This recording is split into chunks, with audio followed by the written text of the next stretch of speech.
Welcome in, everybody. Welcome in. Good morning. Good morning. Good morning.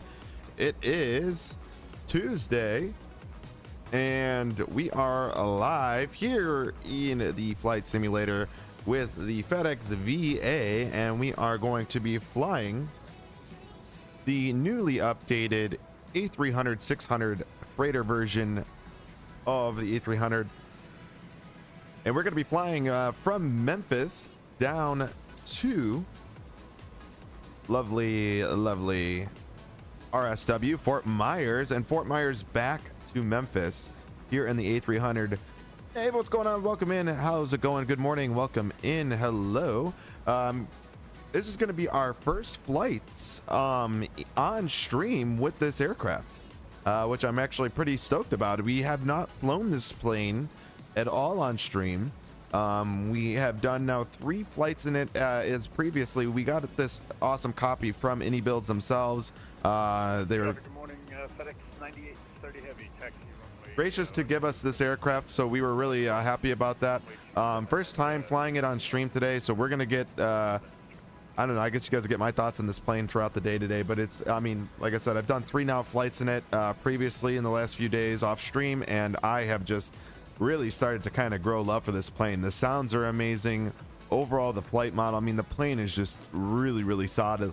Not to mention the overall performance of the plane in 2024 is unbelievable. Like, it is unbelievably good. Like, I mean, I've seen a lot of people with lower end systems really love flying this plane, and I think that's because the aircraft is so good on performance. I mean, it is really not that bad at all. So kudos to them for that. We have an 8:15 a.m. departure, and so in about 10 minutes we need to be getting pushed back here. So we got some stuff we got to do inside the cockpit. So I'm really excited to showcase this aircraft to you guys today. This is just going to be a fun stream today. You know, like I said, down to Fort Myers, sunny Florida, and then back up here to Memphis and bring the aircraft back home. So let's have a good flight today. Let's have a lot of fun. This is a real airplane, like real flights that they do in real life with FedEx. So this is a real flight they do down to Fort Myers. So I'm excited. Let's have some fun today, and we'll see you guys inside the cockpit. We got a few aircraft flying with us today. We got Brosy up in here, and we'll go ahead and bring them all in, and we'll see you guys inside the cockpit. Let's go.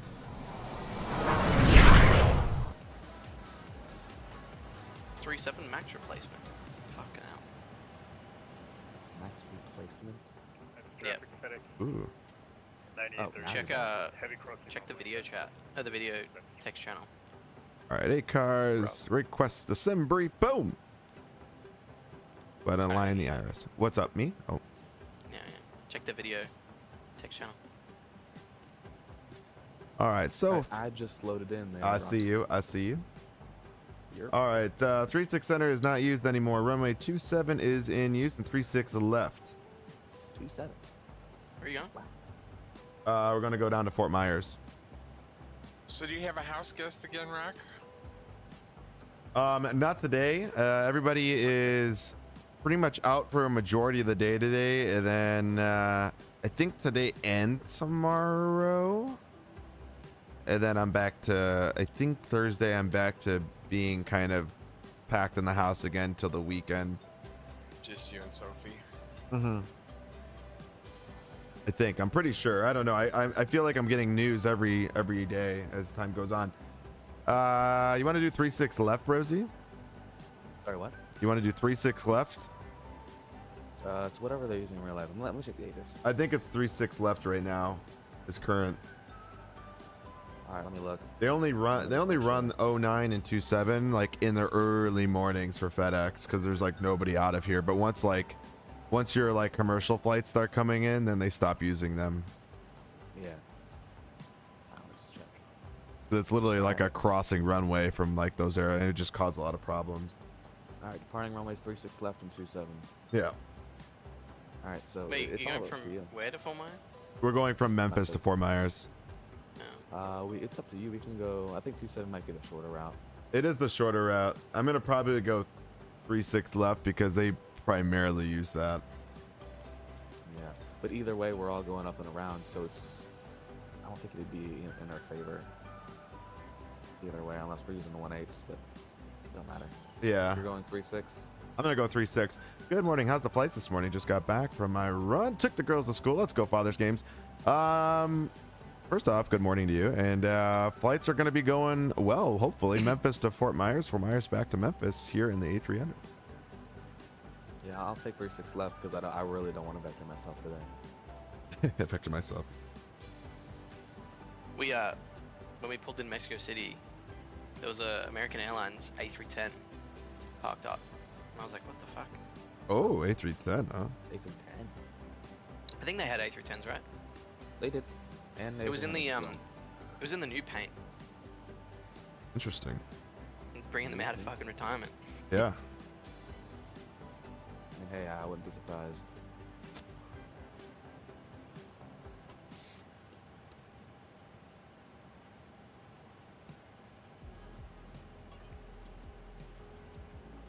All right. Let's go. First, let's go to the iPad. Weight and balance. Let's grab from SimBrief. We should have. We do. Apply the load. Apply it.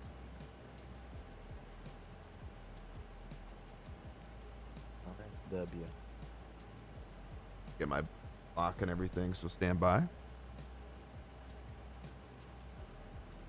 All right, 231.4 is the zero fuel. Block is 26 points. The A cars.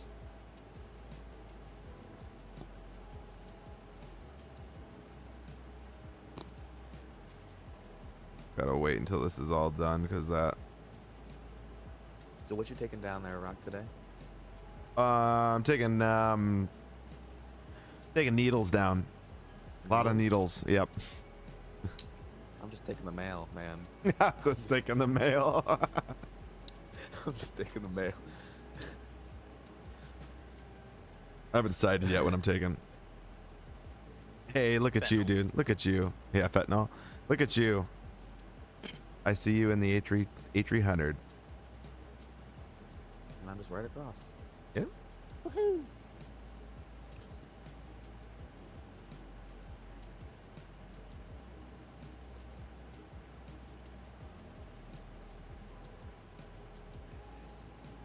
I don't know why yours isn't showing up as delivery for me. Yours is just white.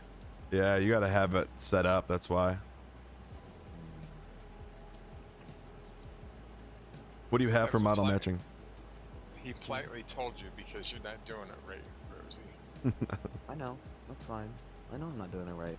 I don't think I ever finished doing what I was supposed to be doing for that. Oh. Alright, 3008. I'm down to the tune and we're 119. Okay. We'll squawk 1064, which we got.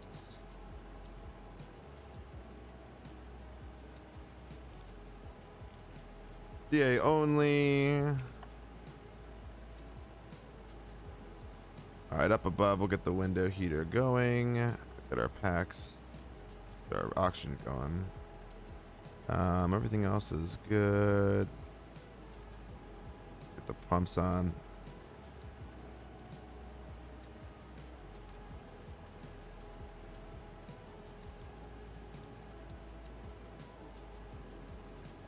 Arm it all, which looks good, and we'll get that AP jizzle going. AP Jizzle. Got 3 minutes left to alignment. You're good. I'm aligning still. I'm almost done. 28.6.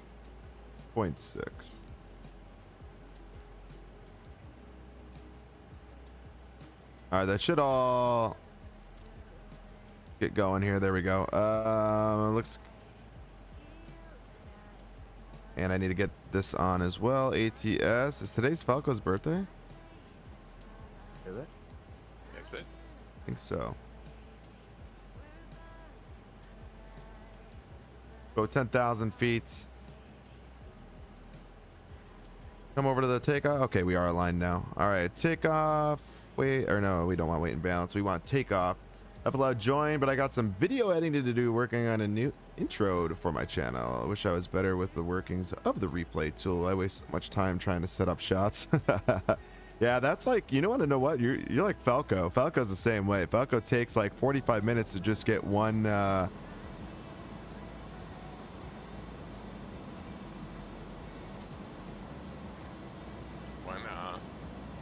what is going on here? Oh my god, you just had another Robert moment.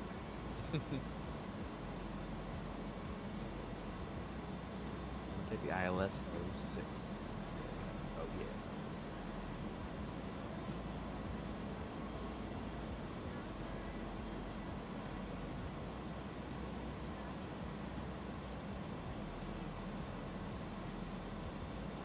Not give it. Oh wait, hold on. Oh, there we go. All right, 63. Come over here. I'm gonna go flex, and then 63. And we are 5-2. Let's set that here. Got what, about a minute left. Coach, good morning. How are you? 152 is set. And everything else looks good. Takeoff is flaps 15, which is fine.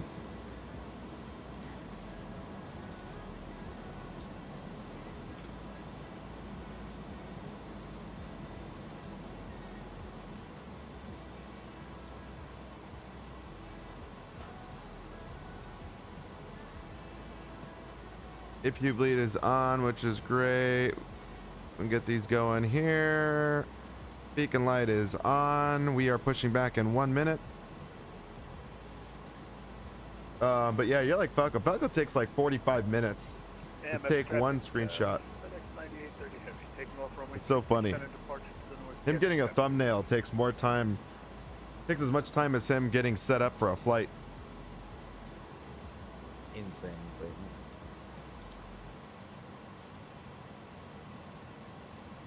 He just texted me that. What did Falco text me? What does he want? Probably watching in silence.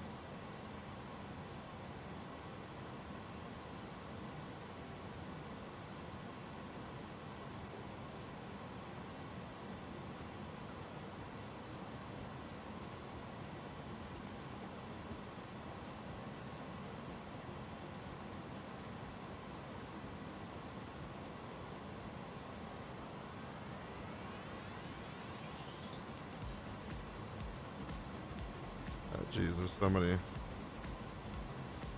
IRS has been eliminated. Turn on trim while after ATS.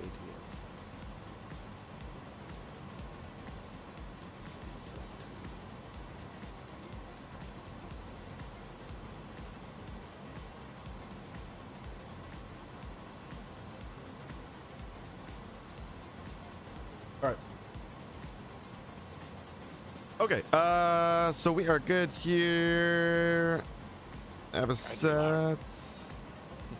Take off. Let's go back. 46 and 48.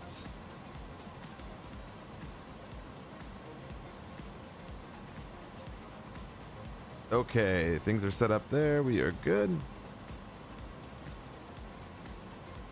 Everything else is set. GSX.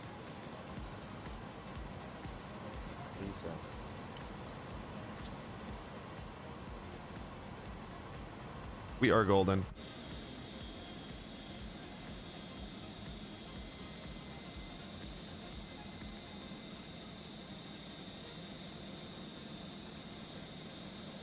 There they go. Hello, Captain. We are ready for pushback. Oh, Indy Center's online. Not for us, though. Not for us. Alright, so everything else looks good. APU is running. Parking brake is still set. Seatbelt signs and smoking signs are on. All for my 0 passengers I have. We got our altimeter set 3008. Beacon light is on. We are golden there. APU Jizzle's running. We are golden. All right, over to the ground equipment. We'll go ahead and remove chocks. Chocks are removed.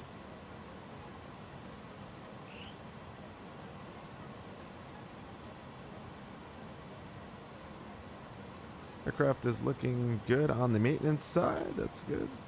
We got about 2 more things left to load, and then a little bit more of the aft cargo, and then we should be good to go. Good.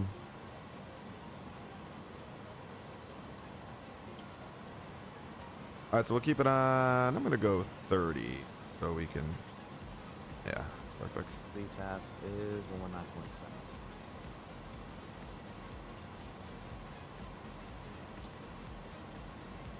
Memphis traffic, FedEx 1465 having pushing out of 801 onto Sierra.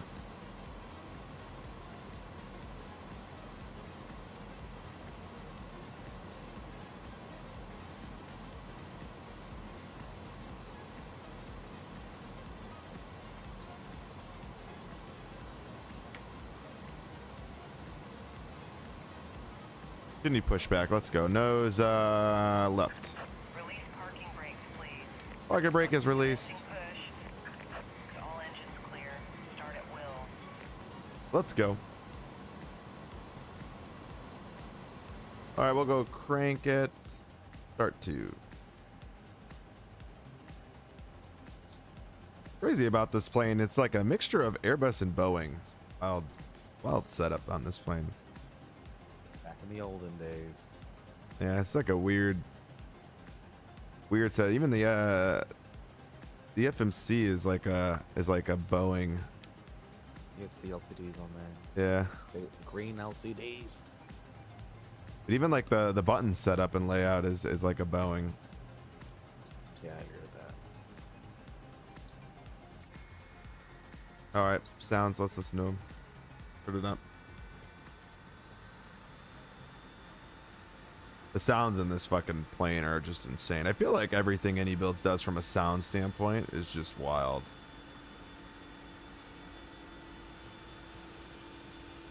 Look at that. I feel like Falco.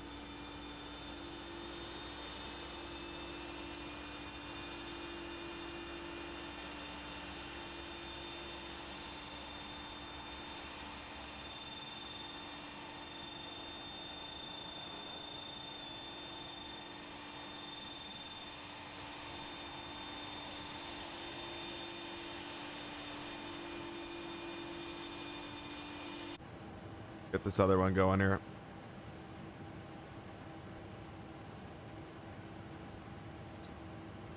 Push back faster. I'm eagerly awaiting my FedEx Blue Chew delivery. Please set parking brake. Parking brake is set. That's fucking funny. Yeah, we're delivering Blue Chew. That's what I should have said. What are we doing here? Needles. Needles, I What kind said. of delivery is that? I don't know.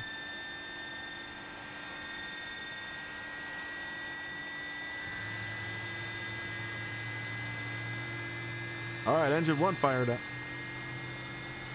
Yeah, we're delivering all the Blue Chew down to Fort Myers. I'm just delivering the mail, guys, okay? Delivering the This mail. tomfoolery is. It's tomfoolery.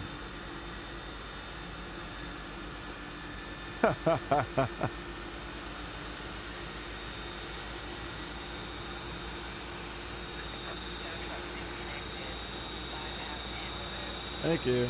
God, you can't even hear. That's how loud it is.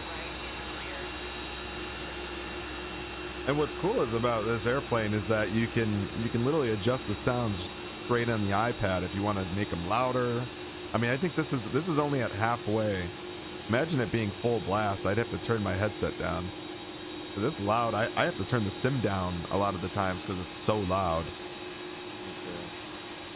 Like with this A300, it is so loud. All right. Both engines fired up. We are looking good there. We're going to go ahead and turn that APU off. Put this back to the off position. Packs are now on. APU bleed can come off. Everything else looks good up above. Both signs are on and we are good. Let's go ahead and get our taxi light on. Throw the strobes into auto. Everything else looks good. Turn it, keep those wing lights and everything else off. and that's about perfect time for me because I'm getting ready to push back right now. TA is set.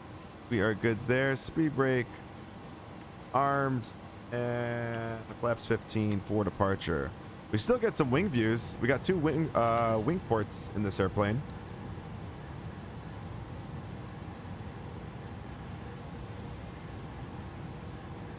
Oh yeah. Oh yeah, there's no substitute. The IniBuilds A300, no substitute. Flight control check. Take a look at that here. Oh, let me just get reseated. All right, full left, full right, and full forward, full back. Looks good. Rudder right, rudder left. Waiting on the A340. I know, me too, me too. I cannot wait for that 340. I cannot wait for that 340. I will be so pumped for that plane. I'm No gonna cream clue. my pants when it comes out. Yeah, clip that. He's gonna cream his pants. Yep. All right, we're gonna go Victor November and Mike 1. And Memphis Traffic's FedEx 1465 at the taxi via Victor November Mike 1. We're gonna cross runway 9 at November for Memphis Traffic. Here we go. Did you hear that through my mic? 'Cause it keeps flashing green at me. What? Your call out. I didn't hear you through your mic. No. No, did you hear you through my mic? No. Okay, good. Because it keeps flashing green at me, and it's like,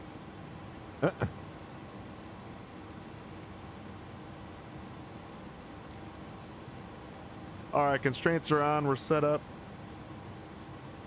Bring the airplane down just a tad bit because it gets so damn loud. there you go. I'm honking my horn at you. Beep beep. Beep beep. Yeah, this newest update, we're on version 1.05 for this plane, and it has gotten a massive update. And there's a lot of things included in this update. And I mean, I've flown the plane 3 times now, and the aircraft flies very nicely. Like I said, if you're looking for a good performance plane too, this plane is just unbelievable on performance. No wonder why Falco likes flying it so much. Yeah, I mean, it's a nice plane overall. Anyway. It is a nice plane overall, but like when you look at, you know, specifically for him, right, where you have a lot of issues in certain planes, you know, from a performance standpoint. I understand now why he flies it so much. I mean, the plane is unbelievable on performance. Yeah. It's so good. I mean, I'm getting like, you know, that's probably not, I probably shouldn't say, but I'm getting a good amount of frames. You're getting 4 frames a second. Actually, 17. I like how he said I shouldn't say it. Thomas comes in, actually 17.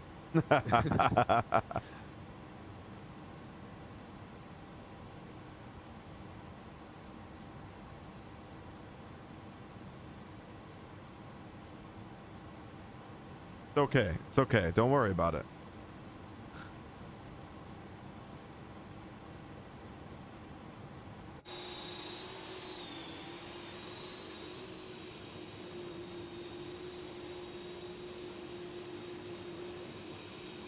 This thick tube. Thick tube. Thick tube. That's what the 300 is. It's a thick tube. It's a thick tube of metal. Thick tube Actually, of metal. Aluminum. Aluminium. Whatever. Aluminium. Aluminium. So are you taxiing straight down then crossing the runway? Or I'm gonna cross 09 at the by the threshold there. Okay. Then on to November and straight down. All right. I'll probably do the same. Because that's just easier. Yeah. It's just why make it more difficult. This is what they do, like anyways, in like the actual like airport. So Yeah. Falcon knows a lot about that apparently. oh yeah. Oh yeah. Yeah, where is that 340, man? what's worst about the 340 is like we know that they got to be so damn close to release. Like they probably have an October release date, is my guess. I don't know that for sure, by any means. This is an assumption. That's an assumption. I don't know. Maybe not. I just feel like we're very close to that plane being released. I will say, like, you know, after flying this plane, right, and going from this plane and then like seeing what the 340 is gonna bring, I have a feeling like even with the iPad, right, like the EFB and everything, like I have a really good feeling that that plane's gonna be nice. Oh, here we go. I see Falco. He's taking side right now. What's that? Falco's taking my he's pushing me back right now. Oh, there you go. Memphis traffic, FedEx 1465 crossing runway 9er on November.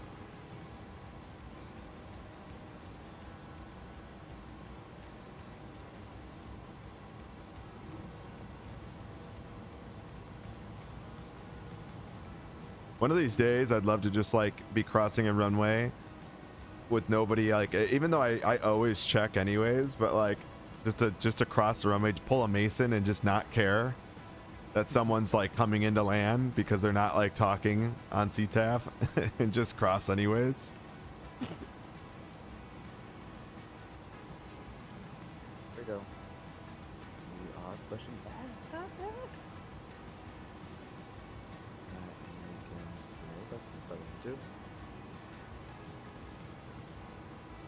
Aerosoft and a nice plane in the same sentence? What do you mean Aerosoft? Who said Aerosoft? Did I? I didn't say Aerosoft. Did I? think I did. I don't know. What you mean high cloud?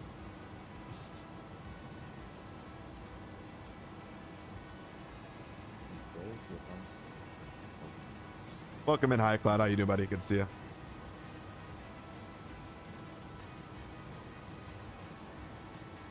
Traffic, FedEx. Gage, what's going on, brother? Welcome in. Pushing back on to How we doing? Charlie. Welcome, welcome, welcome. We're talking about the A3. No. We were talking about the A3, the A340. No, the 340 from IniBuilds. I mean, listen, the A330-900. It looks great from a visual standpoint, but something tells me that plane is just not going to be. Something tells me that plane's not going to be what it's going to be cracked up to being when it actually releases. At least from what this is from what I've heard. I don't once again, I don't have the aircraft, and I don't want to start, I guess, like rumors by any means. I feel like it's been already announced in a couple of different forums and stuff about, for people that have the plane, that the aircraft doesn't follow lateral navigation quite well yet. Hi, how are you? So I'm about to do a thing. Okay. I'm scared of that. I am going to Install a bidet. I'm gonna attempt to try to stream today. Why? Because Are you dying or something? it actually did not die yesterday. Whenever I did a test stream, usually it does. So it was during some peak hours, so let's see if it works today. Some peak hours, he says. So let's see if it works today.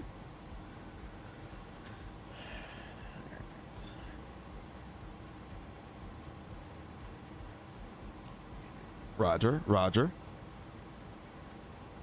We'll wish you the best of luck. But I'm not going to stream it on YouTube. I'm streaming it only on Twitch. You hear that, chat? Exclusive RoboProd Aviation.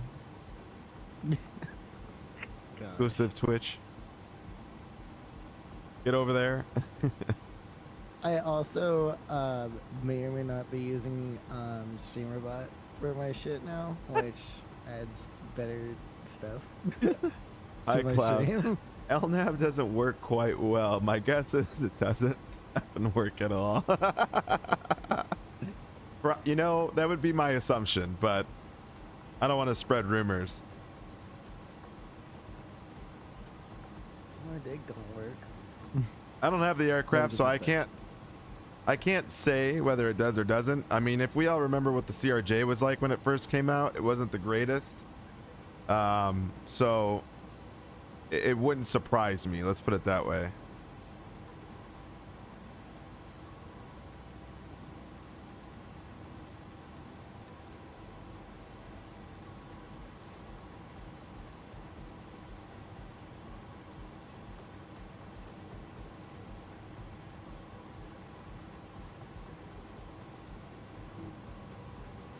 All right, just passing the terminal section, Memphis's airport. The airport that, you know, the one thing that Falco has an airport where he still's got the gates. My version does not have gates over here. I know that they said that I think they're doing construction at Memphis's airport, but I don't know. My Light Slope Pro airport does not have gates. I almost want the version that Falco has, because Falco's got like a really old version of the BM World airport here in Memphis, and his has still got all the like terminal gates and shit. Mine's missing like half the airport. I feel like at this point, it's probably done. I don't know. Maybe it's not. But I know in like IRL, the aircraft are still parking over at that terminal we just passed. And right now in my version, there's just no gates there. Alright, we're gonna get the beginner taxi now. I'm still on November. I burned about like 1,000 pounds of fucking fuel just trying to get to the runway here. Rock, hope you're all made polo. What's going on, brother? Welcome in. How's it going? I am very well, buddy. Good to see you.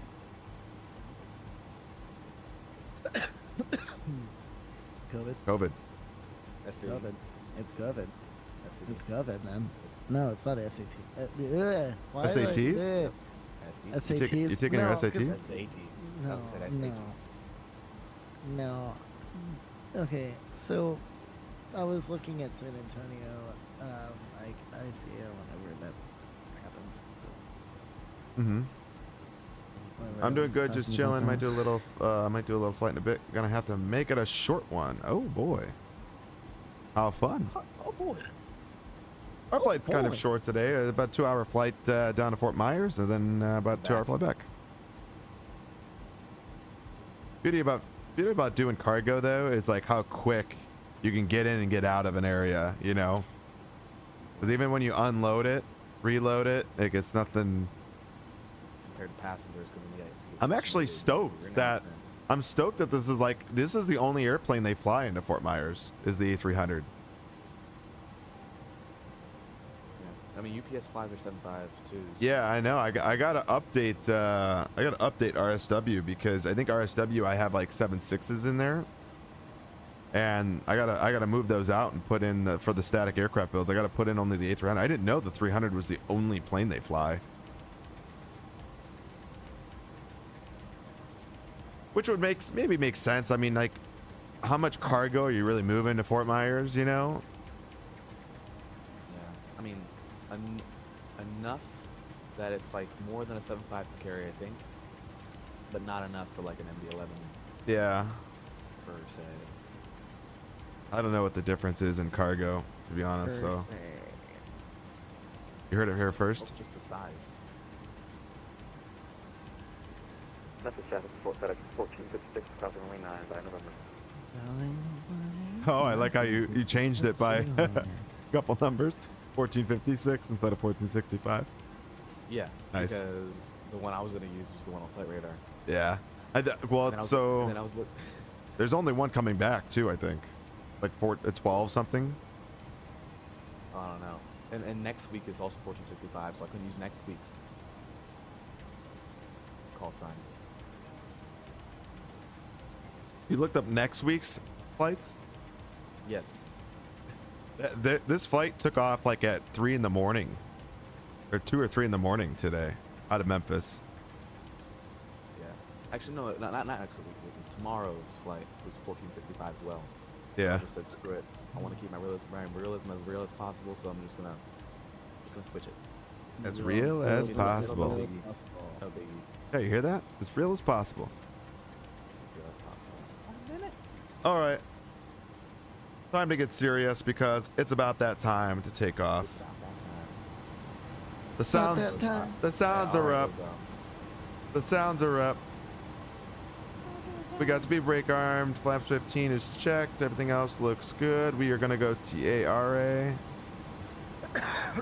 We are TARA. Next auto brake set, and everything else looks good. 10,000 feet, 152 for V2. And we're going to be following flight plan out, so we're good to go. Everything else looks good. Lights will come on here shortly. And we are golden. Memphis traffic, FedEx 1465, heavy going to be taking off runway 36 left. Oh. Did you just nut? No, I didn't. I just moved. I'm just getting old. Oh. All right, over to the gear cam. Hear Are that? they- Getting old.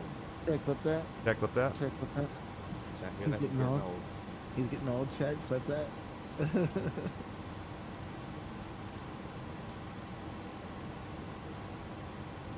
All right, lights are on. Let my I one see you out in the distance. flight attendant know that I'm ready to go. You're one flight attendant. All right, confirm to the left. We are clear. We are clear. There's absolutely no one here at Memphis besides me. Nobody else. You are special. Yes. He goes, yes. Special ed. Yes. I am. Wow. Don't you want me to deny a disability? I mean, I don't know what you hope. I act less autistic than you, and I'm pretty sure I am autistic. That's saying a lot, just so you know.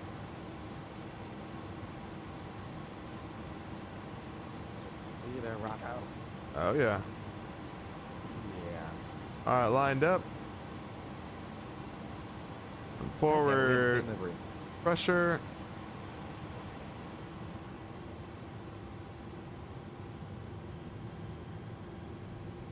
That. No go.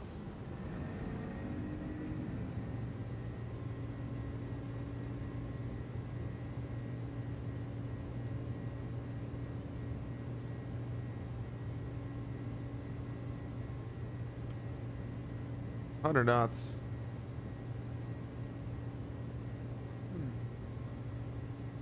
500 knots. Be crazy. And V1 rotating. Look at this rotation. Oh, the break. Ooh.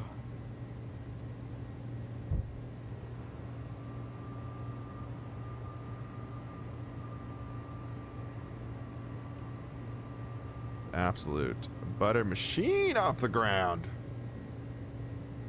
Time machine. God damn it. Hey, you didn't call out on CTF. You made a uh-oh. What do you mean I didn't call out on CTAF? I didn't hear you call out on CTF. Yeah, I did. Oh. Yeah, I was here. All right, flaps 1. Yo, Ayana, what's up? I'm late. No, you're on time. Don't worry. Flaps coming up. On departure. Looking good. AP set. Memphis traffic, FedEx 1456 is lining up only 118. Correction, lining up only 365. Memphis traffic. FedEx 1465. Clear runway 36 left on departure. We'll see it. I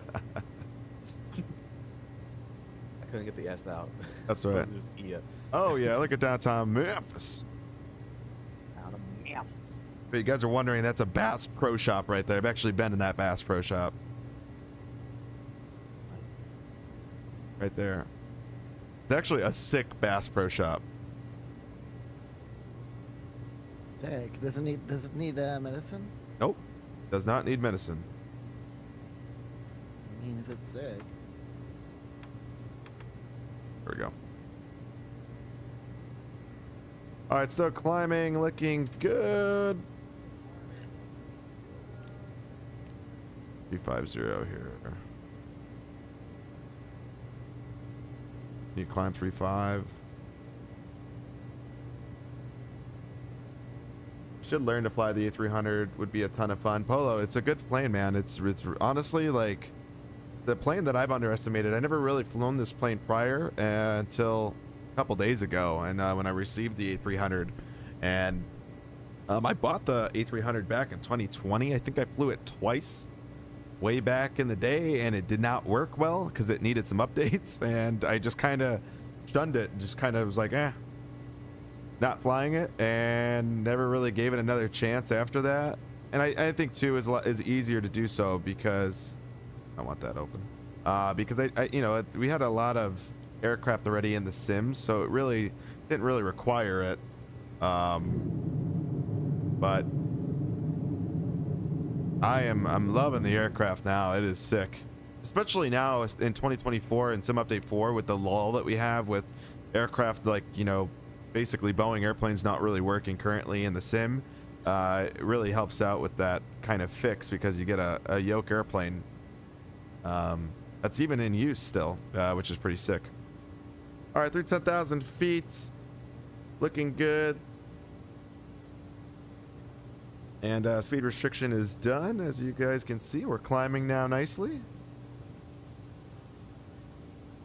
Yes, let's go, Falco. What's up, my dog? Happy birthday to this guy, guys. This guy's his birthday today.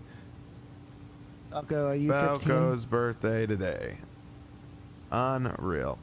I mean, I've been doing quite a few flights with the 737-500, which is great, but the amount of routes I can do with it is a bit limited. Yeah, that's true. I did a retro op with Varna in Moscow a few days ago. My longest flight in the 500. It was a ton of fun. Nice, nice.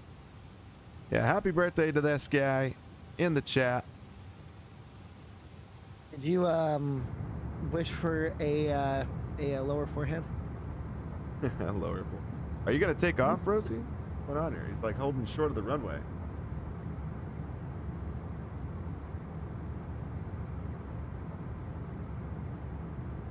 There's Memphis. Doing real. Yeah. I wish for a A300 cockpit. Ah, come on. Out of all the cockpits, this is the one you wish for? Yeah, really. Out of all the cockpits that you could have had, you chose that. How about this? It'd be cheaper. Let's wish for a better PC. Then you could fly all your planes and have a way better cockpit in the future. Stop rudder input. Rudder input. Oh, you know what I figured out though is that in the Phoenix it actually does model that. Like whenever you, because I tried it the other day and it yelled at me saying stop rudder input in the Phoenix. That's funny. Yeah, I think like even for me, like it'd be a very interesting cockpit to have. It really would be an interesting cock. Oh, 5090 Ti with a Ryzen 15 9900X. Ryzen 15, huh?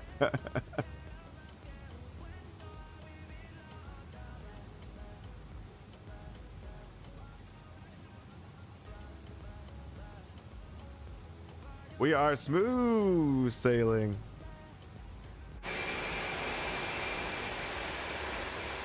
Separating.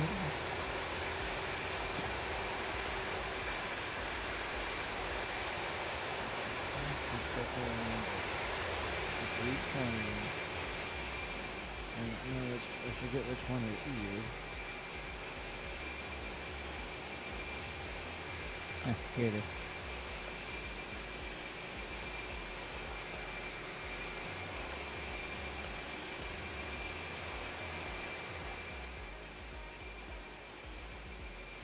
By the way, guess who's finally doing a flight to London City in real life in a little over 3 weeks? Well, I mean, I guess it's got to be you, right?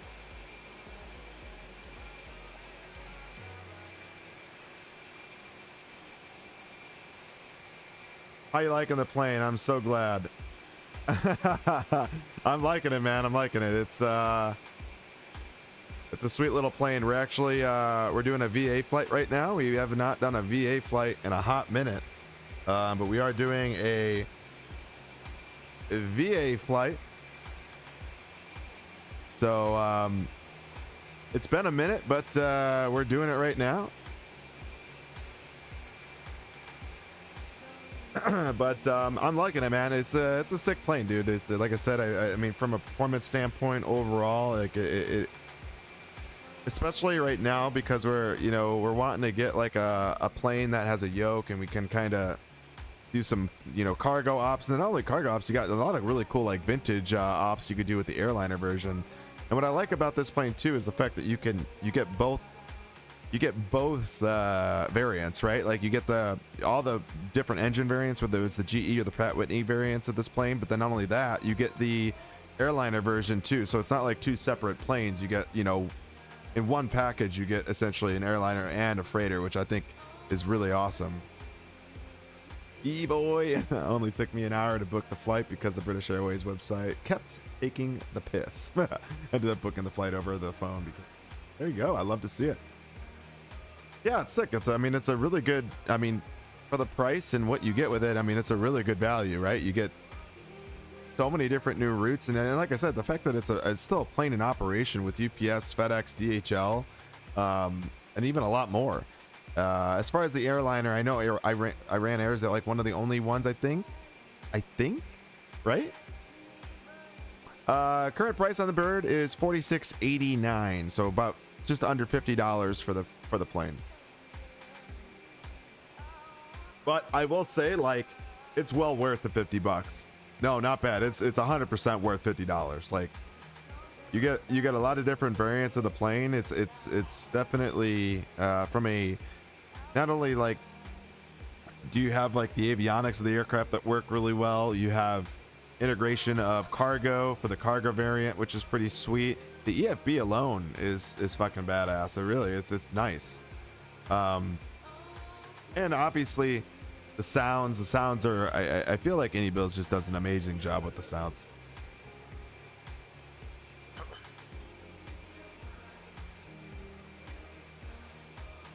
Yeah, no, not bad at all. I mean, for the price, you can't beat it.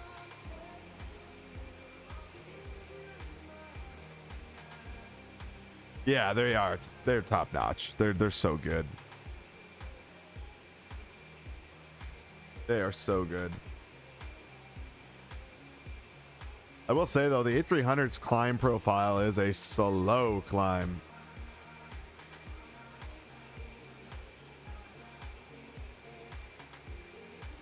But by far, when it comes to like all their aircraft, I mean, obviously the A350 is a tad bit different, right?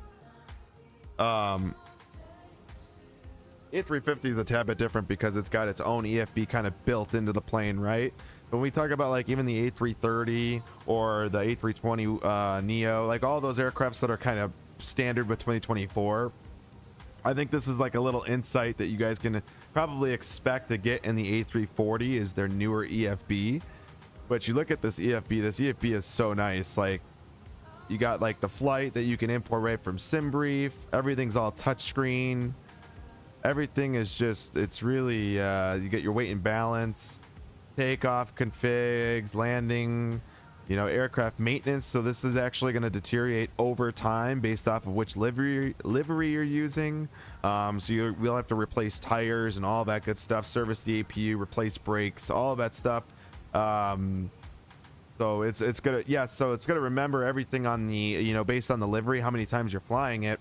It's gonna remember all those things over time. So you can turn that on or you can turn it off. It's totally up to you. You don't have to have it on. I think it's cool, so I'm gonna have it. En route map and charts operate with Navigraph, so you do you can have it operate with Navigraph. So it can be imported in. I don't really bother using that stuff because I have my own EFB or my own iPad right here, so I really don't need to use it. So I just operate that through my own iPad. So I usually don't. You guys know that I don't usually do that. You got your throttle calibration, obviously here, which is pretty easy. There's really not much. There's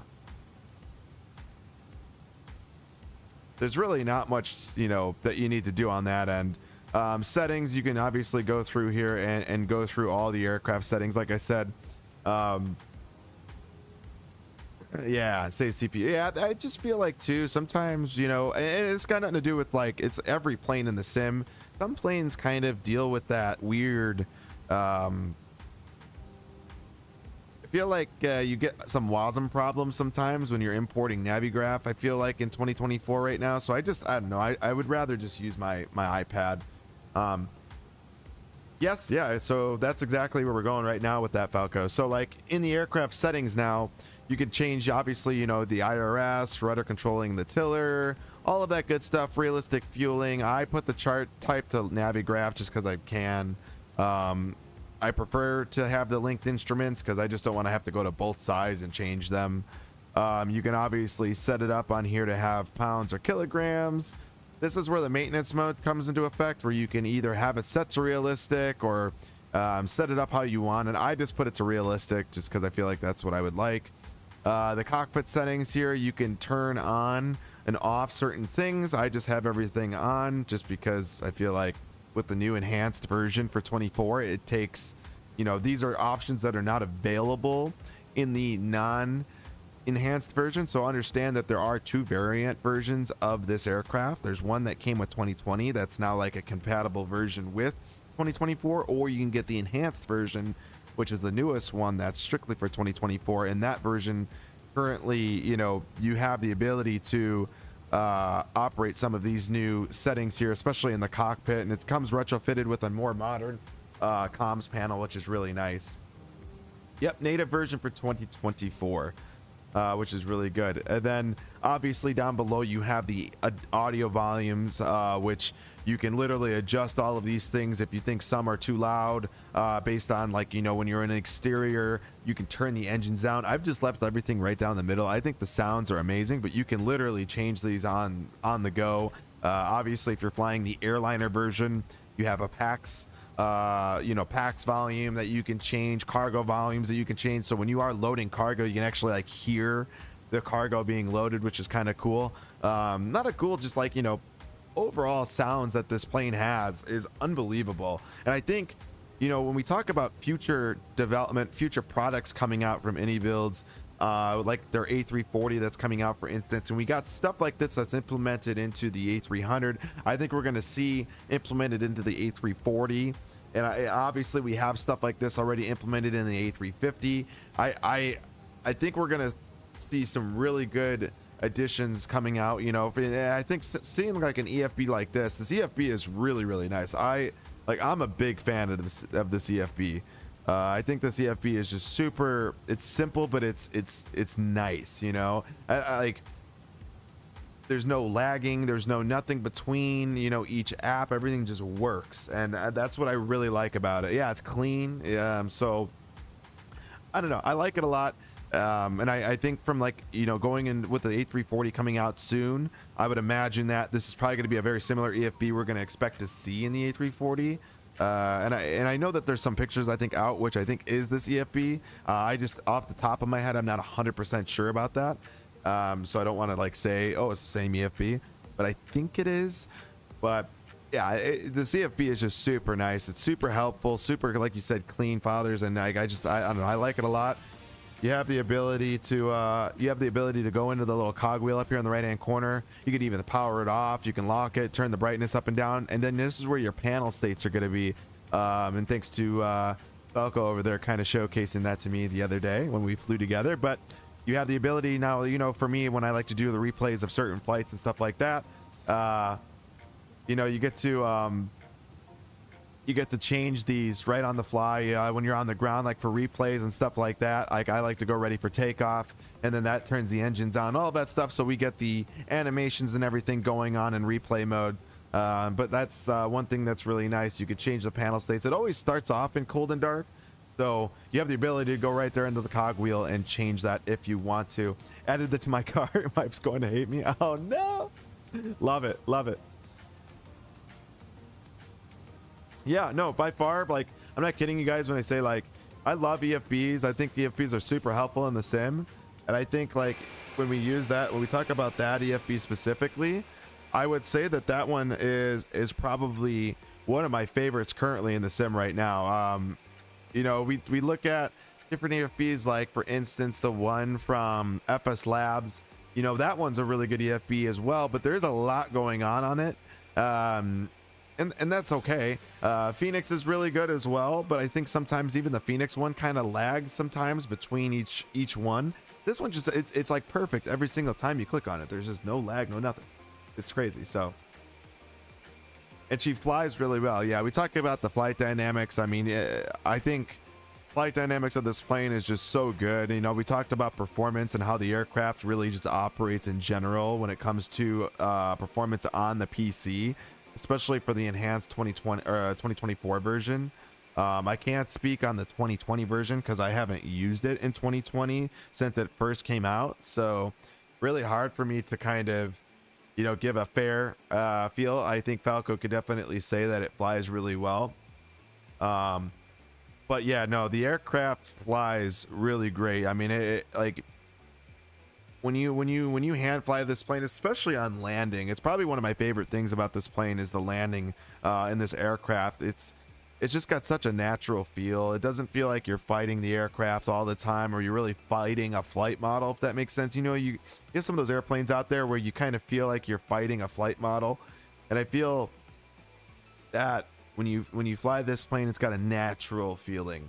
You know, obviously depending on winds and stuff like that, but it feels like it's got a very natural feeling when you fly it, which is great. So I am back. hey, welcome back. I wasn't sure if you were taking off. What was going on? I saw you were on the ground. I'm like, what is he doing? You were like holding short of the runway for a while. But then you went deafened. I figured. Yes, you did. Yeah, I figured. I laughed. I'm like, what is he doing? Is he getting up in the air? He said he was taking off and he's still holding short. Then I looked, you were deafened. I'm like, he's probably, someone came home or someone's talking to him. They did. Yeah. He came home right as I was getting lined up on the runway.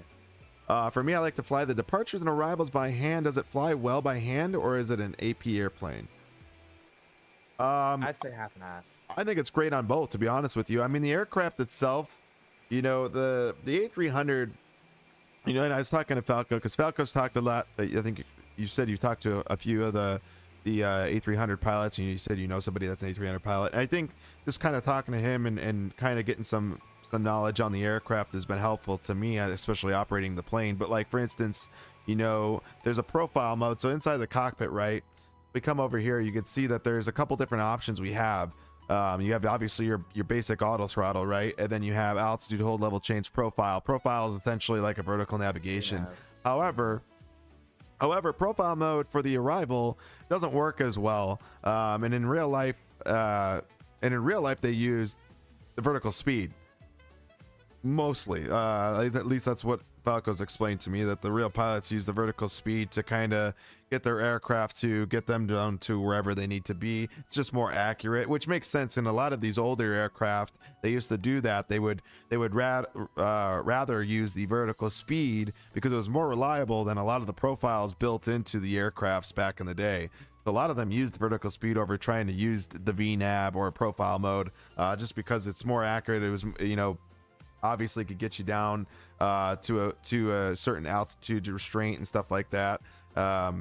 Just, you know, certain arrival stuff like that. But vertical speed works just great. You know, you have VNAV for the departure, all that stuff. You can use it for departure if you want. But yeah, no, everything works really well. You have the heading selection if you need that. You got VNAV, or sorry, you got LNAV, and navigation works just fine. You even have the, you know, obviously ILS, which you got the land mode, which is right here. That works great. I've done a couple of flights now. One thing that you're not used to, and especially in the A300, well, in an Airbus in general, usually it auto tunes you guys for the ILS, but you actually have to operate the ILS right here in your ILS in course mode. So you do have to operate it here, because if you don't set it up, it will not generate, kind of like a Boeing aircraft. I mean, this aircraft's got a very mixture of different planes kind of sequenced into each other. Like they're you got a very original. Yeah, you got a very Boeing style operation in certain situations. Yeah, and this isn't even the original aircraft itself. It's like the B4 was the original, had all of the steam gauges, the flight engineer, and the, you know, no magenta line. This came after. Right. And even like you look at the FMC and you got the old display, like the green, and oh man, like it's just looks like you're looking at an old video game. we come down to the panel here for your this is one of the newer things that were put in the new enhanced version is the new comms, which is it's nice. I mean, you have a lot of different, you have this whole thing that's built in for CPDLC. So if you guys use CPDLC, you can actually use this very well. It all works perfect. You have an AOC, you could still contact any really any of the over, you know, whether that's crossing the pond or doing any of that stuff, everything will work just fine, which is great. And then you just come into the tune section or in Europe. Yeah, I mean, like, you know, obviously in the States we don't really use CPDLC that much, so it's not really a thing here, but you know, if somebody's using it and they want to use it, you could totally use that if you want, and it operates just fine. Otherwise, you got to come into the tune section here, and this is where you're gonna, you know, set your aircraft up for TARA and stuff like that. Obviously squawk codes, all that good stuff. So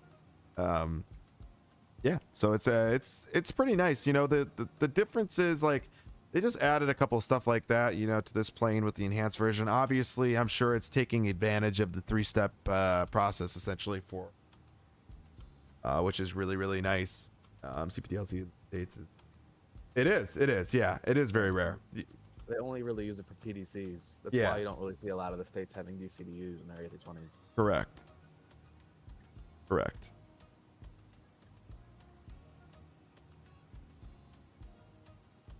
We should, you know, the thing is, like, when you're in Airbuses, we should use our little ATC message like a lot more, because in real life a lot of that stuff generates through there when they get clearances and stuff, and we should use that more often. But yeah, plus there's many big airports. There's a lot of big airports in the U.S. Like, for example, Dulles, JFK, Chicago, Miami, Houston, Fort Worth, Los Angeles. All of those are big airports. And a lot of traffic coming in there too. yeah, and some of them use all of that. It depends on, you know, where you're at and whatnot. But yeah, I don't know. I overall, like I said, for a plane that's under $50, this plane is really solid, and I've enjoyed flying it. You know, the last few days, it's been, you know, I honestly, this is the only plane I've flown for the last 3 days now, 3 or 4 days. Ever since I received it, I think I had to wait one day because I wasn't home, but we received the aircraft and I couldn't wait to get in the air with it. And honestly, it's not a really hard airplane to learn either. It's you know, you get inside that cockpit, you can get kind of lost at first, but I a lot of yeah. What's up? I'm saying the FMC is the thing you want to pay attention to most, because it's not like a traditional Boeing or Airbus. It's got an MD feel. Yeah. Essentially, yeah. A lot of it is simisms. Look at just GA. How many pilots do clearing turns? None. A lot of people don't even know what a clearing turn is. Yeah, I hear ya. Well, I think too, it's like if we still talking about like the CPDLC, like the in the Airbuses using like the ATC menus and stuff. A lot of the things is just integration.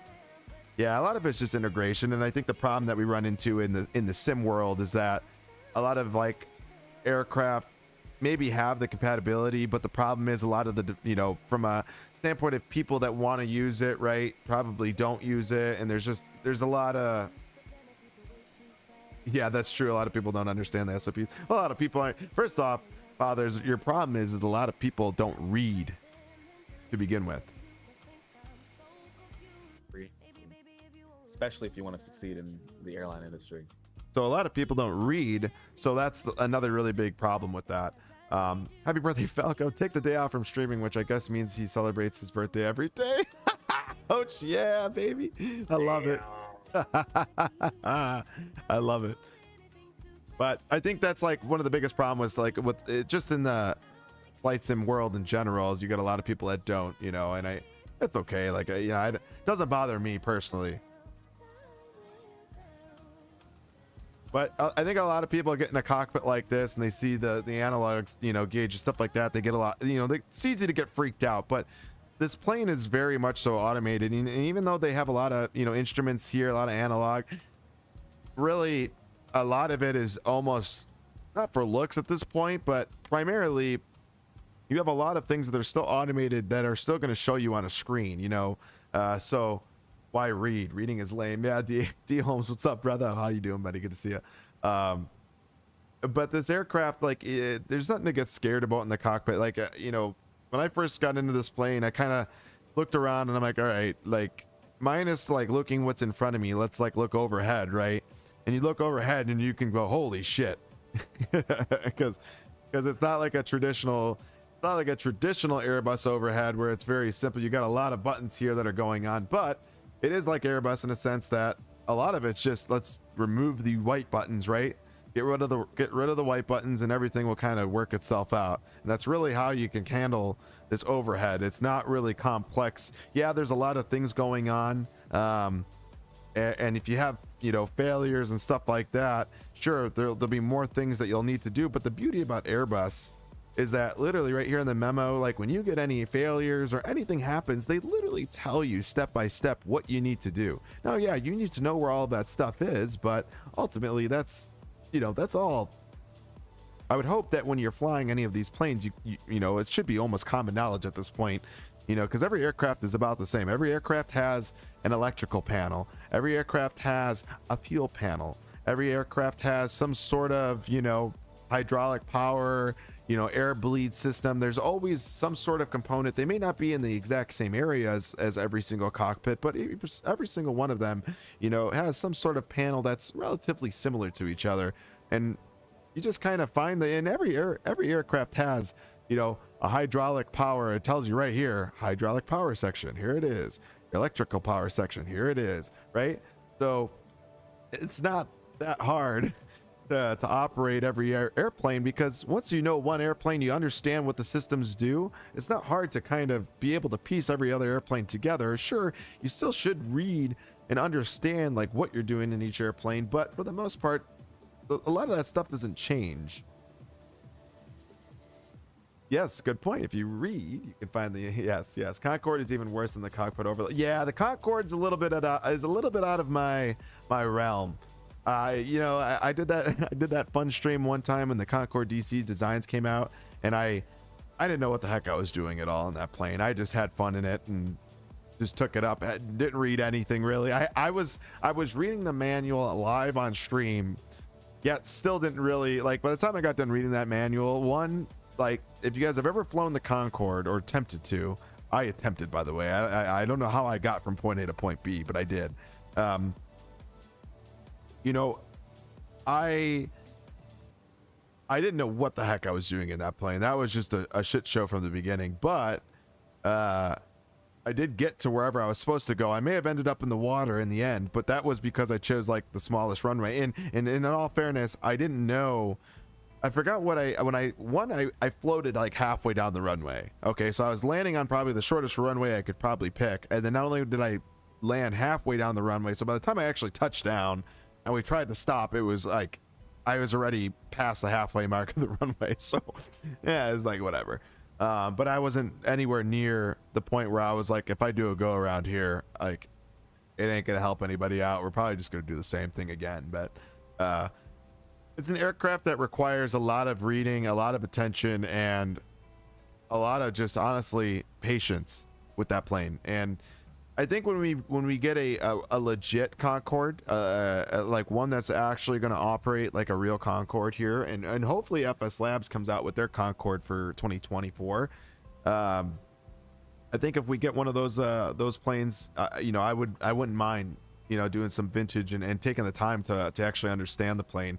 I do want to learn that aircraft, but it's just hard to learn, you know, when the plane is not going to operate. You know, Mason, who's in here all the time, he really goes bananas over the Concorde, and he always talks about how the FS Labs Concorde and P3D is the ultimate Concorde out there, which, okay, that's fine. I just, you know, I don't have P3D, and I don't really want to buy the aircraft just to fly it in P3D. I would rather wait till it comes out to Microsoft, and hopefully it does. I know that they talked about trying to get their Concorde here into Microsoft Flight Sim, so hopefully that comes out one day.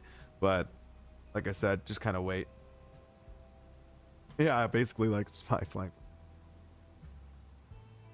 Yeah, so I have the update Father games, but the problem is that, you know, was talking with Mason about it, and Mason, you know, he was messing around in the plane, and you know, for somebody that comes from the P3D version, right, and he's comparing it to that version, it's really hard to. Bulldog 41 coming in with a follow. We appreciate you. We appreciate you, brother. Thank you for the follow. But ultimately, for me, it's like, you know, if I wait on Mason to give me the okay, let's put it that way.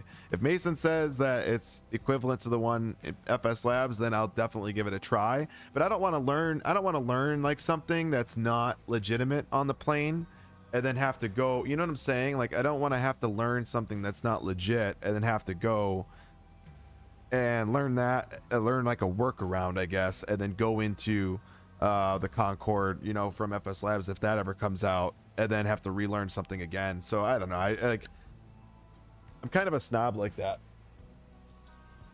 But nevertheless, the plane looks good though. I mean, when you load it in the aircraft, it looks good. Mason could tell you the whole issue with it. I mean, first off, he starts off with the reheat lights don't work in the plane. And he's like, that's like such a big deal for him, because he, like, obviously you need to know when those lights are on. And for him, like he said, he's like, I can't look down. There's times where I can't look down to see if those reheat lights are on or off, or if the switches are on or off. He's like, so you have to use those lights as a visual cue. And he's like, they don't even work. So I'm like, I don't know. So, and then I guess the INS as well is not exactly perfect like the real ones.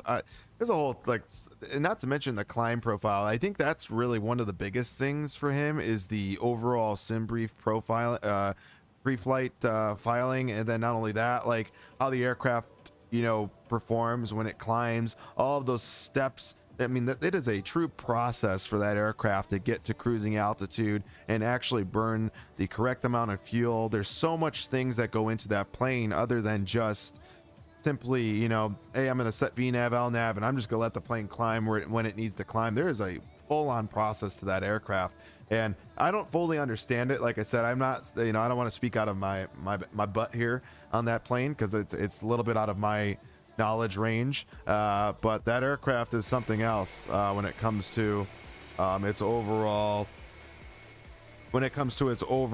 like operational standpoint. So but yeah, no, that plane is very, very, very advanced, and I think that's why you don't see a lot of streamers flying the Concorde, because it is a very, I mean, it's a very technically advanced plane for its time, and it uses a lot of vintage technology, you know. So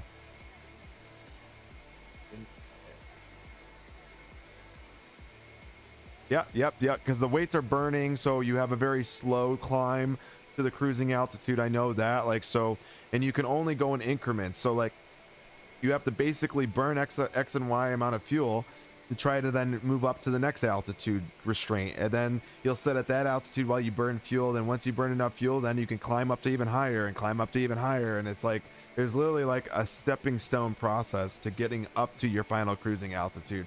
And some flights you may not even burn enough fuel to get there, and then some flights you will burn enough fuel that you can actually step climb all the way up. But each flight is literally different. It's crazy.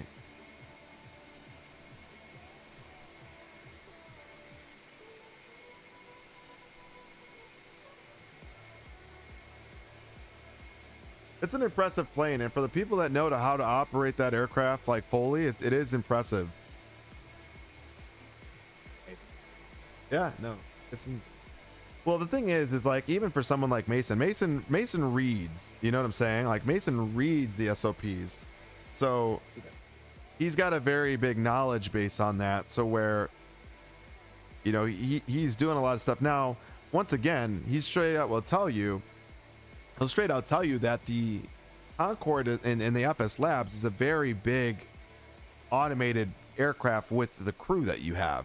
So when you're being the pilot of that plane, you really are just truly essentially flying the plane, because the engineer in the back is doing everything on that end, from fuel burn, all that stuff. They're doing everything back there. The co-pilot is doing pretty much everything else in the cockpit, and you're just basically flying the aircraft. That is like strictly your job, is to just fly the plane.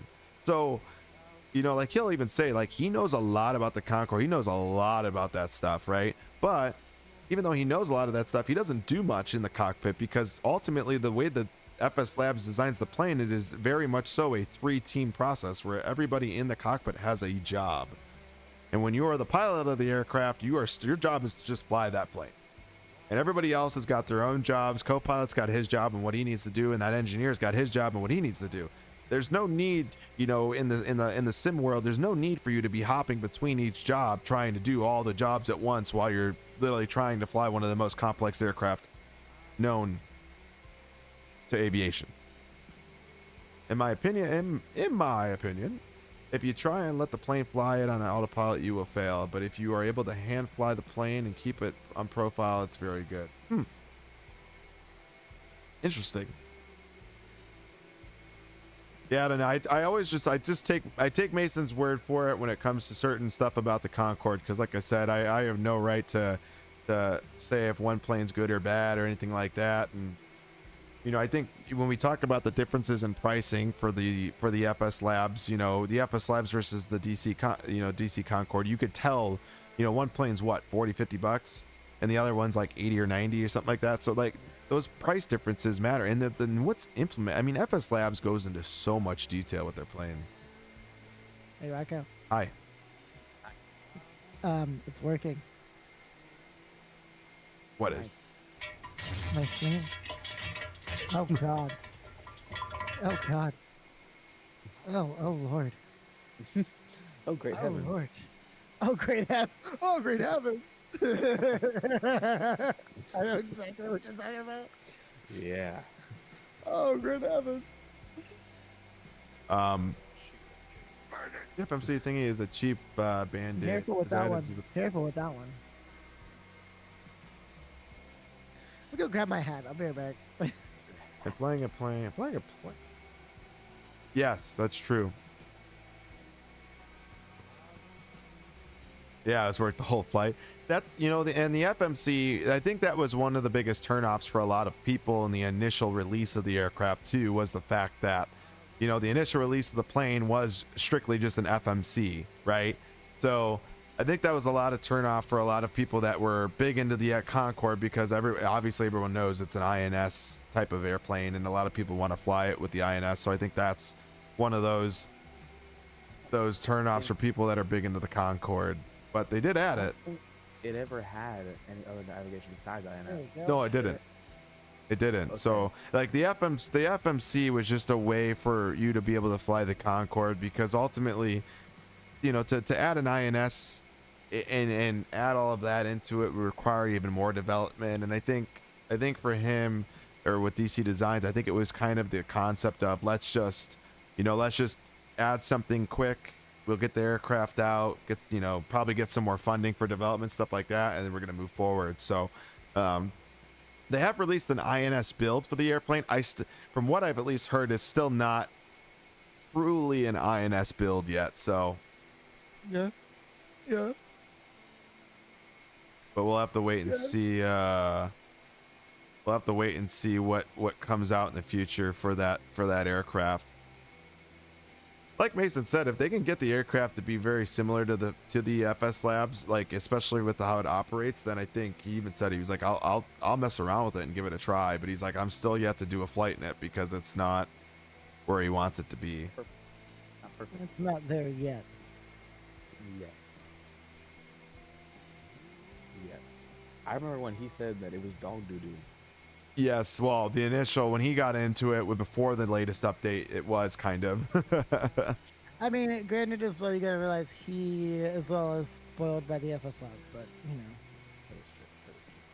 It's not even about being spoiled. It's just more so the fact that, like, it's like if you were to get into the iFly and then try to compare the Asobo 737 Max. Yeah. I mean, it's not so much that you're spoiled. It's just this aircraft's more in depth. It's more real. And then when you compare the other version, you're like, ugh. It's more true to life. Yeah. Yeah. But there's a big price difference though too. I mean, yeah. I don't know off the top of my head what I mean, I could probably look it up in 2 seconds, but I don't know what it is off the top of my head. The DC Designs Concorde is kind of that's true. That's true, Josh. It is kind of garbage. A little bit. Just a Yeah, little bit. Josh Just for agrees. now. Josh agrees with that one. Like, we all agree that yeah, that one's kind of garbage.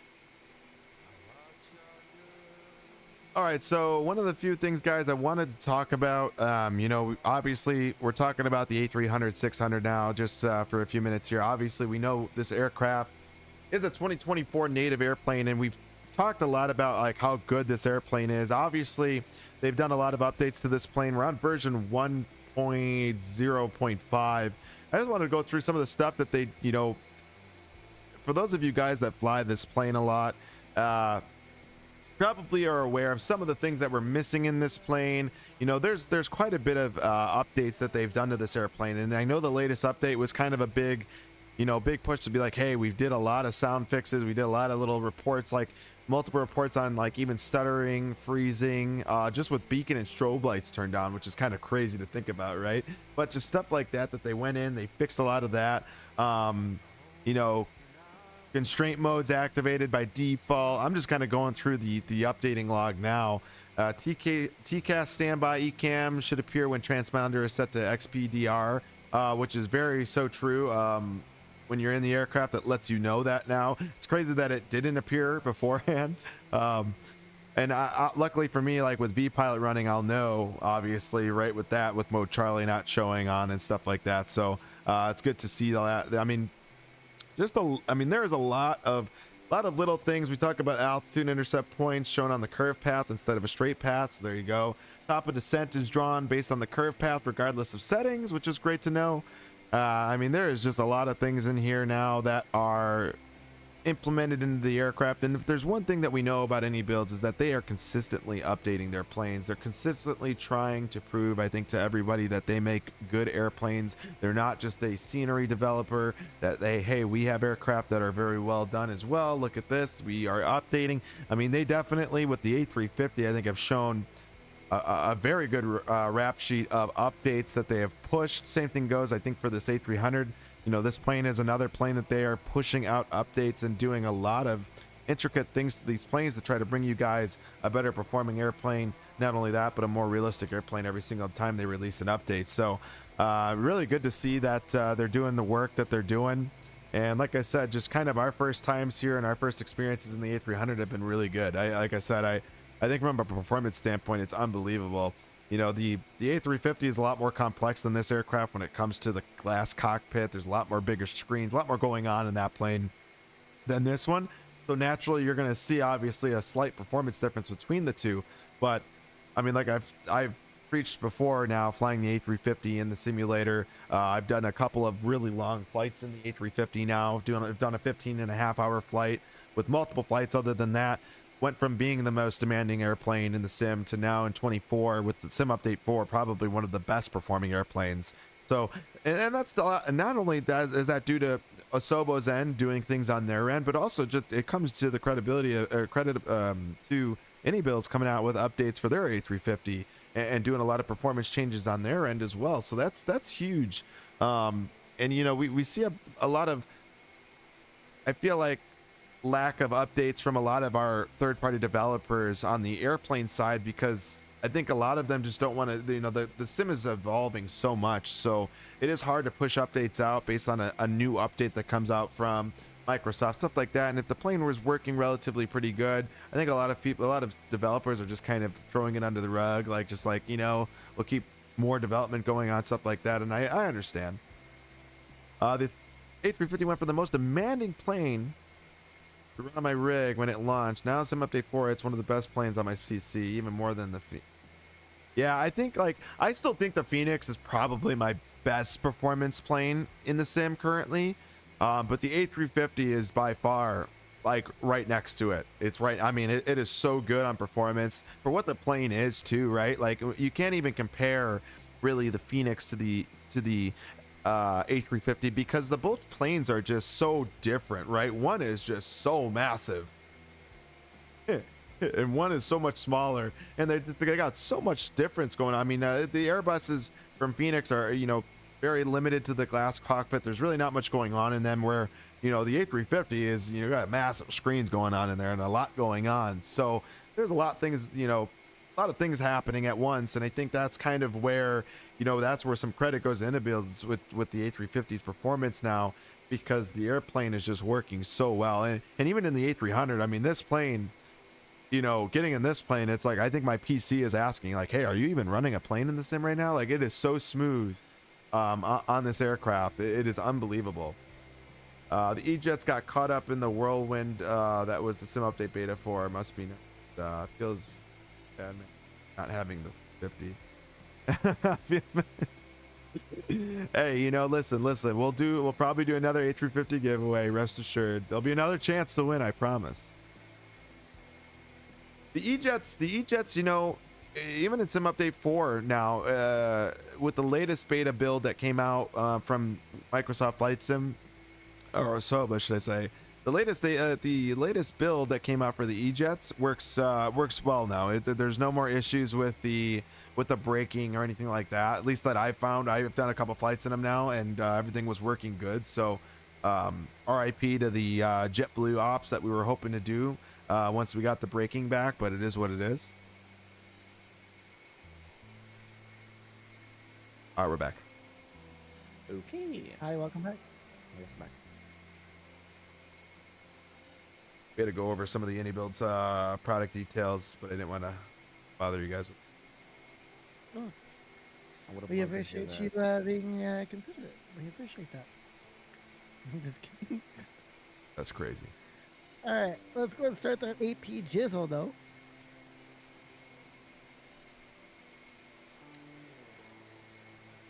For Josh's sake, we struck birds. We're going down, turning on the APU. Got some G aircraft flying in the Gulf right now. The Gulf. Where you at? You're not too far behind me. What are you, about 100 miles behind me? Let me measure it. Miles. Let me measure it.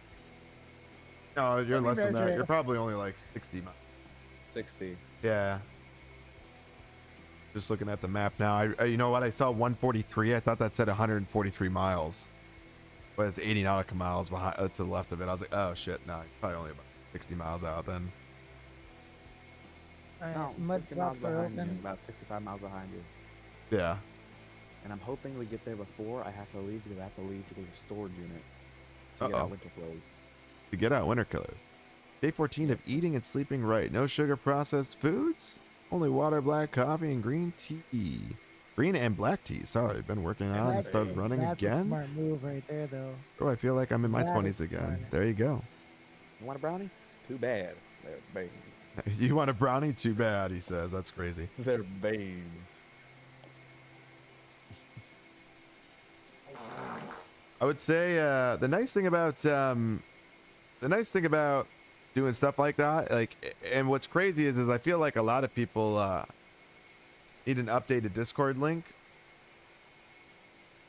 I think like the Discords, I gotta figure out which one's not working, because there's one that I think, is it the one on Twitch that's not working? Because they work. It's just a matter of finding the one that does work.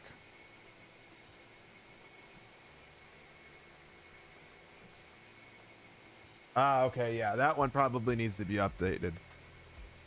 Because I know the one that's in the link for the link tree works just fine. No, it's the soda. Even after 14 days, I still want it. Yeah, dude, soda, man, is, you know, it's that, like, a good cold, like, Coke, man, is so damn good.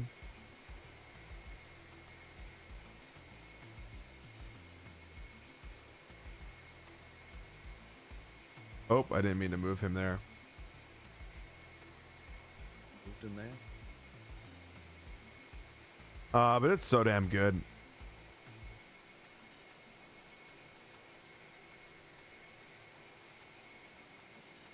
What's up? Devon, how are you doing?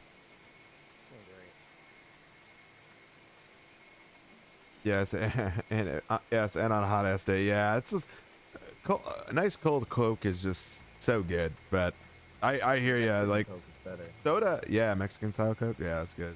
Sugar, the like true pure cane sugar, the actually like healthier sugar.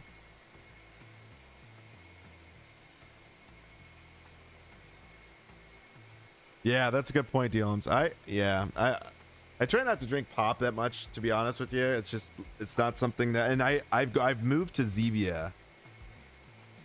The Zevia like style like drinks that will be flavored to taste like, you know, whether it's a Coke or even like a root beer. They're kind of expensive, but they're really nice because they're not, you know, 0 calories, 0 sugar, zero everything. Literally, it's just carbonated water is all it is. Eh? He used to drink the fuck out of drive-through Sprite. Thomas would love that comment. McDonald's Sprite is like drinking battery acid. Insane statement right there. It is. But I mean, let's be honest though. It does taste better at McDonald's than getting it from the can. Is that the case? I don't know why. I don't know why either. I think you know, like a McDonald's Coke is also Yes. McDonald's Coke is also, but from what I've understood though, McDonald's has their own recipe for Coke that's like straight from Coke, so that's why it tastes so much better than like anywhere else you go. Well, Because it has they cocaine. here's the other thing too. Is they have They chill the line. the way that their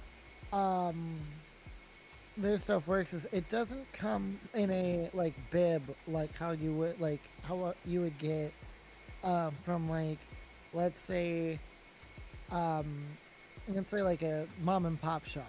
They don't do it. They actually have it in like giant ass kegs, if that makes sense. They have McDonald's it's already. McDonald's buys the best syrup outside of Cokes themselves, and then the Coke comes in a big ass vat. Damn. Yeah, that's yeah.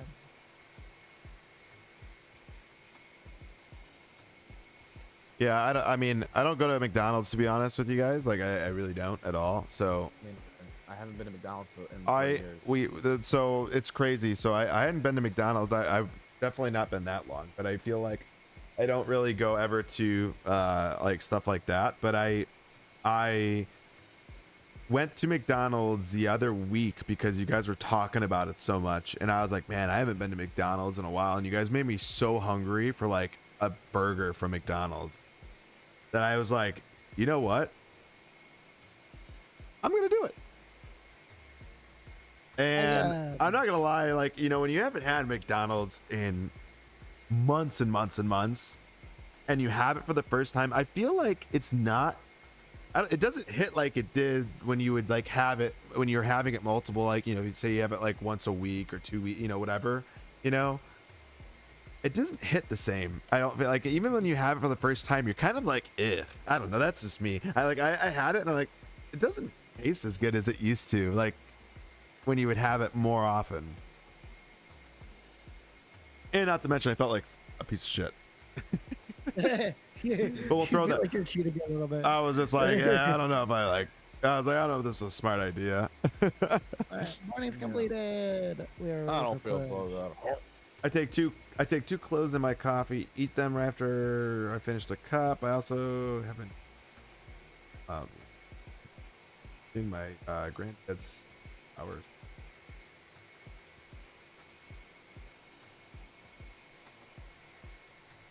Yeah.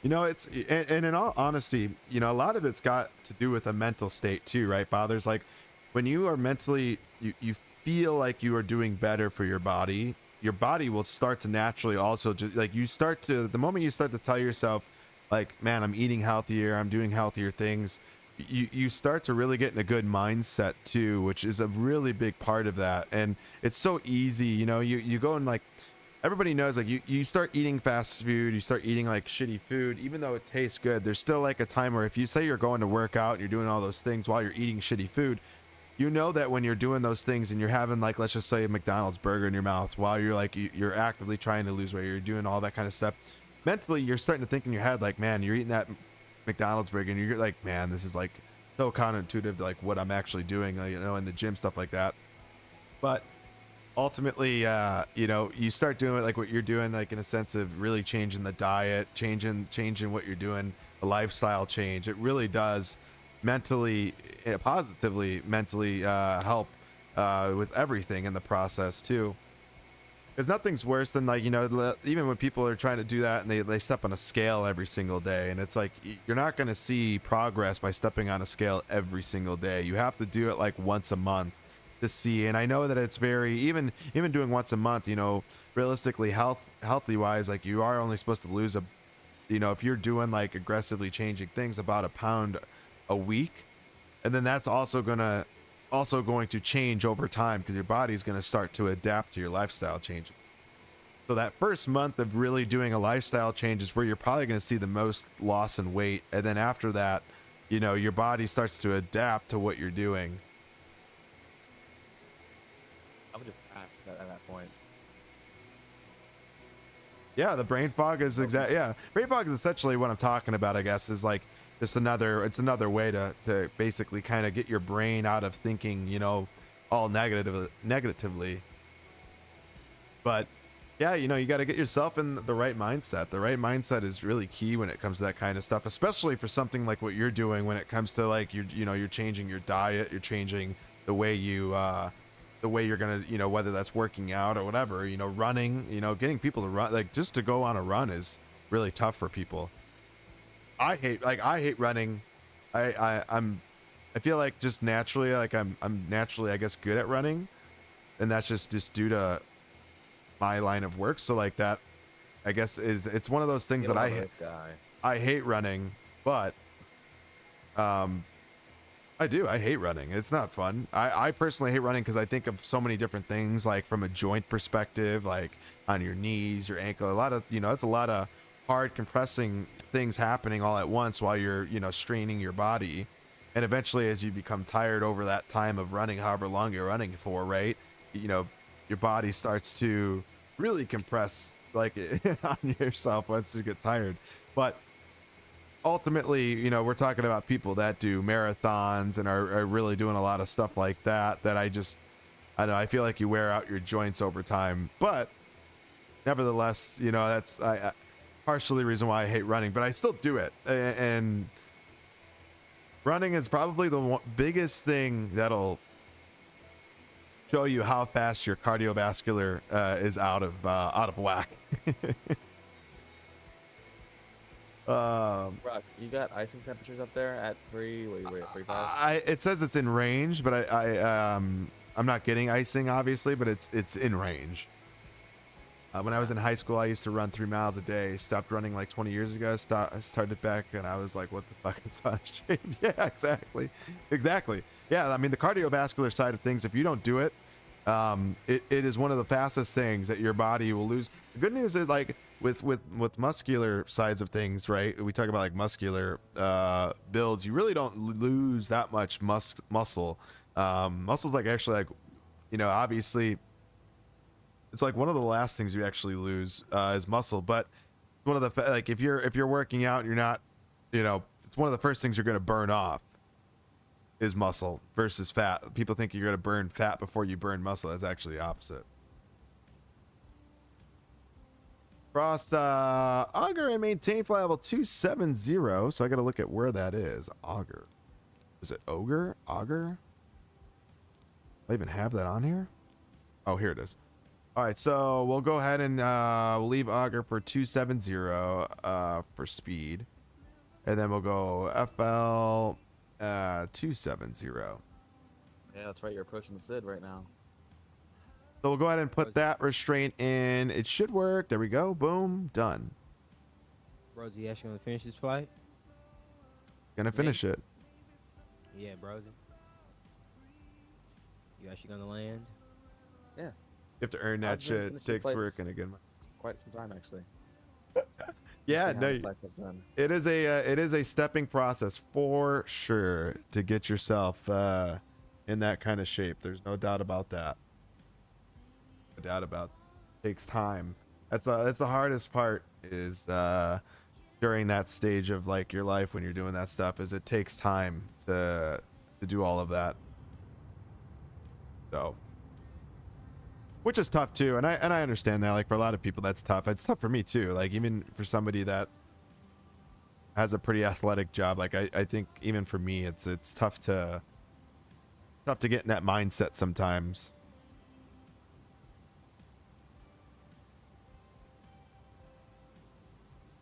Yeah, because you're in the off season right now, aren't you? For now, yeah, I go back to work this coming week, so. Yep, he's out being a gigolo. The girls pulled out the high school senior year wrestling photos. I was like, oh, I want that back. It's hard as you get older too. That's another thing. Like, as you get older, it's a lot harder to it's really quick to lose stamina. You don't bounce back like you were in your early 20s, or even teen years for that matter.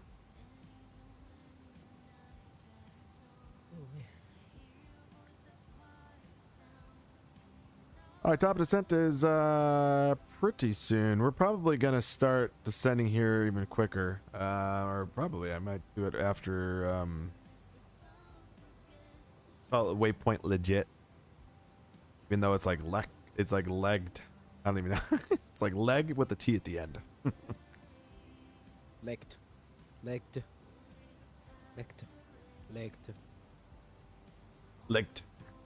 Being a smoker for years didn't help the lungs. Oh yeah, no. See, I do not smoke at all. So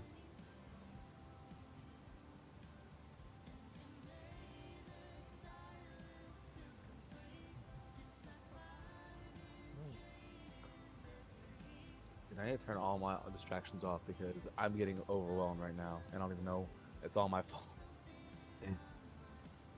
all right, vertical speed is going to be set. We'll leave it at speed 7.9 is fine. Start descent. The good thing about here, so you can see you get your little top of descent marker, but I want to be there. We've got about 80 miles before we need to be at top or at flight level 270. So I'm going to start the descent, go slow at first. The beauty of this plane too, it's not like the 777 where sometimes you really have to monitor the speed and descent because the aircraft can really get away from you, especially the cargo variant.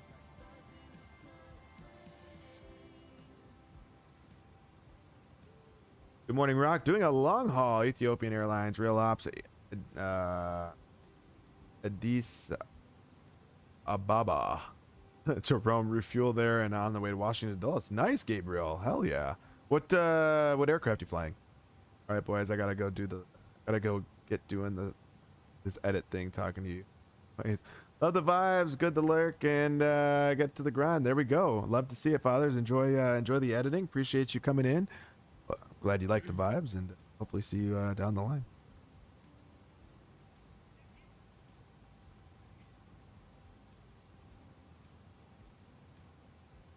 I don't know if I've ever taken a Fort Myers or taken a cargo to Fort Myers before. It'd be a first for me. I think it's the first for me as well. Not that it matters. I just go to the left now instead of the right, but. Gabriel says the A350 1000. Shit. I love me a good A350. Love me a good A350. I haven't flown that thing in a little while because I've been flying it way too much, and I'm kind of getting sick of that airplane for a little bit. So for a little bit, I'm gonna just be flying something else, just for a little bit. I'll be back to it eventually. I just love it because it's like it's a plane that I've had for so long, and it wasn't until like Sim Update 4 where I was really able to fly that plane and actually like fly the plane and have like a good experience in it, because previously for me, like my performance was just so annoying. Like, and it's not even that, like I was getting good FPS in the plane always. That was never really the issue. It was the frame timing between when moving around or like just overall stutters. The way this, like, it just was not smooth. And now with the newest beta update, like, oh my gosh, like that plane is I mean, I did 15 hour and like 20-minute flight down to Cape Town from, where did I go? Atlanta? Yeah, Atlanta with Delta. It was like 15 hours and like 20 minutes or something like that. Or actually, it may have been even quicker than that. I think it was quicker. probably like 14 hours and like 20 minutes or so, because I think we were like about 45-50 minutes early than what our scheduled arrival time was. I remember I did it overnight, and I woke up, looked at my flight when I woke up, and I had 21 minutes before I was supposed to land. So I was like, oh, shit. So I like stood up. I was like, ah. I came out here with like one eye open. I was like, descend. Because we booked it. We weren't supposed to land for another like almost hour, and we were that early. I was like, oh shit. But I mean, we did that long ass flight, and dude, the landing into Cape Town was just like butter, like the whole way, everything. Yeah, I want to do the Singapore to JFK or the other way around flight, but like it's like a long flight. I'd have to like, it's only 4 hours off of 4 or 5 hours off from like 24 hours, so I'd have to take off 5 hours before I want to land. So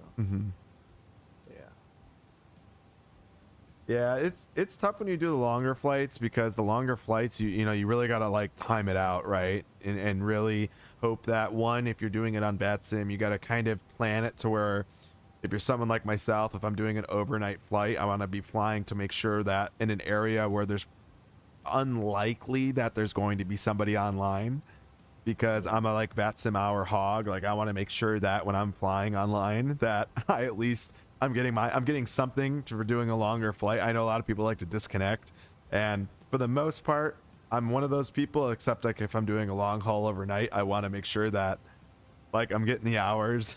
yeah. The big I'm approaching the 1,000-hour mark for my Vatsim, which I don't think I've ever actually. I'm almost at get. I'm almost at 3,100 hours. I'm 20 hours shy of 1,000 hours. Which is kind of crazy. Crazy. But that's how it goes. All right, let's go ahead and get CTAP up. Well, at least in the box for us. I'll get RSW in there as well while you're 12875. 75.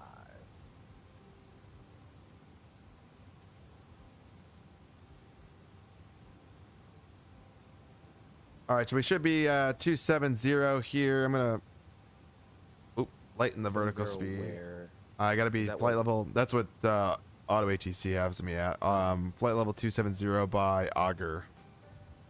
See, I haven't gotten auto ATC yet. You're still, yeah, you may be getting it like very soon here, at probably within the next like minute or so.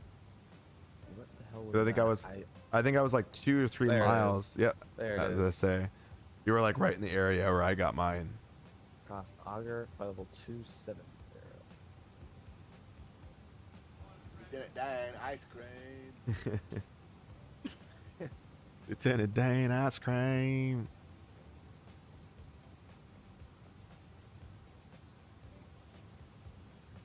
The one thing about flying cargo, which is also nice, is like I don't have to deal with Pack X. I don't have to deal with like any of the other stuff, you know, like like no passengers, no nothing. It's all just freight, load it, let's get going, get out of here. Load it and then get the hell out of here. It's nice, dude. It's like, it's honestly, flying cargo is almost as equivalent as flying like the CRJ or the Embraer, because the planes are so fast at getting passengers in and out, you know, They're and so cargo. tiny. Yeah, they're so tiny that it like flying a passenger variants, like, or flying passenger routes with like the CRJ or the Embraer, it takes like 2 seconds to get that aircraft in and out. Same thing goes for cargo. And you know, obviously if you're flying anything bigger with passengers, every turnaround's about 40 minutes. Why can't we just load people like how we load cargo? Just just load them up at the gate on a big old pallet, then shove them in there, push them back, and let's get the hell out of here. I mean, honestly, Southwest has got some extremely fast turnarounds. Some of their turnarounds are like 30 minutes and they're out. Ryanair's 20, I think 20, 25 minutes. I was just gonna say Southwest. I personally have witnessed a Southwest turnaround. It was like they got the Hey, I'd see you passengers later, off buddy. in like 15 minutes. Yeah. And as they were getting the passengers off, it's like as soon as the plane got to the gate, Yep. opening up cargo doors. Yep. Tugs are being attacked. Like literally, they set the parking brake. The tug is already being attached. Yep. Like it was, yeah. Some of those places, man, it's like in and out, in and out, in and out. Let's get them in and out. Because I have a friend- they're also trying to catch up too a lot of the times, you know. If they're running slightly delayed and they can get you in and out like quicker, boom. I have a friend in the Southern VA that I'm in. He is a ramp agent for Delta and San Diego. And he said that like San Diego is bad because they have departures coming in, and they have like people like taking off at the same time while trying to push people back from the gates. There's only one main taxiway, so they're trying to make sure that they're not pushing people back on the taxiway while some people are taxiing. Like, it's crazy. He said it's crazy at San Diego. Yeah, San Diego's tough. He was like there was like some United plane that was literally ready to push back, but they were delayed an hour. Jeez. Because is it just me, or is the default camera off on the A300? It's like off. What do you mean by that? It's like off to the left. It's like panning to the left more than it is to the right. Like it's not centered. I don't know. I make my own stuff with it. I don't keep it up. Like, I don't keep the default stuff. I just kind of, I do my own views.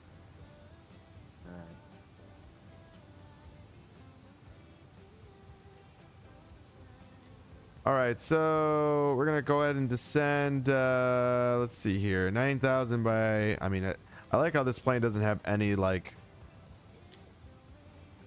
the.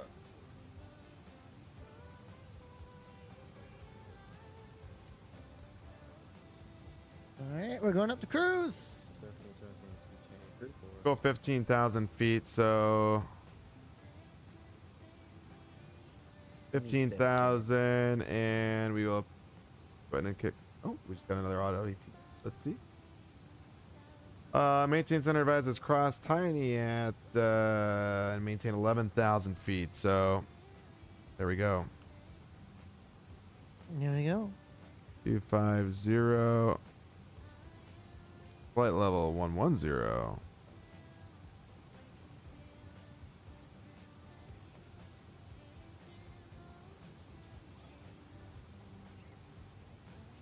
According to the chart, we can be down to 15,000 feet here by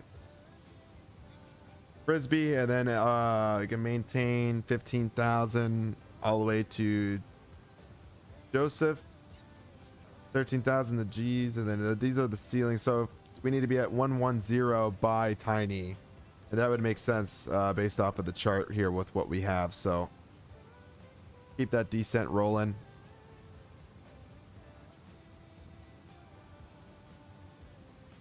Look at that.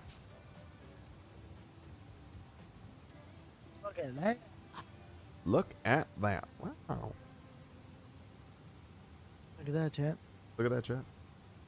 And would you look at that, chat? No stutters.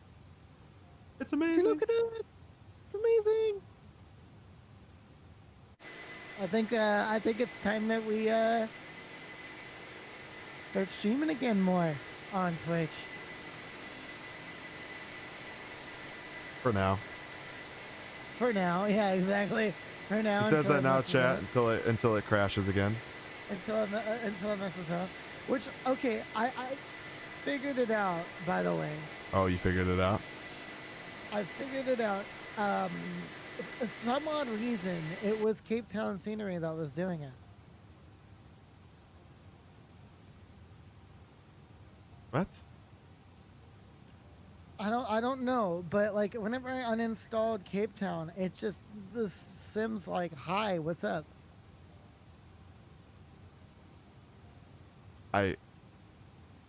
You're in 24? Yeah. I highly doubt it's that scenery.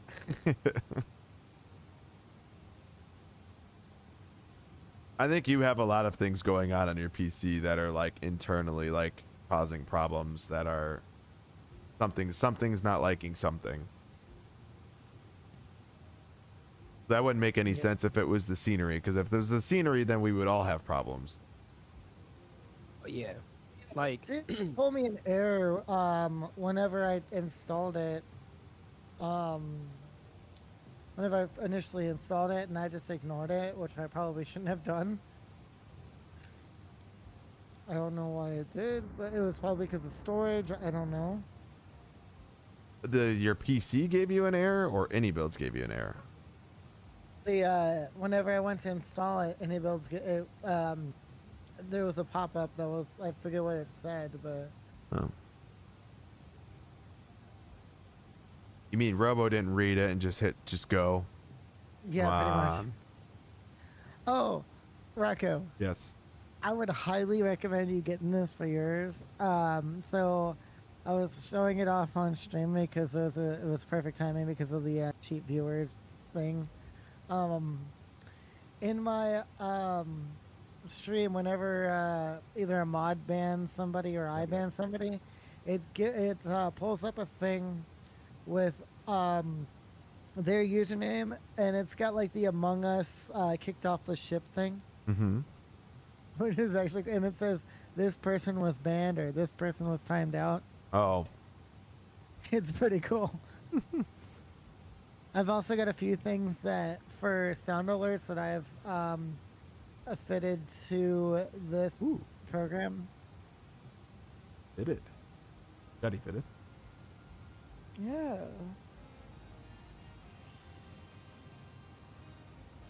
All right. Making our turn in. And I should be landing here in the next 10 minutes. First landing on the stream. All right, so with RSW, current winds are 310 at 6 knots, 298.6. So we'll go ahead and show you guys here. Right here is your altimeter. You're gonna push it out, and you actually get both all at once, which is kind of nice. 29086. We'll go ahead and set that here.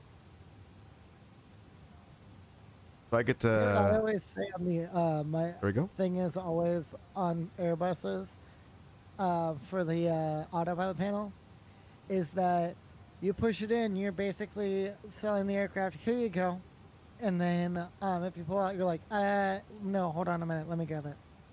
Like you're grabbing it, and oh, here, like you're handing the aircraft.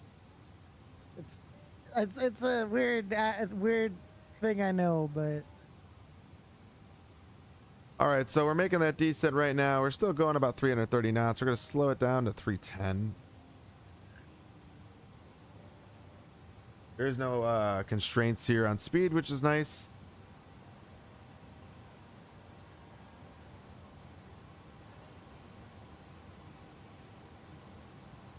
And we got Where'd Jesse go? Oh no, I think his PC either died, blew up, or did something. It blew up. He's not on Vatsim anymore. I want to guess blow up. He's That's not on just me. Vatsim anymore. I swear to God, you know, I do flights, and a lot of people fly with me, and when it's always a fun game to see who starts the flight off with me, Yeah. and then who actually makes it to where we're going, because so many people do not make. It's the curse of Captain Rex Savage. Let's be honest. No, it's the curse that people's PCs are just like, you guys just need to go through your PCs and figure out what the hell the issue is. I found my other M.2. So what I'm gonna do is I'm gonna do a install an instance of Windows on that, which is that other M.2 has a terabyte of storage on it. Mm-hmm. So I was gonna Venice Airport, by the way. swap it over to that. Venice Airport right below us. If you guys are wondering, like when I go down to Florida and I go to my in-laws' house, like this is Venice Airport. This is like right by not right by their house, but like pretty nearby. This is like one of the local airports here, and there's a beach right here that we'll go to. It's actually that pier that you can kind of see. Oh, now the wiper's in the way, but there's a really good restaurant right there. But pretty cool. When I was at FX Expo, though, one of the guys that handed me my shirt actually was from Venice Airport. Well, not from Venice Airport, but from Venice, and he flew out of the Venice Airport all the time. So it was pretty cool to meet him and just kind of have that connection to the Venice area. But I've been to that airport quite a few times. It's pretty cool, small, super like GA airport, and the departure for a lot of the airplanes are flying right out over the beach. So it's kind of cool if you're sitting there, you can just catch all these planes coming right off, which is pretty sweet. That's pretty sweet. That is indeed. All right, coming up to 11,000 feet. Looking good. We got to slow ourselves down to 250. So we'll make sure to do that with the speed.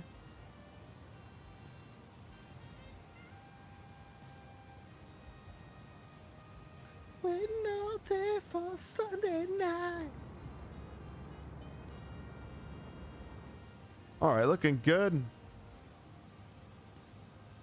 First, Looking good. I'm first looking good. We're all looking landing. good.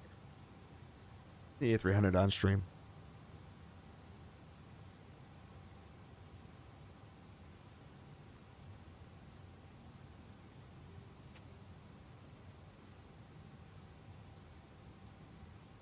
We're all looking good. We're all looking sexy.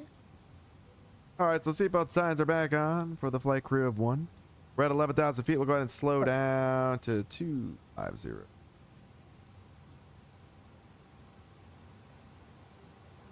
All right, so we are at, let's see here. We are at tiny 11,000, and then it's down to 4,000 feet. Fourth hour. 4,000.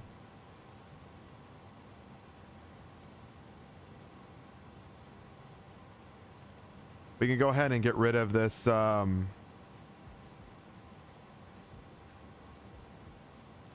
this discontinuity.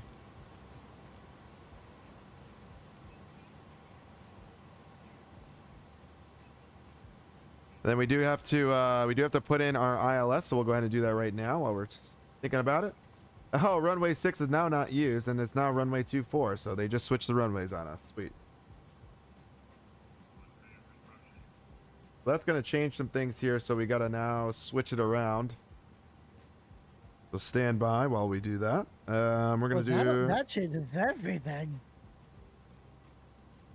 RNAV drums on the Zulu. So let's go ahead and do RNAV drums. That's going to swap us here. We'll remain on the arrival here. Runway 6 is still going to be in use. So we'll go ahead and click on runway ILS runway 6. And we are now on the still tiny 4. Oh, wait, no. Whoops. Just kidding. We're not runway 6 anymore. We're runway 24. My bad. RNAV Zulu runway 24 from drums and tiny 4, and we are, or no, we're actually from, well, it doesn't really matter. Currently we are en route to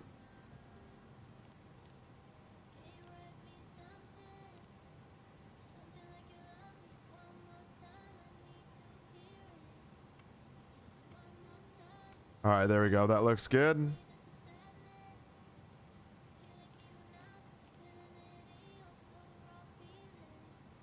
We're going to go right into drum so we can get rid of this discontinuity in there. And boom, we are good. We'll maintain 11,000 feet for now. And we got to cross Cooper by 4,000 feet. So we'll go ahead and make sure that we do that. But because of that, we've had to switch her up. That's going to make our course 238. So let's go ahead and set that up now.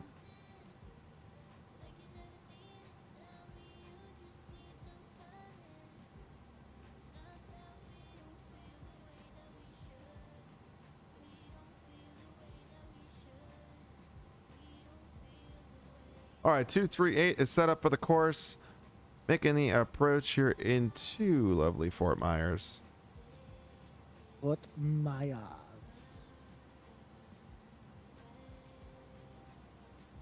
We're going to set 4,000 feet. Go ahead and press down on vertical speed and descend at about 800 feet per minute.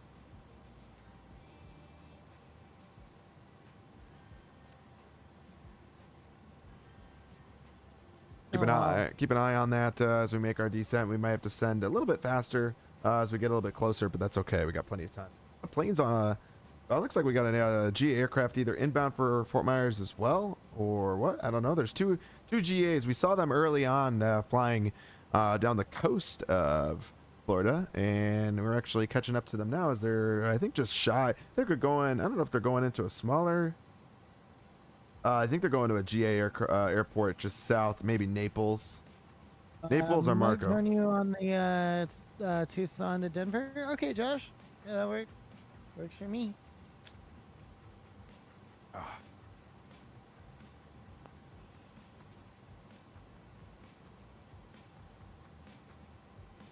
All right, so we're passing through 10,000 feet. Landing lights, everything is on. We are golden. We'll leave that nose light off for now since it's load at the moment. Everything else looks good. Just kind of going through some things. Things look good. Tune radio set.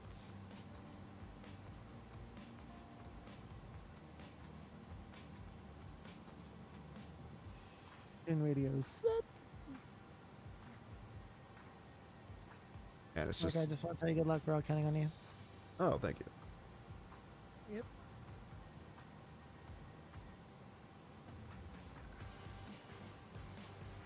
There's always a cool place to look at when you come in.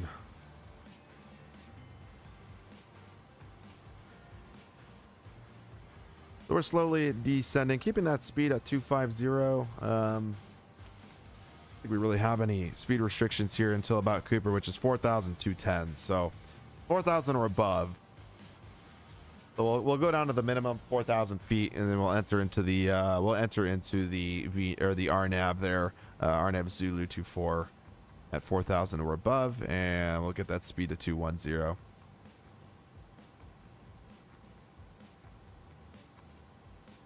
Dum dum dum dum dum dum dum.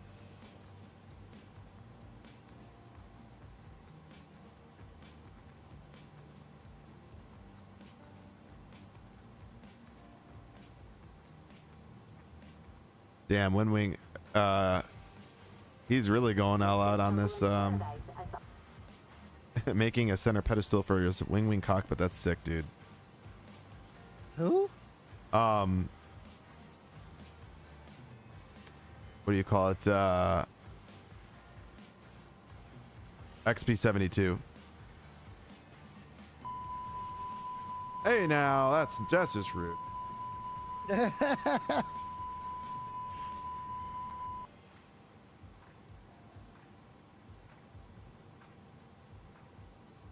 Oh, I've got I have 7K more. Nice.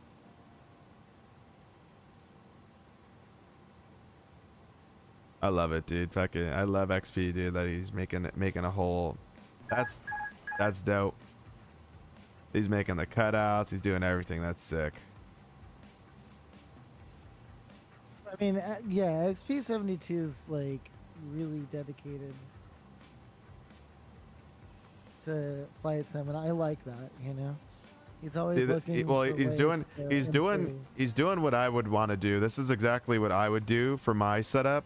If I ended up getting like all of these things, like maybe down the line I will, but this is exactly what I was thinking about doing at some point down the line, was making some of these like you know, taking like, basically it's so cheap to grab like pieces of wood like this, make cutouts, and then literally build your own like pedestal of like a section where you can literally make like an, you know, for instance, Airbus, for instance, you can literally make an Airbus one. And he's doing that right now, which is like all the blue.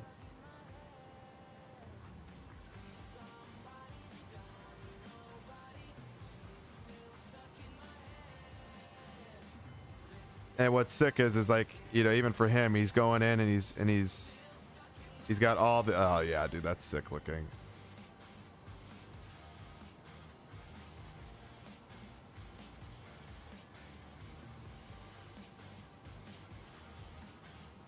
Boring bastard. Hey now, that's rude. Welcome in. Oh, dude, that's so sick. Yeah, like all the pieces and stuff. That's dope. Hello, motherfucker. Hey. Oh, he's got the comms panel there. That's cool. Traffic.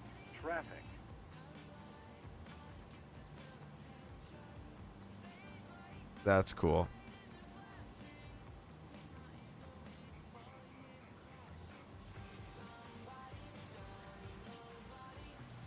All right, slowly making that descent here so we could kind of get a better view.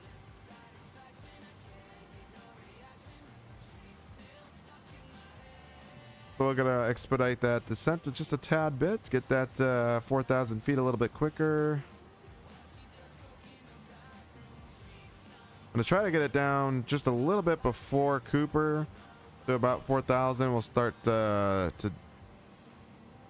get it to be a little bit slower. Then we should be making that final approach in, which is nice. Way to tune in to RSW. There's RSW there. Let's take a look at us real quick. Okay, so as we are starting our final approach here into lovely RSW, we're gonna go ahead and get the sounds up. Go ahead and mute the music for now as we're making our final approaches in. 250 knots, looking good. We're gonna go ahead and start to slow the aircraft down here shortly once we get to our altitude of 4,000 feet.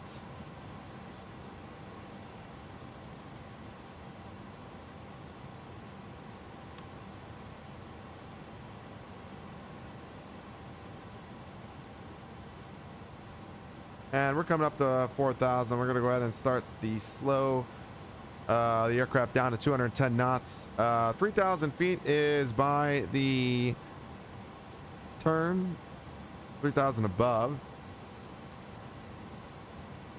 So I've never done an RNAV in this aircraft, so this will be a first. I'm not sure as far as if this aircraft does the RNAV, fully or not. I mean, we got a beautiful day here in Fort Myers, so we'll be able to do a visual for sure. Into this airport. Fort Myers traffic, FedEx 1465 Heavy, going to be on the RNAV Zulu runway 24 approach. But we're, I think, the only aircraft, at least inbound at the moment, slowing down here. It probably hit, yeah, there we go. So it should pop up everything.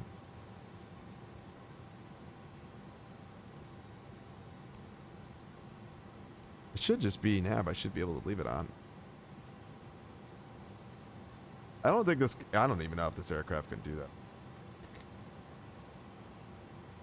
I'm not fully set on this, but we'll have to wait and see. All right, so 3,000 feet is set. We'll go ahead and continue the descent. We'll go flaps 15 at this time, as we're going to be making a kind of sharper turn, and then boom, it's right in. So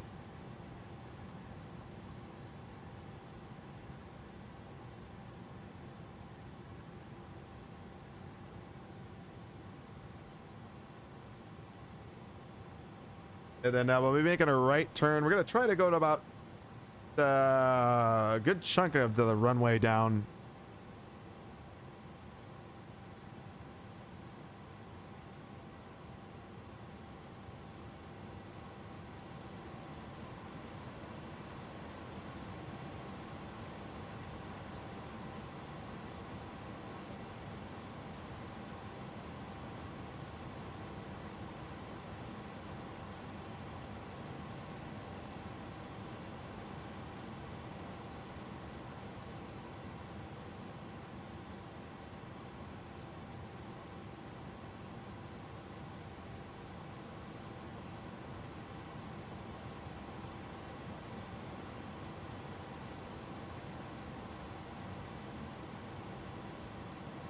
All right, speed brake is armed at this time as we're making our final approach here into Fort Myers.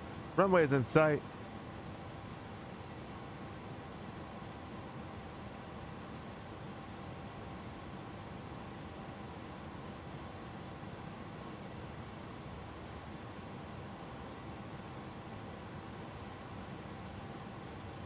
Oh, you can probably have to put a gear.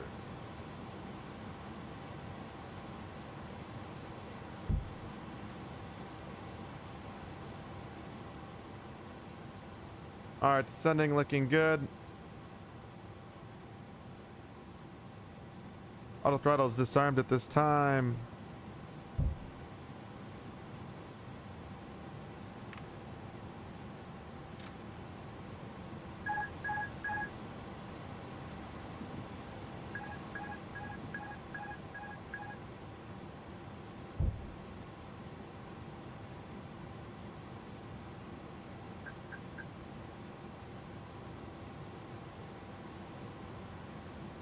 Just overshooting it just a tad bit, but that's all right. Get the aircraft back in line here.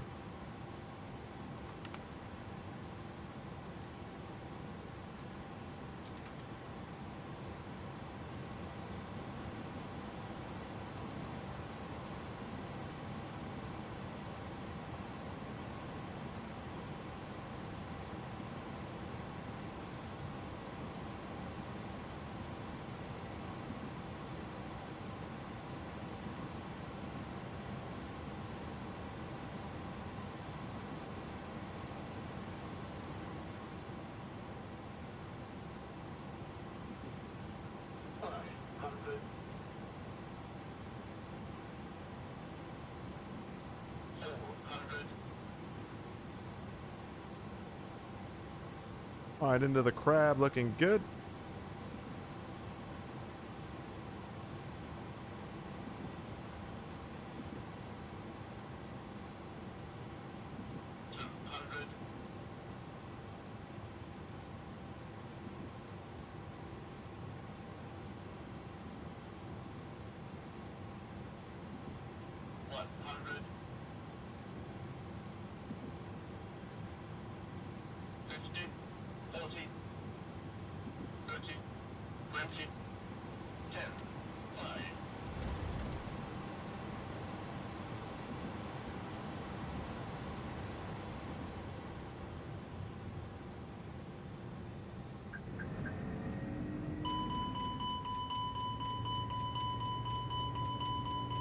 What?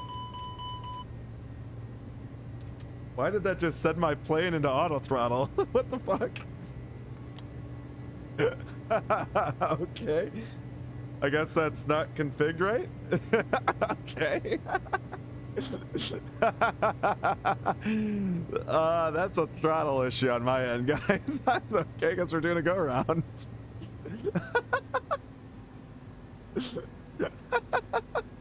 What? All right. Guess we're gonna have some fun with it.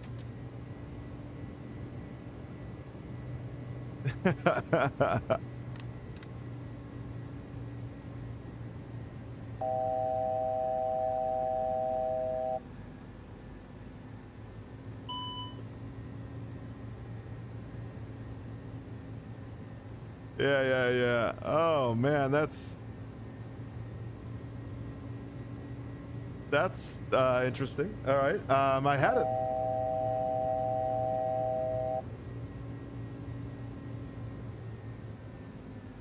I had it set up to reverse thrust, so I'm not sure why it did that, but we're just gonna go ahead. We're gonna do a touch and go. I'm not sure why it did that, but very interesting.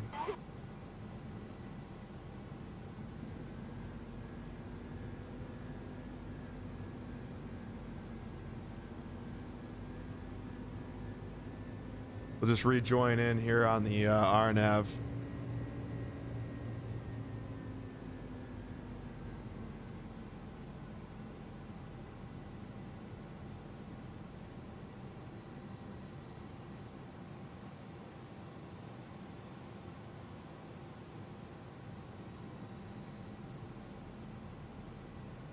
All right, so I guess I'm not going to throw this into reverse. We're just going to have to do...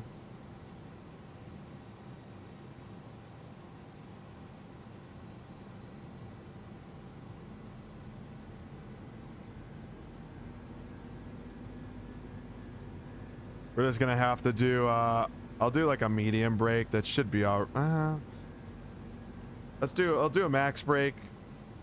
Then that way,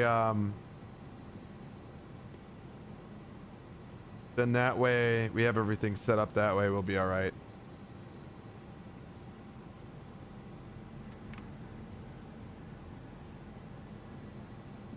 All right, so we're basically set it for the pattern again here.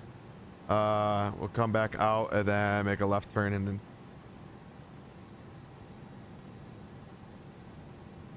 well, that was weird.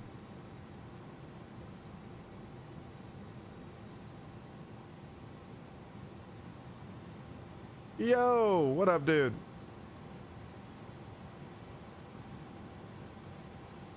No, no, no. Don't worry. Don't worry. It was our. I've set up, I thought at least, the reverse thrust thing, and it did a toga. It landed nicely. We were down on the ground, and I went to deploy some reverse thrust, and it just decided to do a toga instead. So I must have something like binded. I'm not sure what Rocco, that is. everything good there? So I'm not really sure why, but it did its thing.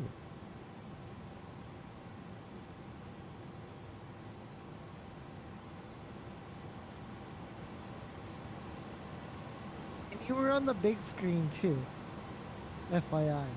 All right.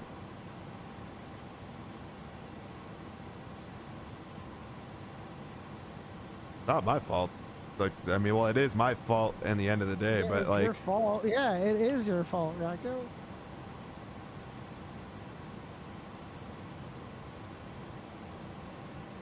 all right, coming back in. What else is this news?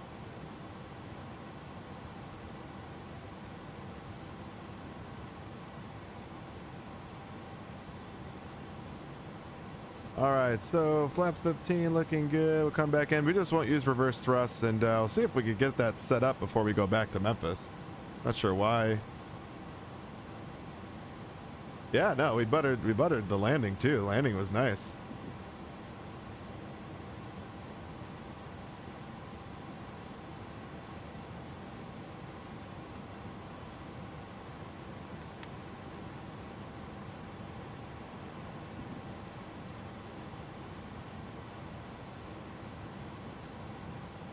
All right, so we got a little bit of a crosswind here, so we'll play that.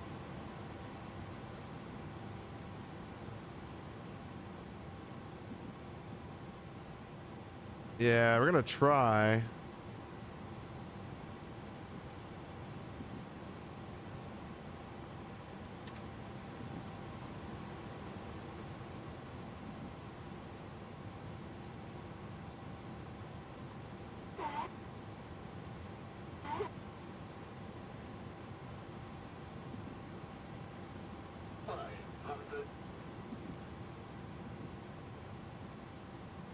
Just want to tell you good luck. We're all counting on you, Rocco.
All right, welcome.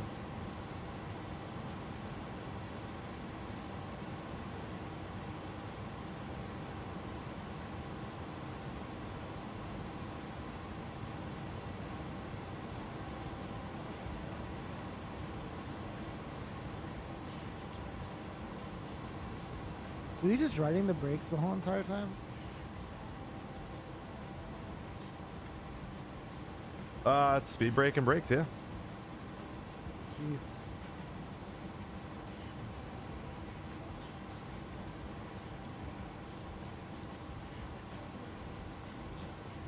All right, welcome to Fort Myers.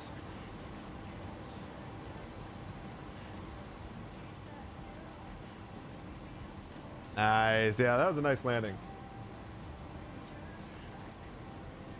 Both were nice landings, honestly. I just, like, I mean, I don't know.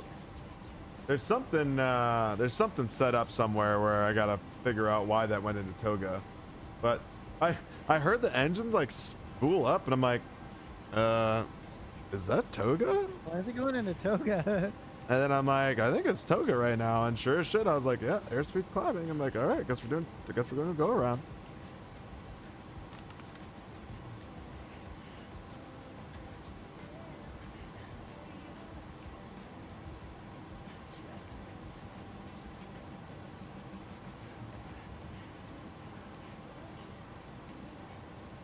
Yeah, it's set up, but I don't know why it went into Toga. It's like one of those weird keybinds that, yeah, I don't know. It was fine in on my 737 throttles, but I switched them to these Airbus ones, and I don't know why it did that specifically. I'll have to look at the settings again.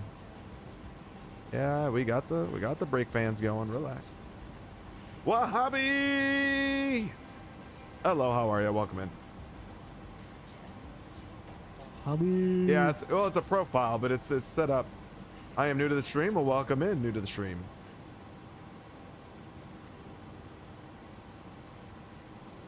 Welcome in. We're gonna be dock number 2.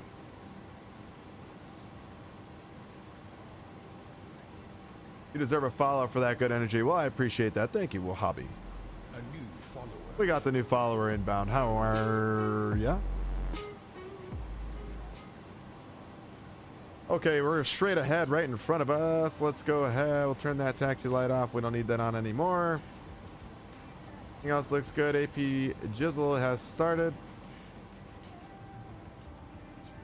Turn that bleed on. Everything else looks good. Coming in nicely. All right, going back to Memphis here. Once we get in here, we'll get unloaded.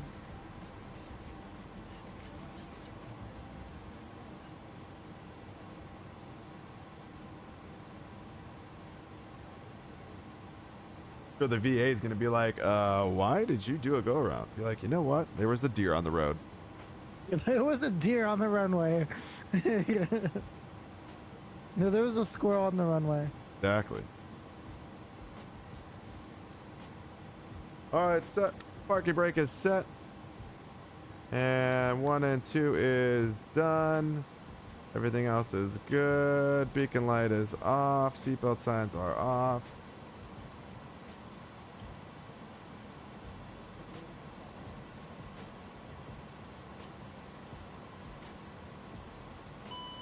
Ground equipment, door, main cargo set. We'll go ahead and attach the chocks at this time. We'll attach the GPU. Up above, let's get that external power going. We'll turn off the APU. Oh yeah, let's see here. I'll choose your gate at Memphis, gate 255. That's an Airbus only gate. Oh shit, okay.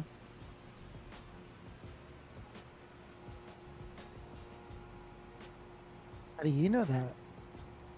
You don't work there anymore. Oh, he knows it. Don't you worry. Oh, my slide is out again. What does the slide deploy like that all the time? Every time you open the door. Your slide deployed. Whoops. Oh, that deploys. Gotta make sure nobody. Deploys like. Called? Gotta make sure nobody was near that door whenever that slide deployed. Well, I don't think anybody was actually, but I don't even think the door was open yet.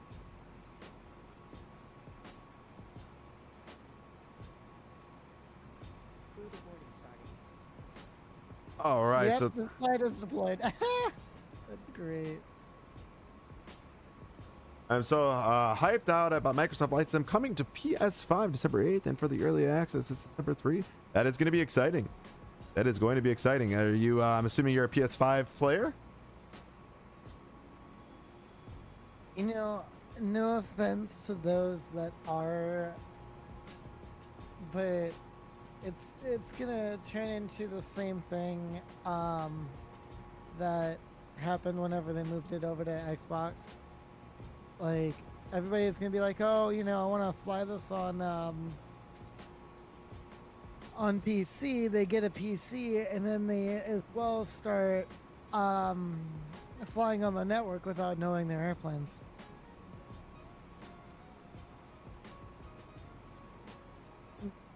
Just my manifest. That's all. Nice, Wahhabi. That's exciting.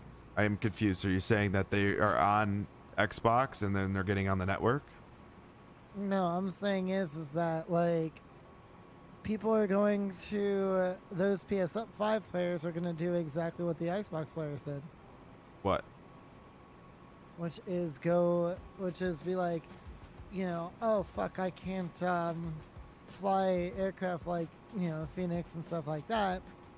I'm gonna go ahead and buy myself a PC so I can. Then they're gonna figure out, oh, there's the Vatsim network, and then come onto the network and without learning the airplanes.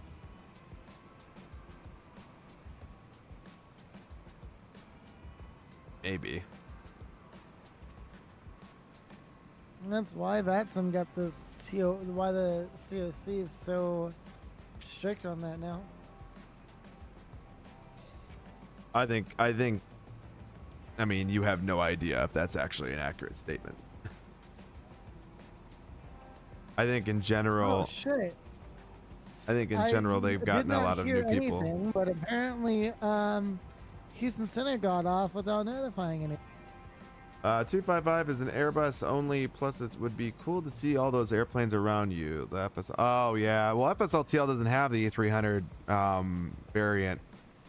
You have to have the IBAO. But I was thinking about doing that for certain airports because I started doing it with the ones out in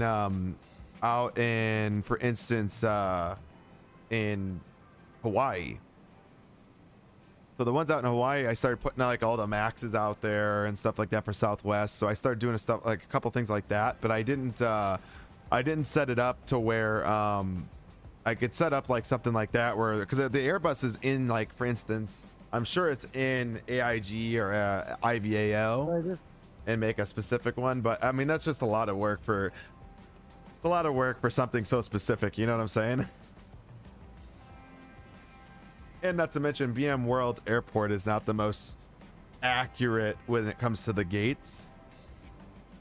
So it's tough to really.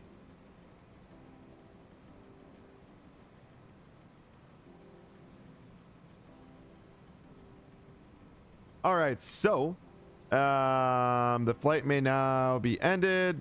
So our arrival duration was 2 hours and 10 minutes. Land at 88 feet per minute on the vertical speed. Let's go.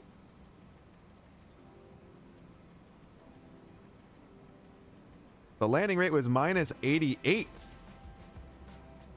Damn.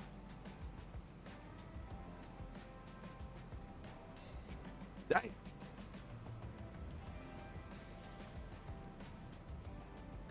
That's pretty crazy.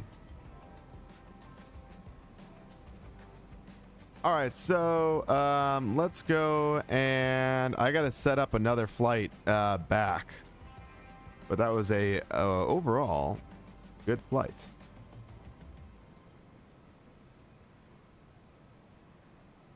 No big deal. Stuck on that, Falco. 88 feet per minute.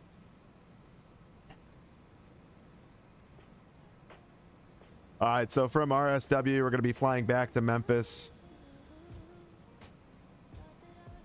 We're going to be in the A300 as always, dispatch the flights. And we will use SimBrief. Click here. You French toast buttered that thing. You French toast buttered that thing. Yeah. Oh, man. That was a nice flight. Nice flight.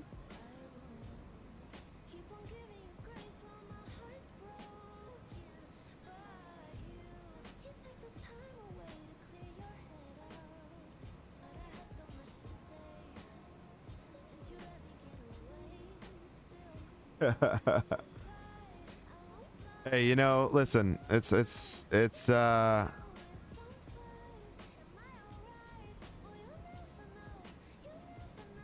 just trying, you know, what can I say? Link Navigraph, let's go.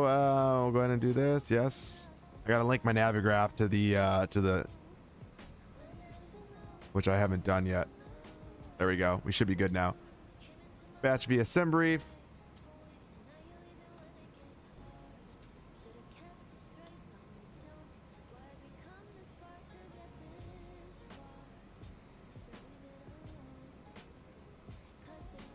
All right, we're creating the booking. Oh, Country Angel, what's going on? Welcome in. Fecka. All right, so we're creating the booking here. All done. Sim brief has been generated, and we are good on that end. Hell yeah. All right, our last flight was a killer. So apparently we've done a flight from RST. No, we haven't. No way. Refresh should pull it up, which it did. Let's go. RSW now. You guys can see that. RSW to Memphis, back at it. We are 12:26, so we'll go ahead and reconnect.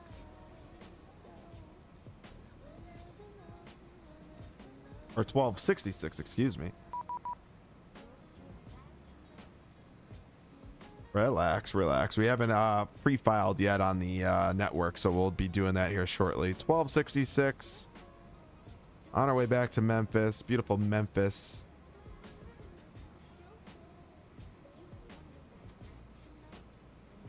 And we can go ahead and start that flight here. Hold up. Wait a minute. Something ain't right. Go ahead and pre-file on our way back to lovely Memphis.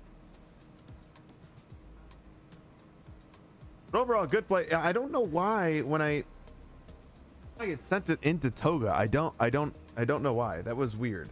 I gotta look at my maybe something in my profile on the end game. It's something different for sure, and I'll have to take a look at that. Yeah, I don't know why it did that. It's got to be something in here. Oh, I keep forgetting I have a button for that. So if I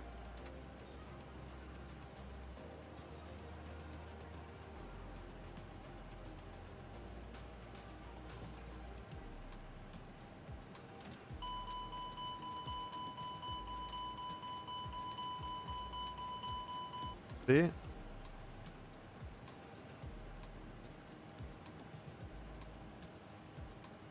Let's do it again. I know, right? All right, so let's try this again. Let's what's wild is it like here's idle and then max. So that should be sending it to reverse. All right, all right, let's recalibrate. This is idle. And then this would be Toga. Done.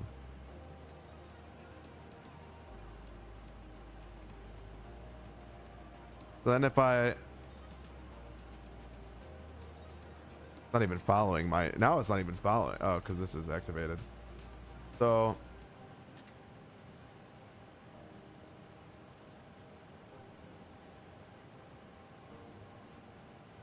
that's so weird. It's like it's set to Toga. All right, while we're waiting here, let's go ahead and I'm going to look at the controls really fast because that's weird. It shouldn't be set to that. Oh, what the heck?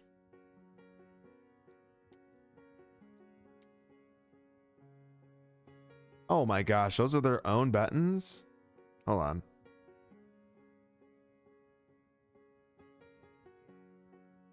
I didn't know this. Hold on. I looked this up earlier and I didn't see it show, so maybe that's why too. Oh, that's why it's going off. Shit. Okay, that's why it's doing it, because that button I have it set to is oh my gosh. Okay. That's my bad. That was totally my bad.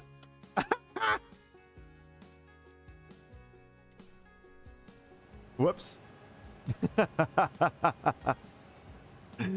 right, let's go ahead. We'll get the boarding going here. Oh man, that's embarrassing. But hey, you know what? We all learn. We learn. All right, import from SimBrief here. Fort Myers to Memphis. We got everything set up there. Let's go ahead and grab our weight and balance. We'll update here. Should be changed. Yes, it is. Okay. Apply and load.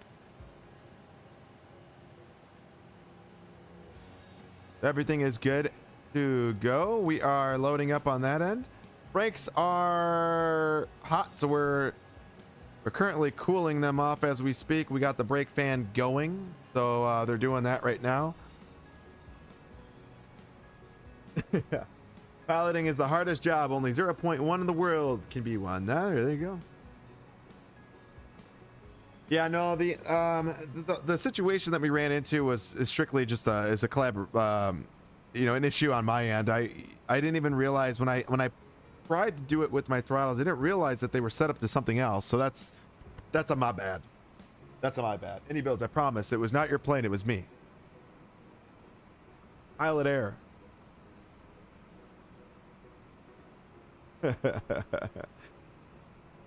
Yeah, so what was happening was, guys, there's a reverser, right? There's reversers on your throttles, and when I pulled them, those buttons, one of those buttons was activating as toga. So because it was activating that button specifically before technically I would be able to pull it into the reverser, it was activating toga before it hit reverser. So it was just activating based off of what was activated first, and that was unfortunately what happened. It is what it is. Now what's wild is they're telling me 06 is now for departure. So I think winds are really gusty here right now in Fort Myers. They're gusting around. It's 310 at 8 knots, but I think the wind is consistently changing because now my arrival was runway 24, which I thought was kind of gusty, but then now it's switching to runway 06 for departure, but the winds are consistently changing. So we'll take another look at that as we get a little bit closer for departure time. We're going to go back into the cockpit here. We got some things we got to do inside the cockpit here.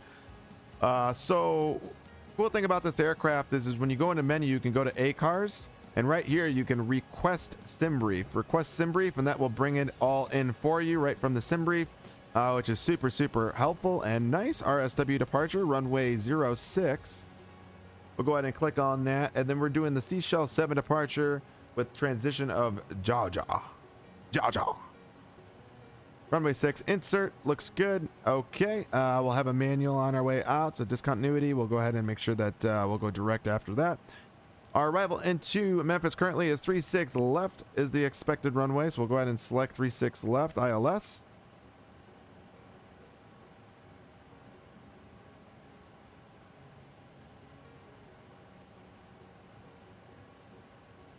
Do we want to do...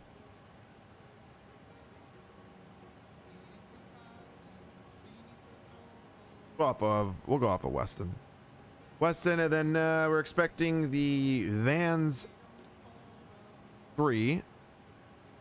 Vans 3 transition is Wasser. Insert. Flight plan is complete. Is this free mode or is this career mode or free play? This is completely free play. We don't do any of the career mode stuff on our end, Wahhabi. We just essentially, all we do is real world operations on our end, and that's really what our stream has been built on. We just do real world operations. We don't really do career mode or any of that stuff. We do fully real world operations. There's a reason why, we have so much, peripherals and products on our end, because we do a lot of real world stuff. Obviously the A300 is an airplane that we really don't have a lot of peripherals for, other than a yoke and some throttle stuff that we can kind of get on our end. But when it comes to the MCDU or FMC, same thing goes for any pilot panels that we have. We currently can't really use anything for this plane because honestly it's its own aircraft, and really there's nothing out there that currently has any peripherals really for. So we're kind of limited to this airplane when it comes to the peripheral side of things, but that's okay. It's been a while since we really got to fly and press things in the cockpit. So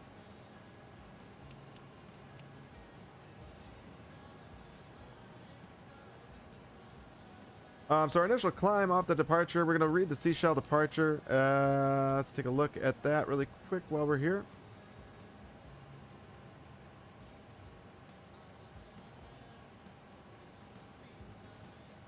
All right, so on the RNAV departure, takeoff minimums page 5. Okay, standard for all these runways here.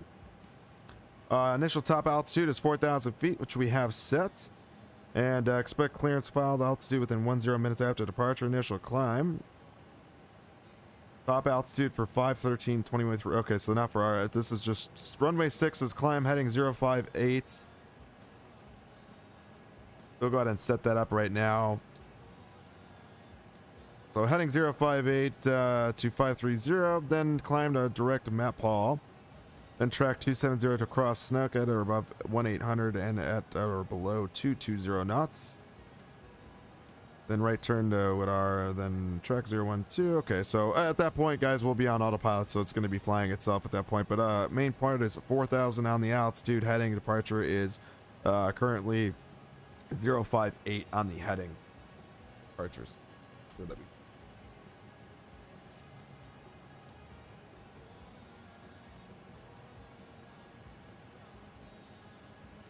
Okay, so we are good there. They are doing everything that they need to do on the fueling side. Looks like they are wrapping up the cargo as we speak. That's why I love cargo, man. We can get in and out really fast. It's pretty nice. Go ahead and close that door. And they are already ready to go. My gosh. All right, go ahead and get that APU going. We got APU bleed set. Everything else is looking good.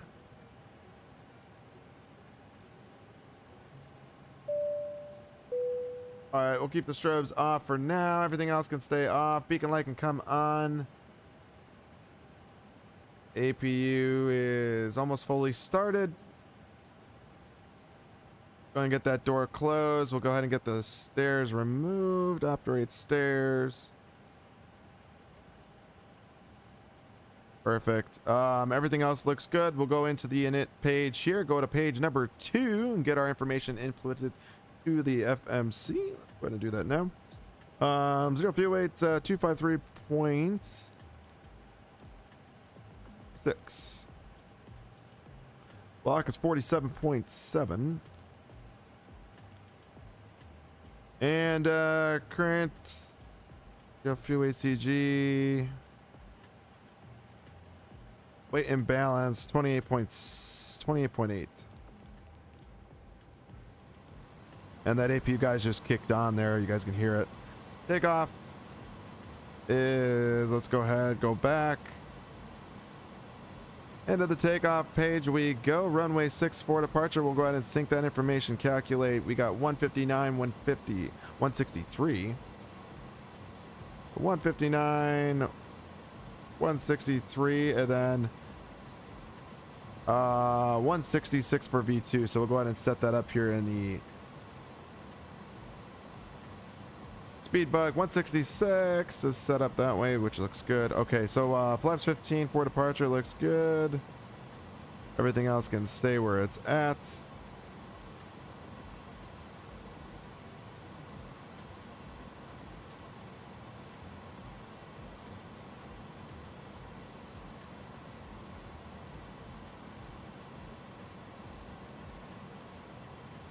All right, flight plan is done there. Everything looks good in the FMC.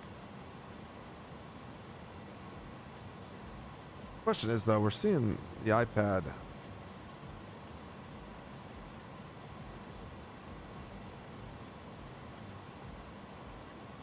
Block fuel is still going, so it looks like they're still loading up the fuel here.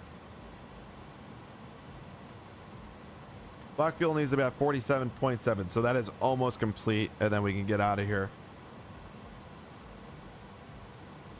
Go ahead and prepare for departure here. That's almost done.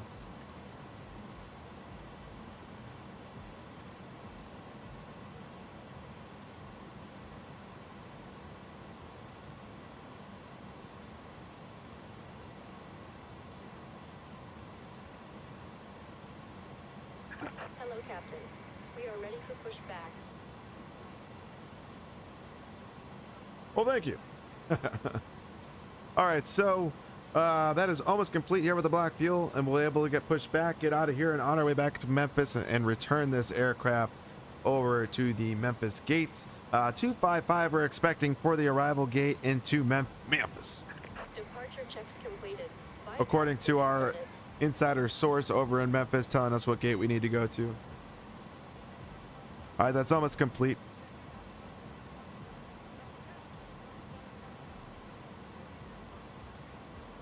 So we're gonna push back, basically straight, almost straight back. Just face really any direction we really want, and then we'll just take Alpha 3 to Alpha, and then Alpha 1 for runway 06. As long as that's still going to be our current departure, current departing runway. So doesn't look like that's going to change.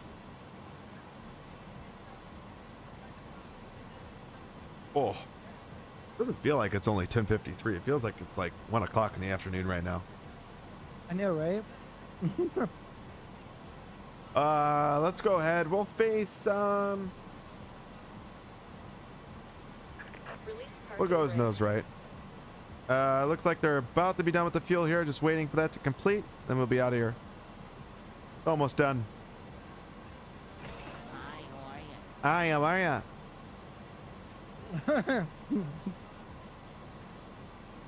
Oh, trust me, my channel points are even worse.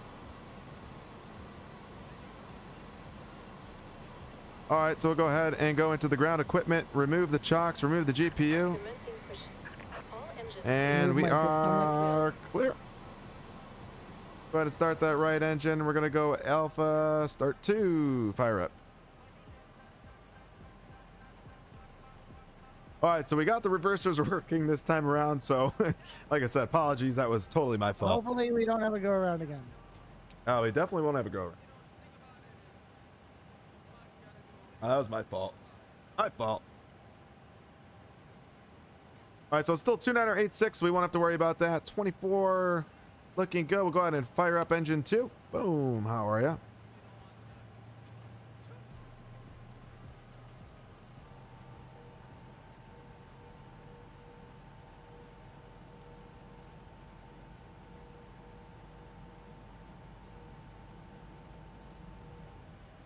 Right out of the cargo bay, baby. It was a nice landing, though, into Fort Myers. Fort Myers is a beautiful airport, guys. If you guys don't have the vertical sim Fort Myers, definitely go pick it up. It is a very good airport.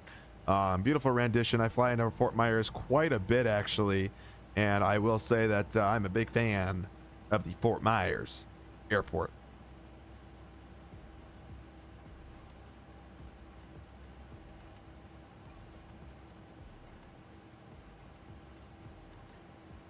All right, so I'm going to go ahead and go flex here because we're going to have a takeoff of a flex. Let's just make sure we get that put in. Flex is 63.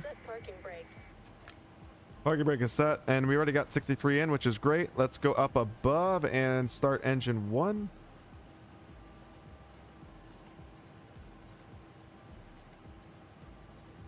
Fort Myers traffic, FedEx 1266. Got a taxi via Alpha 3 Alpha 1 runway 06 for departure.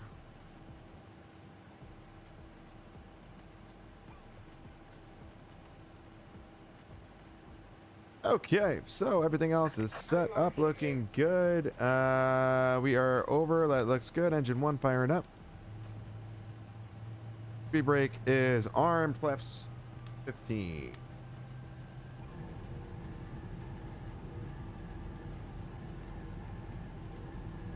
Tow truck disconnected. Bypass pin removed. Left is clear. Right is clear.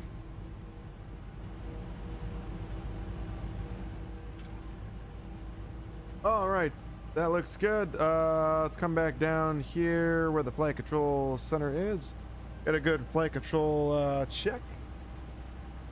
Full right, full left looks good. Full forward and full back. Rudder right and rudder left. And we are looking golden. Golden.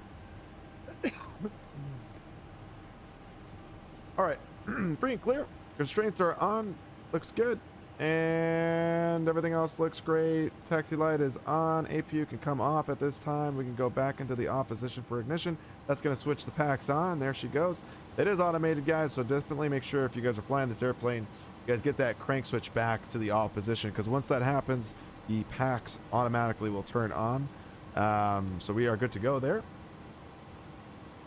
Park and brake release. Let's start moving.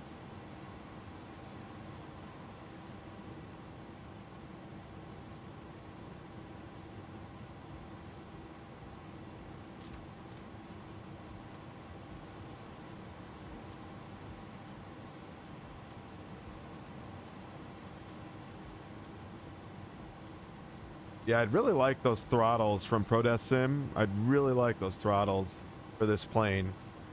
That'd really tie in the immersion. It really bugs me that I don't have them. I just don't want to spend $120 on a set of throttles, especially for the A300.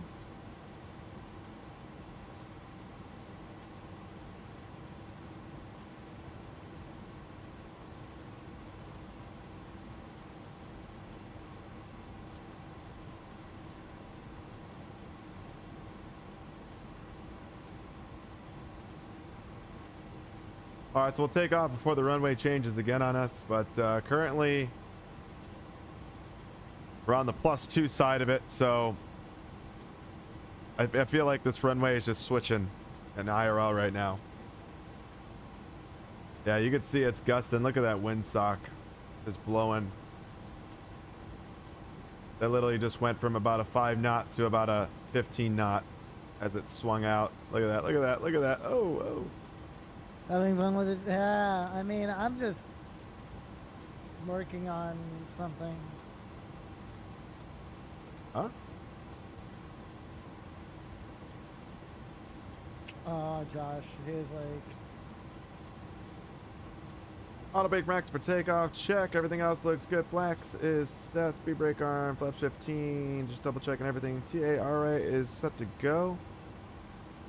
And we got 058 set for the heading. Speed is 166. 4,000 on the climb out. Slowing down. Sounds are up. Lights, camera, action. So they work now. Correctly. 4 miles traffic, FedEx 1266 heavy, gonna be taking off runway 06. All right, looking good. See you guys up in the air. Over to the gear cam. That's what she said.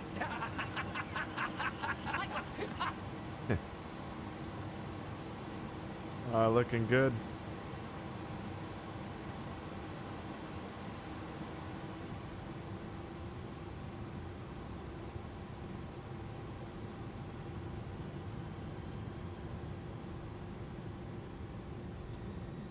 All right, set.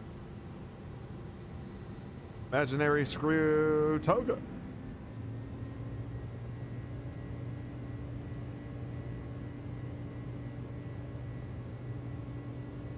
All right, 80 knots. All right. Maybe we can turn the seatbelt signs off for now.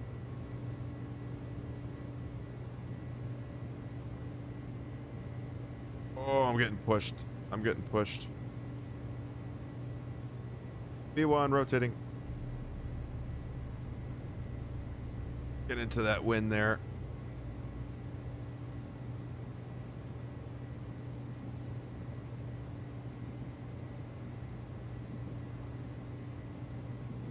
All right, positive rate, gears coming up.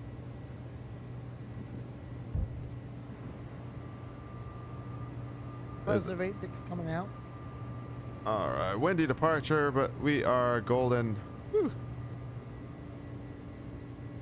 All right, perfect on the climb.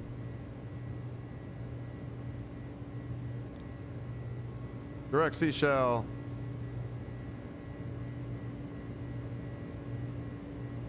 Direct to what? Seashells on by the seashore. AP1 set, nav is set. Flaps. Whoa. Well, what is that? Flaps 5 technically in this plane? I don't know.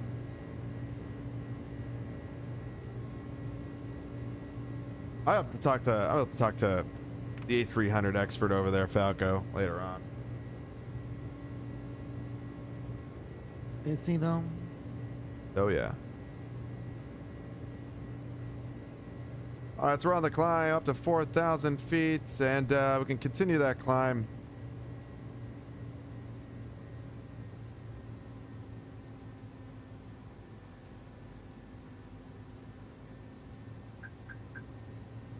Top altitude's 340, so go ahead and set that 340. Check. Yeah, profile, auto throttle, everything looks good.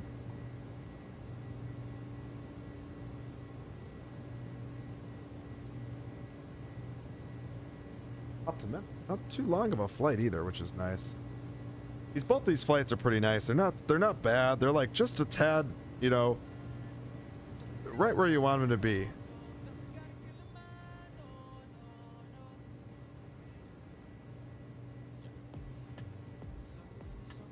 All right, I can turn the nose light off at this time. Oh yeah. I'm gonna open this up to about, I don't know, 120. See everything there. There we go. All right, say goodbye to Fort Myers. And on our way. I don't want to say goodbye to that. Oh, that's your fault.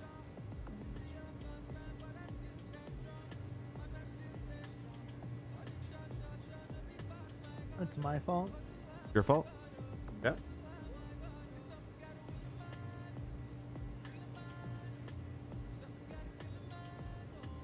Is it my fault though? I don't know. Is it? You gotta ask yourself that question. Geez, seven updates. My goodness. Javiation updating a bunch of his stuff. Yep.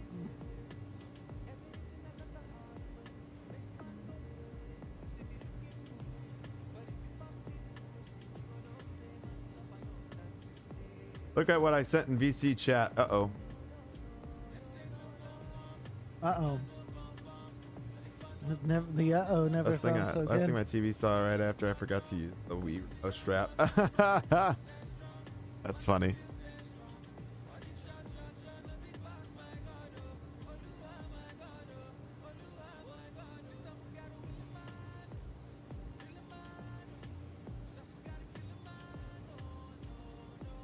That's funny.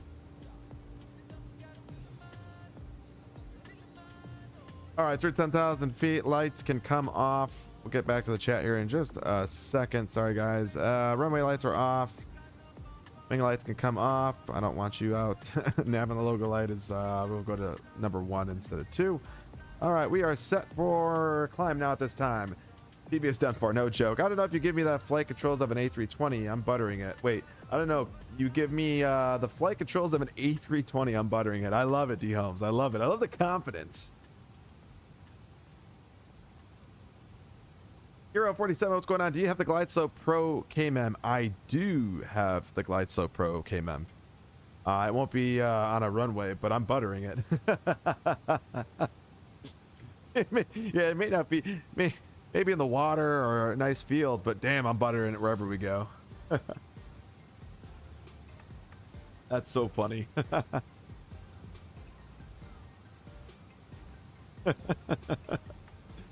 Yes, we do have the Glide Slope Pro KMEM. It's like the latest version currently that we're running, so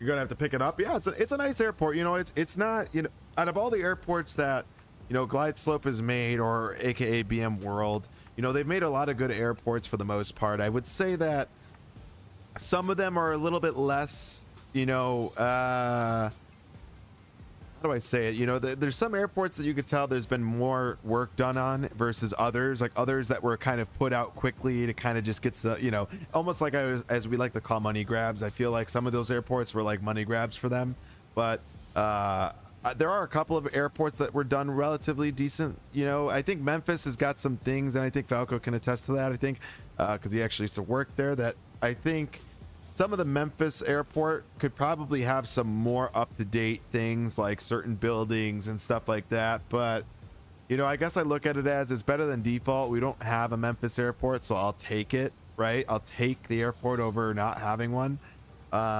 It would be nice to see like a well-done Memphis airport, but it is what it is. They do regional airports, not gonna lie. Not having an Albany scenery is criminal. Do we not? I thought we had an Albany. Do we not have Albany?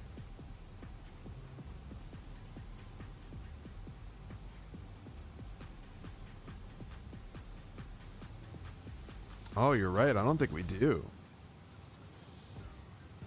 Not having an Albany near is criminal. I mean, you know, I guess I look at things as like, it's crazy because there's certain airports that we have, you know, we'll have 4 different renditions of, right? And it just baffles me that we don't have certain airports. We would rather have 4 different renditions of like Philly or something like that, but you know, can't go and just make one airport, you know. Syracuse, yeah, Syracuse.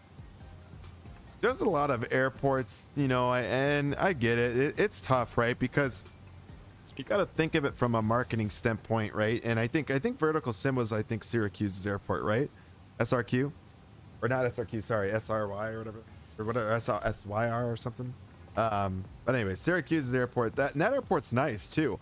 But I understand when it comes to like, you know, what does very well for them, right? And we look at the airports that one comes out with, and I know I've talked to Vertical Sim on this quite a bit because he comes in here from time to time, and we talk about the different types of airports that are out and what does well, what doesn't do well. And if an airport or a region doesn't do that well, there's no real sense in trying to either come out with more airports in that area and stuff like that. And I think with Albany, it's kind of the same concept, right?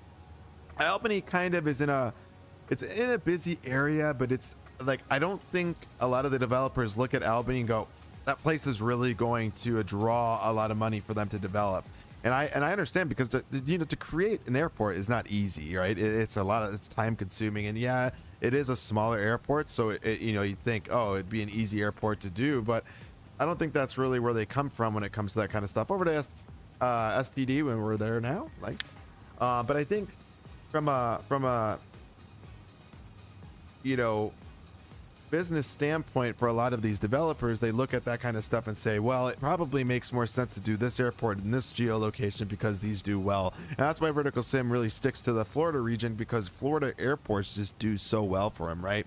Provo was obviously a really cool airport that he did all the way out in that Utah region, and Provo was a cool place, and ultimately that airport probably did relatively well. But you know, it's those select, you know, sceneries, right? I always said it'd be cool to have like a Rapid City regional airport, stuff like that, where you can get some regional ops, you know, going back and forth from like Denver to Rapid City. But like I also understand, like, Rapid City, like, who the hell wants to fly to Rapid City, right? And you know, not a lot of people want to go to those areas. So I think you kind of you run into that problem, and they look at it from a time perspective, like, where are they going to be able to focus where a lot of money's going to be made versus going to some of these places. And I don't know why Albany hasn't been made, D-Holmes. It is interesting. I'm surprised by that, but at the same time, like, maybe none of them look at it as like it's really going to do well for them on a money standpoint. So I don't know. By the way, I just put a daily check-in widget into my thing. Nice. Yep.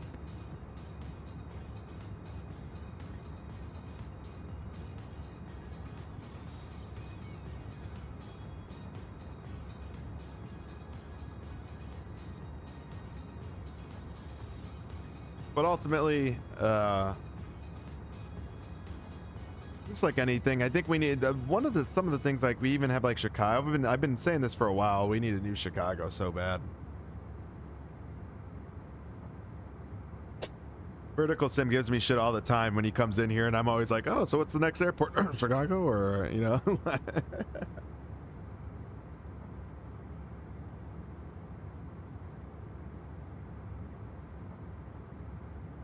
Yeah.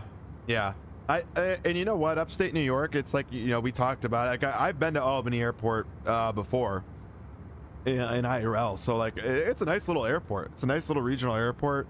But I think it's like you said, like, it gets overlooked, right? Because you got the East Coast, you got Boston, New York, right? You got Portland, you got DC, right? You got all these major airports on that East Coast that a lot of people fly to. And I think when you look at Albany, obviously,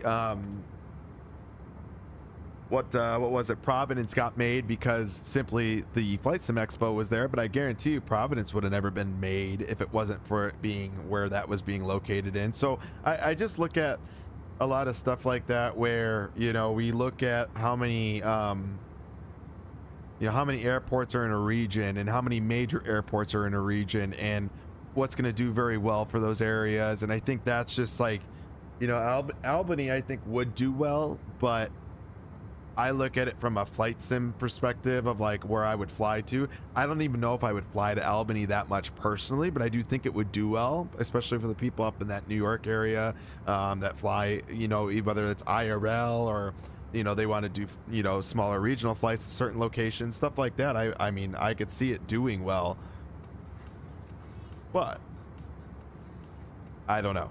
RIP Johnny, good morning. I'm doing well, man. I'm doing well. Cannot complain. Flying the A300-600 freighter version from IniBuilds, and we're loving it, man. Loving it, having a good time. First couple of flights here in the stream with the A300, so that's always fun. Doing a flight for the, you know, first time on stream. In this aircraft, but no, we're loving it, man. It's been a good day so far. We just landed in Fort Myers, unloaded, reloaded, and are now on our way back to Memphis. So I'm excited to get this aircraft back to Memphis. But no, it's been good, man. Been good. Can't complain. Got my in-laws in this week, so we've been pretty busy on the back end of things outside of the stream. So it's been a busy week so far, trying to manage our wiener dog and their wiener dog at the same time. They love each other. They just beat each other up all day long. It's hilarious. But today they finally got some separation for the day. We'll have them over tonight because it's her mom's birthday today. So we'll be going to a dinner tonight. But overall, it's been fun. And we got all week with them. So right on. I'm about to take off from Chicago. Let's go. Nice. Look into the camera and say you're having a good time with that. Hey, I'm having a good time with that. Now, I love the in-laws. I love the in-laws. I love the little dachshund they have now, and I love that our dachshund and their dachshund gets along so well too. That was huge for us. You know, nothing is worse than when you have your dog and, you know, somebody that you see on a normal basis or whatever the case may be, they don't see each other very often, you know. And, you know, whenever you have them over and stuff, you really want them to bring their dog and stuff like that. And you just really hope that the dog does well. But sometimes that's not the case. But the good news is for them that they love each other, so that's good. Like my mom's dog and our dog do not get along at all. It's a no-go.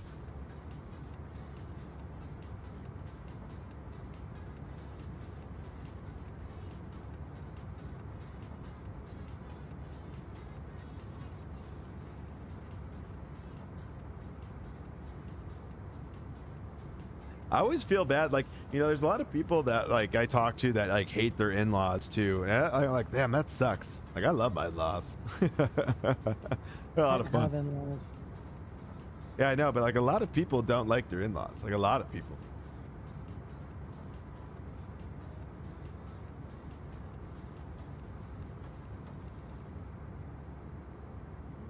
Yeah, I don't have in-laws.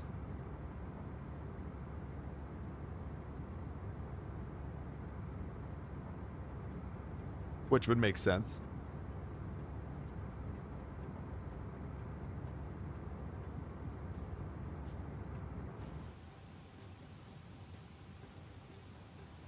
All right, so we're on the climb right now, climbing up to 340, looking good.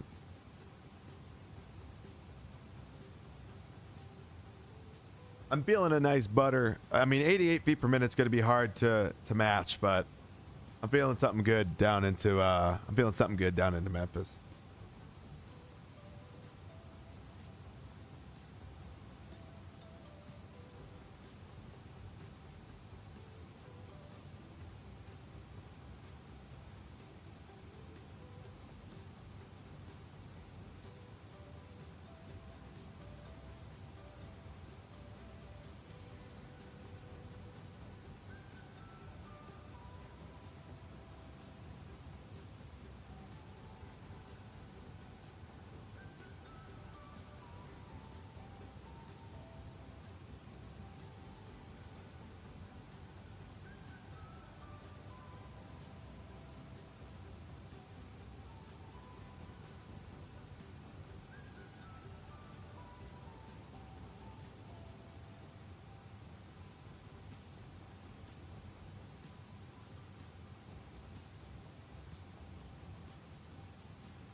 Like,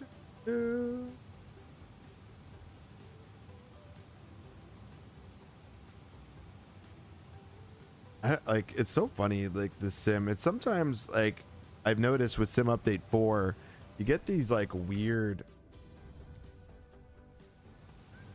what the hell? What?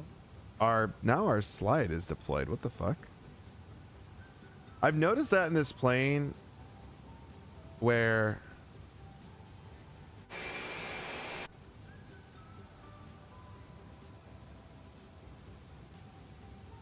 it'll do that, and like you have to almost like reset it like that.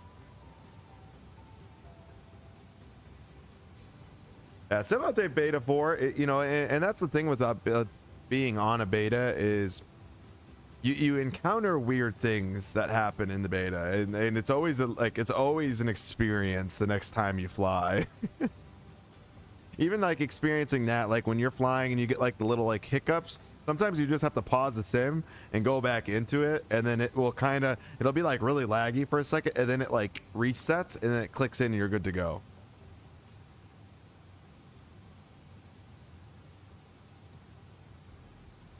But there's like these little things that you find out the more you fly on the betas and you do these things, and you like the more things you find out, little ways. Yeah, I don't know if it's a main thread thing, to be honest with you, D Holmes. It's got, I mean, honestly, like we don't have an issue on our end at all with main thread. Like everything is a smooth sailing, but sometimes the way like the sim, and it's a lot, honestly, a lot is this right here. So these here play a big role. A lot of you guys don't realize, but these menus, when you open these up, they're technically like a browser source, right? And sometimes, and it's not even sometimes, like, or I shouldn't say like this isn't like, this is like a true like fact with it, is that when you open those up, sometimes that leaks in the sim.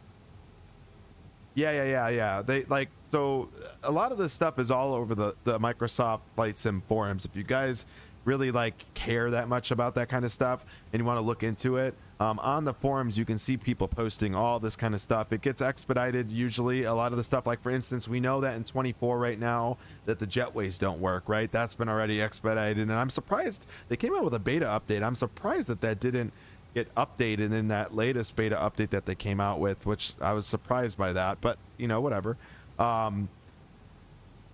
But yeah, like, so there's just a lot of things that are out that you have to, you know, when it comes to looking at all the updates, you look at the forums, a lot of people report a lot of these problems already. So it's already been done. And obviously, you know, if you go on them, and you'll see a lot of people are reporting the same thing. So a lot of that stuff gets looked at.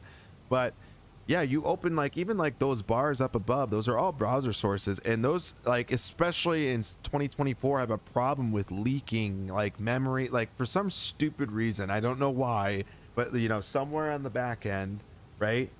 There's somewhere on the back end it's causing some sort of problem somewhere with either RAM and stuff like that, and it can lead to issues in the long run with the sim's performance. So that's what's like crazy about 2024, is they have a lot of those like little things that, you know, and unfortunately, like we all say, like even X-Plane, even 2020, all these sims have had problems when they first released. So they're still working out the kinks on all that stuff with 2024. You got to remember, it's what, about a year old now. So it's, you got to remember that it is still a building, you know, building blocks on each other, and we'll get there eventually where it's super stable like 2020 was. And you know, I'd say it's very stable now. It's just a matter of if you're on the beta build, you just never know what might be introduced. But overall, the performance has been unbelievable. But like just doing simple things like that, you get into the sim. I've even told everybody, if you get into the sim initially, and the sim is kind of very stuttery, just not responding well when you get into the sim to start off with, and normally it's a very smooth experience, I would just say back out of the sim, completely start it completely restart it, start over, because ultimately there's probably something wrong somewhere, whether sim connect and it's like faulty on that end, and then you're getting a bunch of weird things happening, because all it's going to lead to is a lot of like weird problems in the sim once you get into the sim. So just restart it, load it back up, and usually that always fixes the problem. And like I said, that's just like a beta probably just a beta thing. Cause I know in Sim Update 3, that's not really a thing, but Sim Update 3 for me, I don't really get that great performance in Sim Update 3. That's why I'm in the beta. So some people are having different experiences in Sim Update 3. I think a lot of people were having a lot of problems with Sim Update Beta 3 or Sim Update 3 in general. So that's why when Sim Update Beta 4 came out right away, a lot of people switched to it because they were like, fuck. I was the same boat. Sim Update 3 was almost unplayable for me. It was unplayable for me too. Yeah. Hello, Flyer. Hello. You like my go around? I just got home. I had to take the kid to school. Oh, nice. 2020 is smooth as silk. Yeah, Hochi. I mean, 2020 was pretty solid. 2020 was solid, but there's just too many things in 2020 that like I can't go back to now.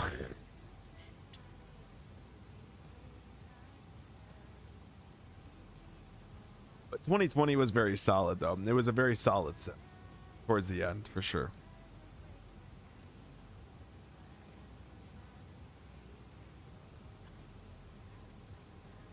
I switched throttles flyer for flying the A300, and I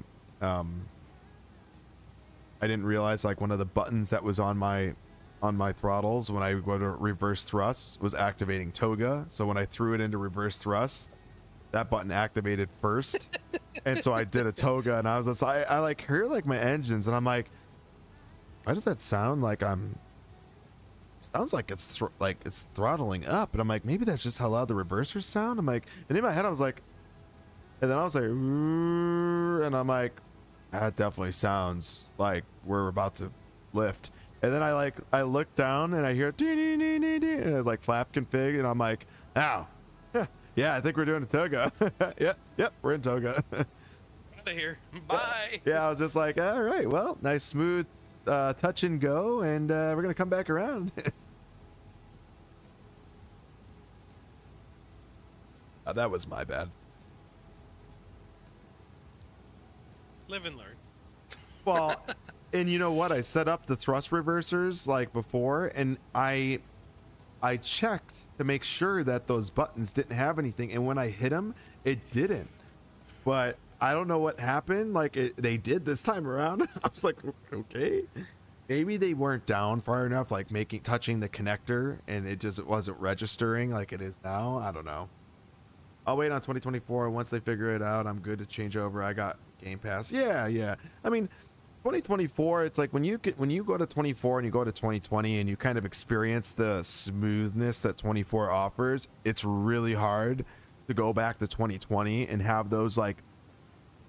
It's almost like you don't want to get exposed to 2024 if you're just loving 2020 so much right now until 24 is completely like, really ironed out, because the moment you experience is like the smoothness of just doing this on the ground, like, because I think anybody can really do this up in the air, but when you do that on the ground in 2020, it's so hard to not get introduce like stutters like across the way. It's not just a smooth transition.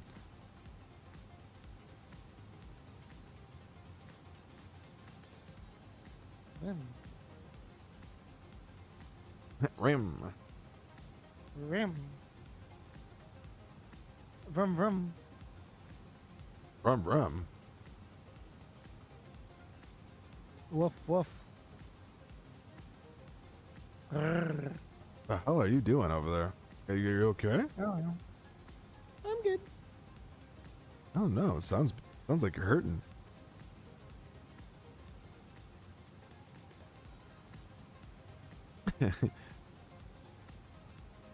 Kind of another plane too you don't see very often is the A300 being streamed. Yeah. You always see Airbuses, you'll see the 7.3s, but you do not see often this aircraft being used.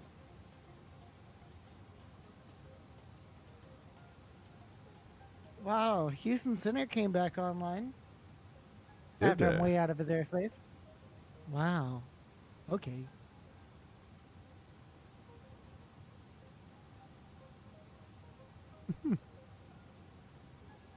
Oh, gee. So I'm on a knock on wood, but this stream has actually been going very well. You haven't landed yet though, right? No, I haven't landed yet, but even on the ground at Intercon, it was butter smooth. Yeah, you hear that? Butter smooth for the RK Robo Prod. Well, he doesn't have RK anymore. I'm on final to Madrid from Bristol. Yeah, Oh, shit. I'm no longer RKD anymore. Yep. Madrid to Yes, Bristol. Robo Prod Aviation. And I love the. Don't you love the rebrand though? Don't you just love the rebrand? Yep.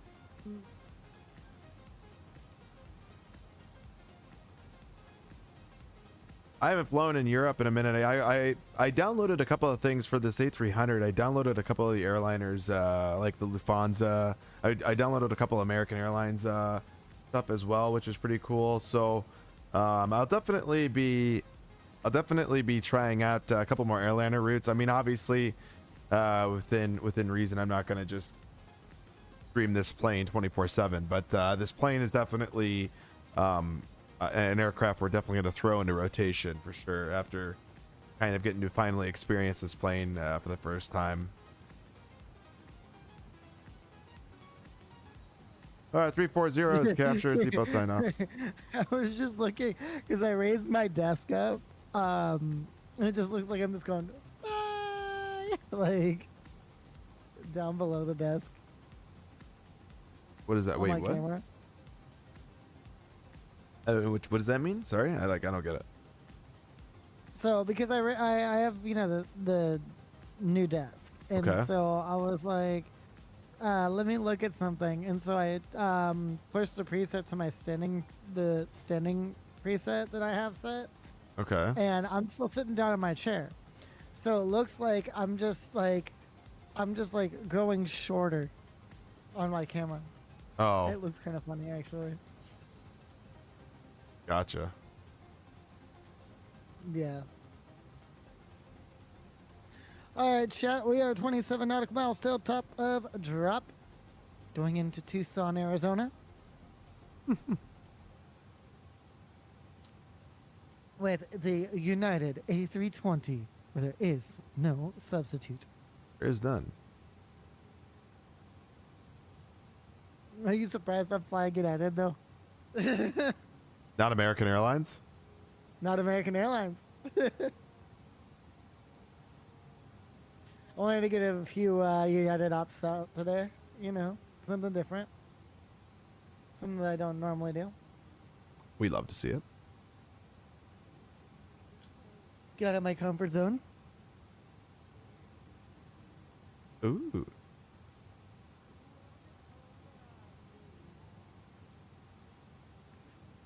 And we're doing Tucson to Denver next. Looks like we have Denver Center, so we might have some ATC on the way in. Ooh.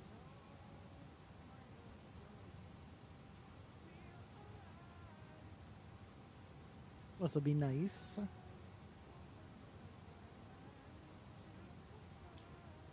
Let's see here. About to fly some rich people to Aspen. Oh, okay. Okay.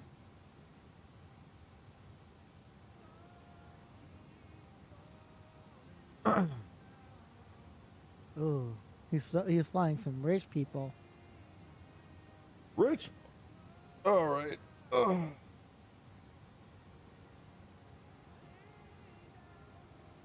I gotta go get a sports physical today, chat. Look out. Oh, you do? Sounds like fun. Yeah. Sounds like a whole lot of fun. So much fun. Make sure they Earning coffee says that's don't forget crazy. the cough. Don't That's forget not the that. That's a normal physical. Sports physicals are way Oh. different. cough. Yeah, that is a completely different type of physical. The turn and cough physical is like a overall like health physical. Yeah.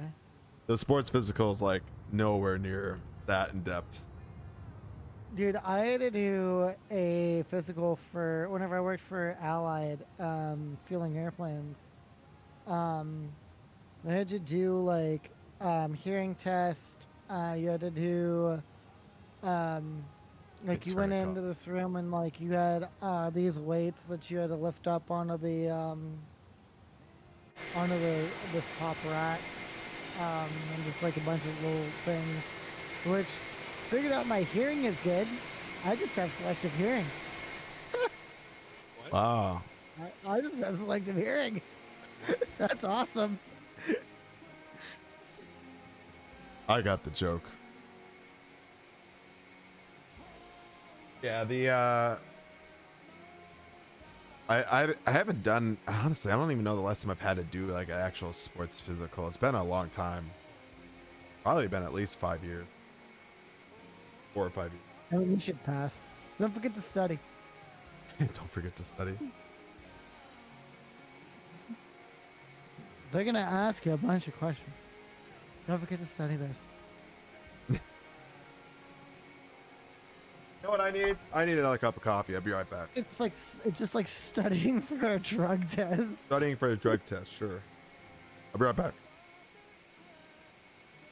And we are on a descent jet into Tucson. Let's go.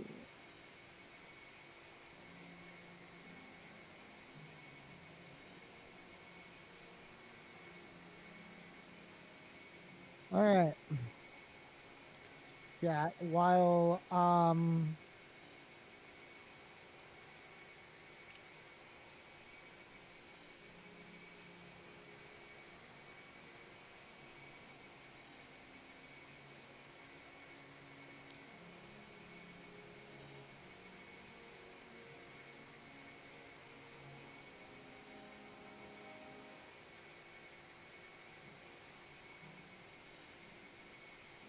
let's do a little bit of a let's do a gamble now. Remember, guys, gamble at your own risk. I'm gonna do a 10-minute.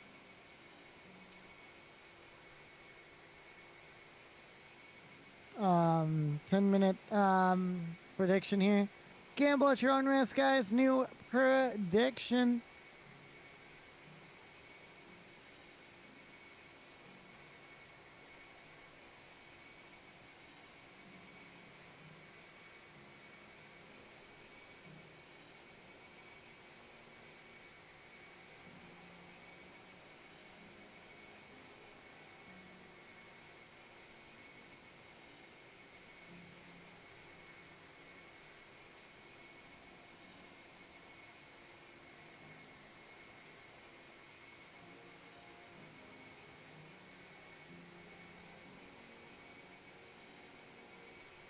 Yeah, so gamble out those points. Remember, gamble at your own risk. That's all I ask.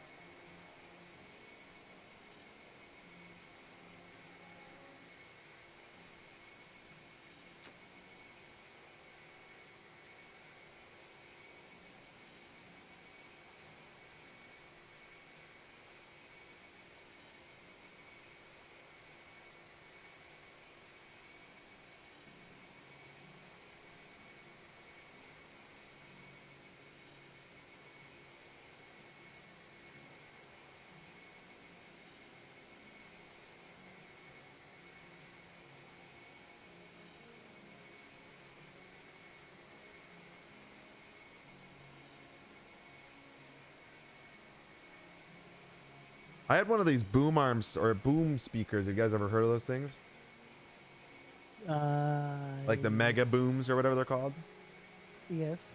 Well, I gotta turn on to this next song because this song sounds like we're like having a background of like the president walk, something like.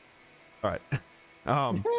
So yeah, it sounds like if you had like a song like a background of like a president or something like walking in a commercial or something like that. It sounds like a song from like a campaign or something. Very like I don't even know how to describe. It sounds like, yeah, it sounds like a like a presidential song or something. I don't even know how to describe it. But it, like every time it plays, I'm always like, I hear it and it like it's like change the song, and I think about it, but then I'm like, I literally listen to about halfway and I'm like, oh my god, change the song. I'm like, because it's like it literally sounds like it's either that or it's like a memorial song or something. It just sounds, I don't know, to me like it just screams like president, like a presidential song. President vibes. Yeah, and I'm like, all right, I need to like switch the song, but I just always like forget to do it. Anyways, I've had this mega boom, like, or boom, I don't even know what that's ever called, mega boom speaker. They're like those things where it's got like the big plus and the minus on it. It's just like a cylinder speaker. But I've had this thing for easily probably 5+ years. I don't even know. It's been around for a long time. And I used it for a little bit in the very beginning, and then I never got to use it again because the thing wouldn't hold the charge to save its life. Find out that all I had to do, I looked on Google because I was like, there's a lot of people had this issue. And I don't know if they just never told anybody, never put anything in, but like you had to reset the actual mega boom like speaker by holding like the power and the minus button, and sure as shit doing that, reset it. Now it can hold the charge. Now it like connects to the app. I'm like, what the hell? So this whole time I thought the thing was just ass and broken. I almost threw it out. Literally almost threw it out. And now it's fine. I'm like, I don't understand. I was like, how is that even a thing? And why is that a thing?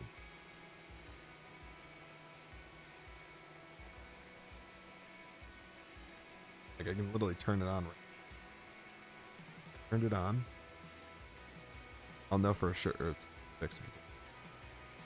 It bricks. Oh my god, it is. That's crazy.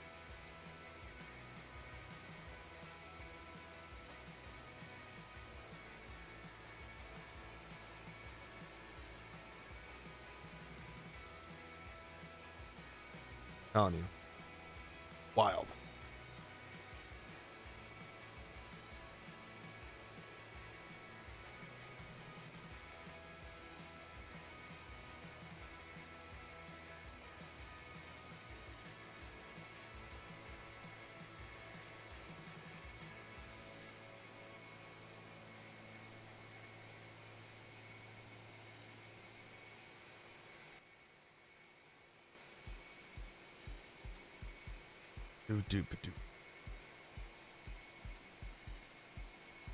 It's funny. I haven't decided yet, Chad, if I like realistic turbulence yet or not. I put realistic turbulence back on, and I just feel like we're back to the realistic turbulence setting that Microsoft is just known for. I almost feel like it's just unreal. Like, I don't know. I feel like the realistic setting is unrealistic, but I don't know. I don't know if anybody else has uses the realistic setting for turbulence, but I feel like when that's on, it's just every flight you do coming in is always just seems like you're fighting gusty winds all the time.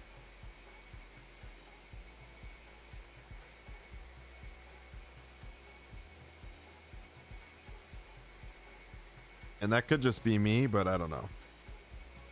You guys could tell me I'm crazy. I'm different. Yeah, I'm different.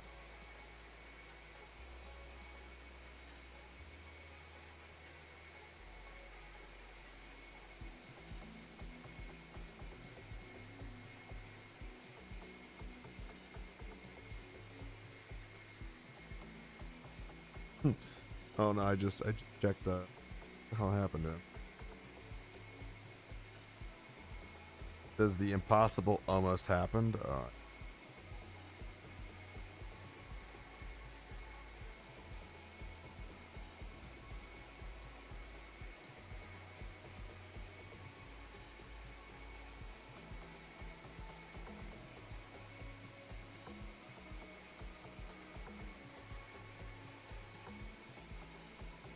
Oh, that's good. Yeah. Nothing like a good just coffee.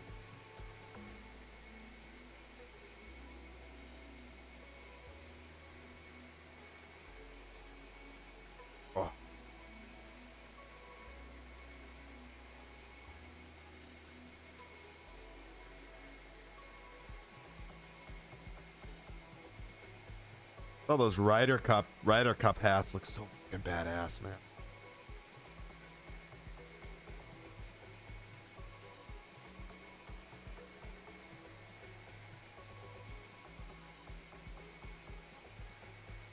See if there's anything new in the all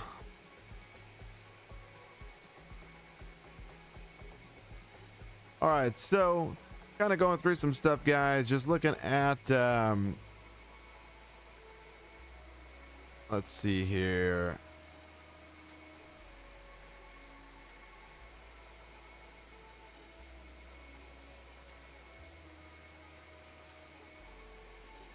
But the cool thing, guys, about Wolfang's guys, if you guys didn't get the Wolfang airport, guys, that is free. Obviously the IniBuilds Cape Town that we did a giveaway last is out as well. So if you guys haven't done that, definitely suggest you guys take a look at that airport, and definitely would suggest picking that up, especially for you guys that like to do the longer routes. That is a great airport to fly into. It is unbelievably optimized. It's great. Like I said, just some really good stuff.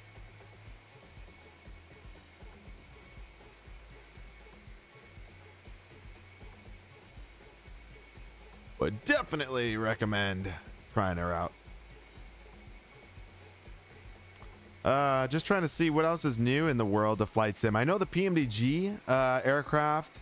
PMDG released or at least Randazzo did, on the aircraft about the 2024 releases. Obviously, they're still working on the 7.3 NGs. It sounds like those aircraft are right around the corner for the NGs for 2024. It sounds, at least from what he made it sound like, they're in, you know, they're stepping out of the quote unquote like testing early beta phases and kind of getting into the let's wrap it up phase.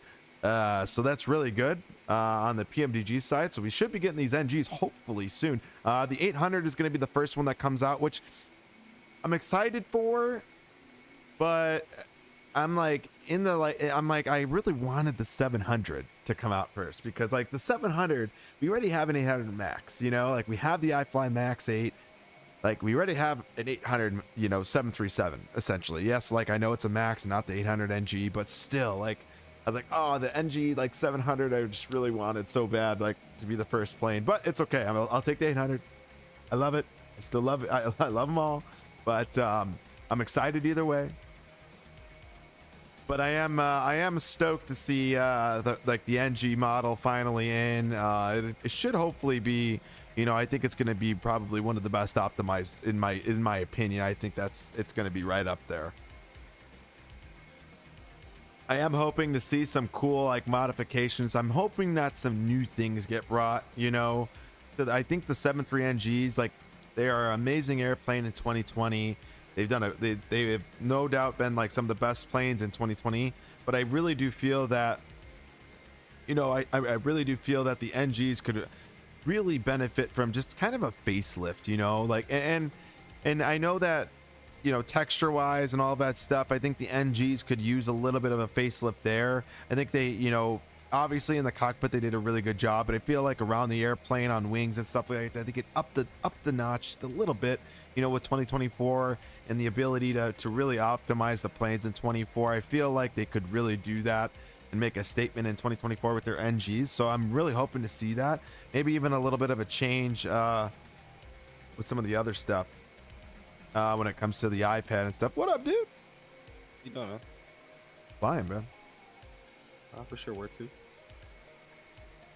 To Memphis. Ooh, that's a good one. Oh, yeah, that is a good one. I need to go there in the EJ. I just got the 175. Nice. 12. And so, I don't know. Just all the routes I've never been able to do. So much easier. Yeah, the CRJ and the E-Jets are two of the best, like, just regional planes to be able to hop and turn and do whatever you need to get into, like, smaller airports. Exactly true. You got the E-Jets you said for X-Plane 12? Yes, for 12. Nice, nice. I heard they're pretty good in 12. Oh, dude. I just... It's a shame that we didn't get the 175 with VNAV. Because I'd be on 2020 if we had it, but... Yeah, it's coming. It's just it's taking so much time. Is it really worth all that time, or could it have been released? You think? I don't know. I don't really know what goes in. I mean, there's a lot of behind the scenes stuff that happens with VNAV and all of that stuff and calculations. And I think, I think the team for FSS is just kind of small, especially because they base it on like teams of, so what I'm assuming is how it goes down there is there's like a group, right? So this group works on this project, this group works on this project, this group works on this project, and they all kind of fall under the umbrella of FSS. But I think the group that works on the E-Jets is a very small team, and I think that whatever's going on there, it's just they're just kind of falling behind and they're struggling. Oh shit, look who it is. What's up, my nigga? What up, dude? How's it going? Oh my God, Going it's good. Mason. And only when art has to be done does it increase. Yeah, so there's only a team of 2 for the most part. Okay. That was What's going on, was- Robert? What's that up? was from a movie chat. That is from a movie. Rush Hour. Is it Rush Hour? Yeah, Rush Hour first Rush 1. Hour. Yeah, Rush Hour Yeah. 1. I almost said 2, but then I was like, wait, that's not from Rush Hour 2. Right after he gets his ass. Well, he tries to get his ass. They try to kick his ass, but he kicks everyone else's ass. He kicks everyone else's ass. He does. Jackie Chan, dude, kicks everyone's ass. Yep. And it's He funny. He drank a can of whoop ass and poured it all over the motherfuckers. Did you get some photos last night, Mason? No. Photos are done for a little while. Why is that? Oh, as a one-legged duck swimming circles. Clouds. You want to invest? I'm trying to do a startup company, Robo. We're going to make a camera that can take pictures through the clouds. You want to invest some money?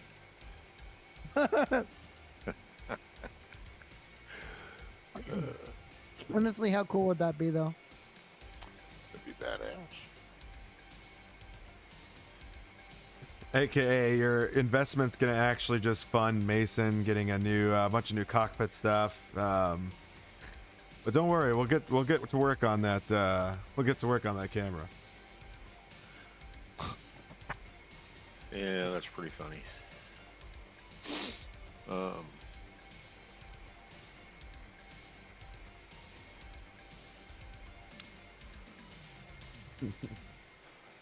Thursday night and Friday night and Saturday night look clear, but I've got my scope rig all, telescope part of it all tore down because I got some new stuff coming, and if the stuff doesn't arrive, I won't be taking pictures on the weekend. That's alright, because the frickin' moon is on its way to being a pain in the ass anyway. Yeah, I usually have a talk with the moon when it does that because I get pissed off. Here, let's see if Rocco likes these colors. I just realized I was cruising at 11,000. Oh boy, that's no bueno, Johnny. That's no bueno. I mean, hell, if it's a very short flight. That's true, but who does a max in a very short flight? In the look in the voice chat. Looking in the voice chat. American, United, Southwest. Miami. Yeah, that's very true.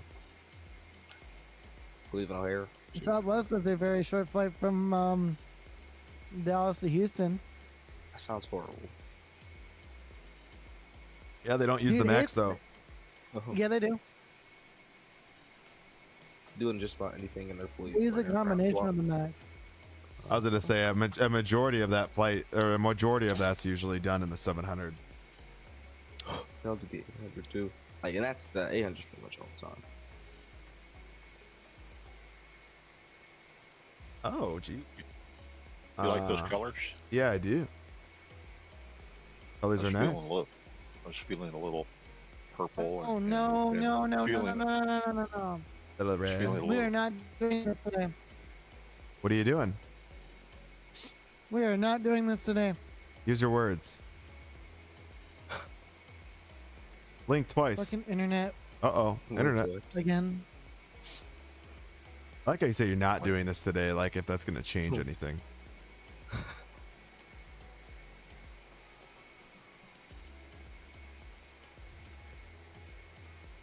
Did the internet go out? I think so. Oh, I guess not. Hold on. Oh, it's back. Is it? Yep.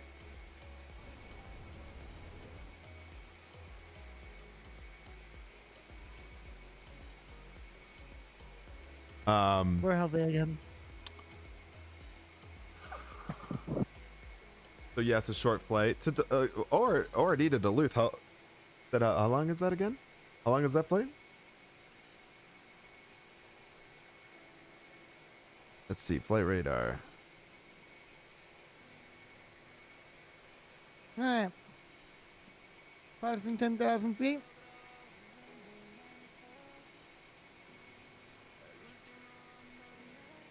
Maybe 2 hours. I mean, 2 hours. That's still a pretty good flight, though.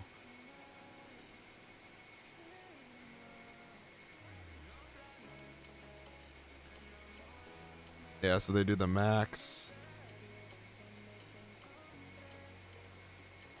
Yeah, they do the 800 on that Dallas to Houston. They do. Looks like at least they've used 2 different maxes on it.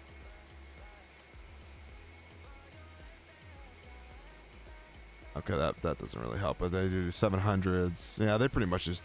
I feel like Southwest doesn't really, unless they're doing something that really requires like a max airplane, they just throw the max into rotation for everything. Yeah. There's really I feel like no logic behind using a max for certain planes. They just it's either like they used it to get to Houston and then they needed to get back to Dallas Love, and so they move it to like Dallas Love or something.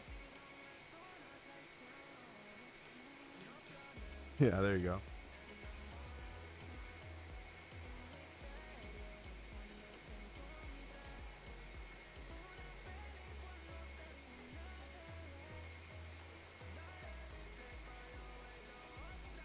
By the way, Rocco, you should totally put me on the big screen whenever I land. I'm getting close. Are you? How close are you getting? I'm on downwind. Oh.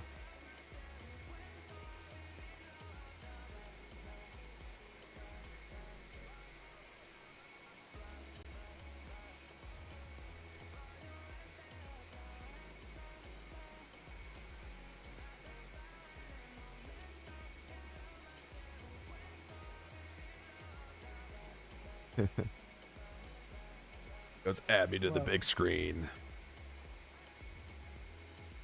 You will do it. You will do it. You will like it. You can do it. I gotta look at the property. I'm gonna look at the filters.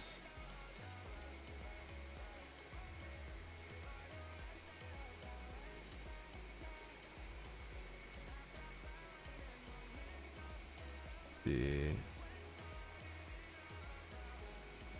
Might like that one. We'll see. I don't know. Gotta mess with the noise gate, because I feel like the noise gate with this kind of microphone too is so easy to activate. No, well, the noise gate does it does a great job, but the thing is that sometimes if I like slightly move off to the side, it'll cut out that sound because the noise gate is so high. But I don't know. I have to play around with it. That's the kind of rudder pedals you're gonna get, Falco. That's crazy. Falco put his rudder pedals in the chat, in the voice channel here. Oh, he's gonna get those. Thanks, Slide on it. Appreciate it. Go fuck yourself. Oh, that's yours. Don't you worry. We know. We know the truth, Falco. We know that's what you want for Christmas.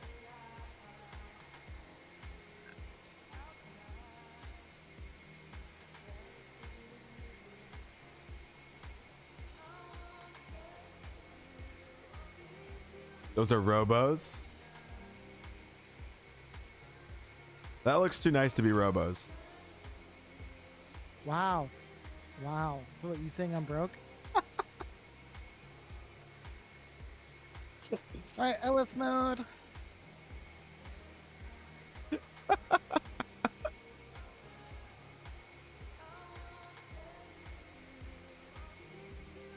I mean, the fact that I just bought an almost $400 desk says a lot. Hear that, Mason? $400 desk. Ooh. Alright, let's go flaps one.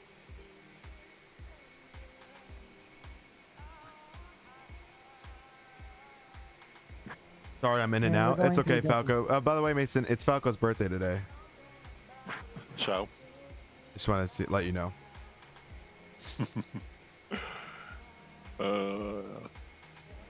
Happy birthday, Falco.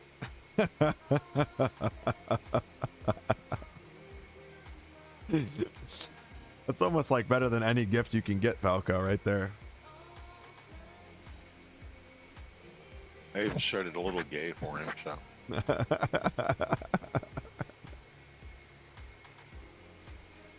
I bought him a pair. There you go. Bought him a pair.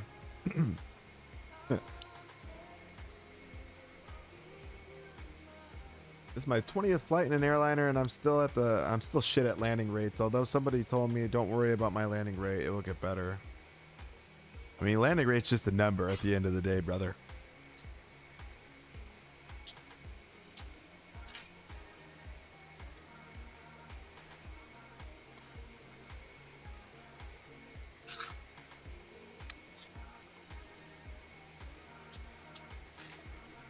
It's just bragging rights. That's all it does for you.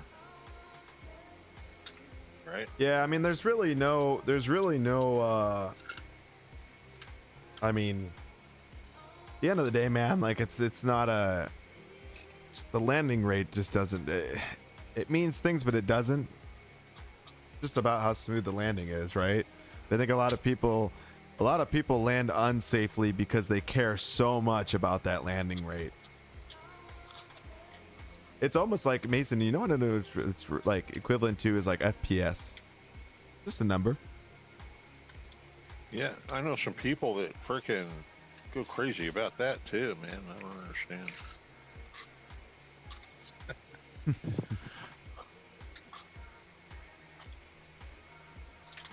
Just a number. Just a number. Hey, most of the time it's between 700 and 1200. Whoa, whoa. That is a lot. That's like getting the mains through the aircraft and into your ass.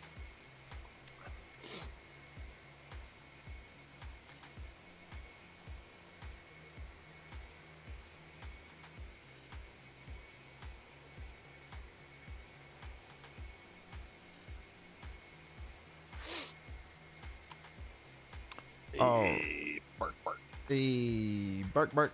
All right, so internet, go ahead and open up. Fucking boring bastard. Boring bastard. I know. All right, chat.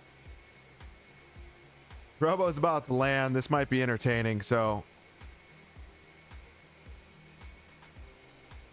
I'm gonna leave his stream on mute. I feel like I'm looking at an advertisement. You should have seen how much shit was up on his screen here 2 seconds ago.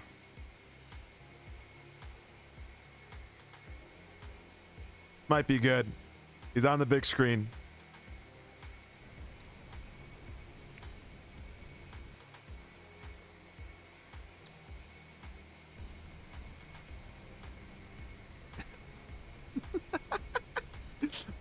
Come on, Falco. You know you're excited I got him up on the big screen here. And let's go ahead and get All right. I'm gonna tune his sound in because I want to listen. Because I want to hear when he starts to veer up the runway. It's gonna be like, oh no, oh. Tucson traffic.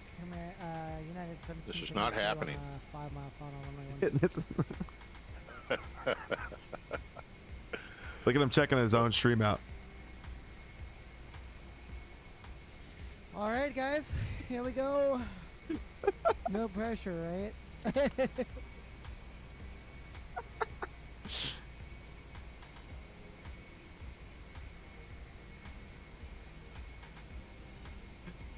Look at you, Robo. Look at you checking yourself out. I see you. Hold up. Wait a minute. Something ain't right. And I'm gonna go ahead and take it. It should be good to go ahead and take it. Chat, what do you think? We're gonna go ahead and take it. Traffic. 1,000? Traffic. My airplane? All right, Chad, it's his plane.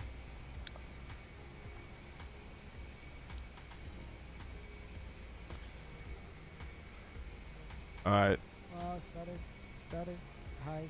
How are you? Oh. Hi. Oh. Hi. Oh my God. Oh my God. That was. No, it's a stutter and a half.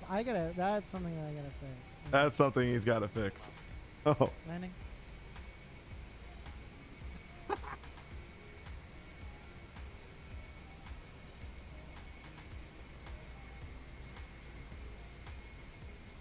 Oh, another stutter. Nice. T-Holmes, yeah. Jesus. Uh-oh. I have probably guessed. No. Look at his eyes. Stutter fast, man.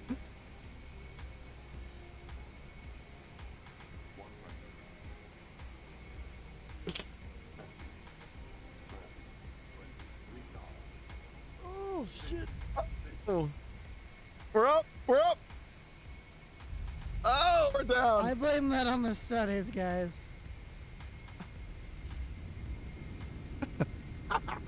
Look at him. He's like.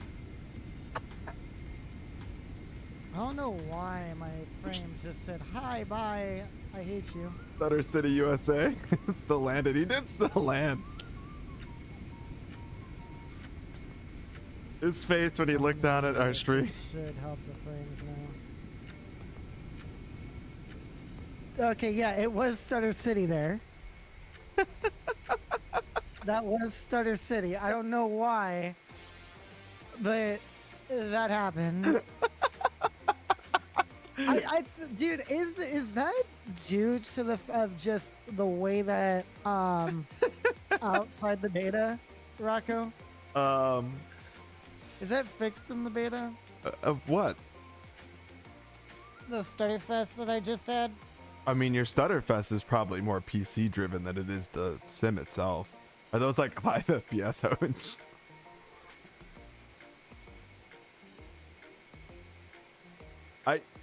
Because what card do you have? An 8 gig card, do you not? Yes, I do. Yeah, dude. Well, brother, an 8 gig card in general is gonna have so many problems, let alone running into it, like trying to stream off the same. You know what I'm saying? Like, yeah. What you should do is go return your desk, get your $400, sell your GPU, and buy a new GPU. I'm good. Goes, I'm good. Okay. Well, we landed. You landed. We definitely landed. You landed. So you loved landing that you did it twice. Yep. Pretty much. Okay, we're on a taxiway that's technically closed here, but who cares? Yeah, that's why you stayed on 2020. Yeah, 2020 is what you should be on, because 2024 is just not doing well for 8 gig cards by any means. Even though it looks good.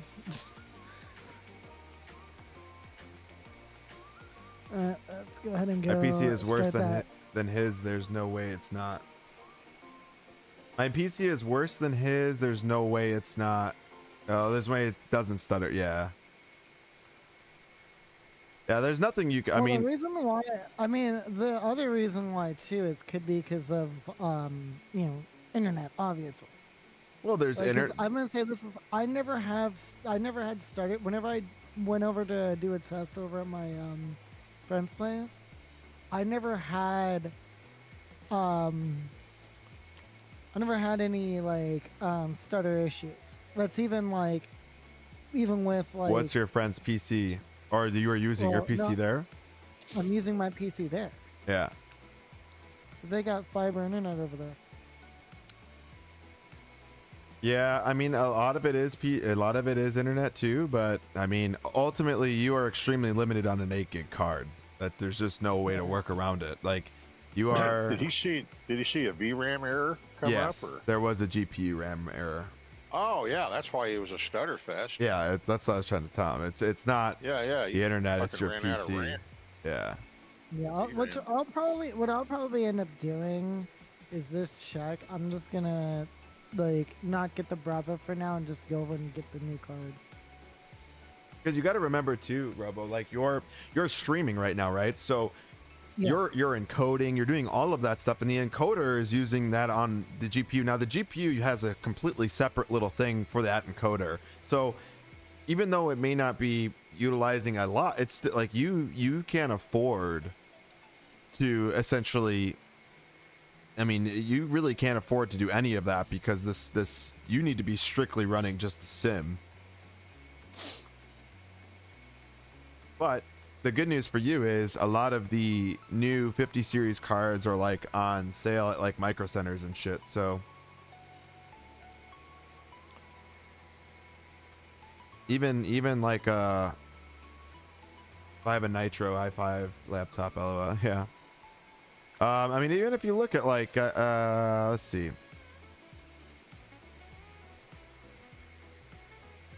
What?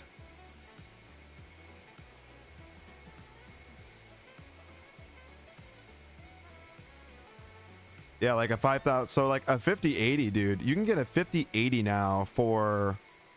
Hold up. Wait a minute. Something ain't right. You can even get a 5080 for $899. That's pretty fucking good. 16 gigs of VRAM, under $1,000. You can get a Zotac 5090 for under $2,000. That's pretty fucking sick.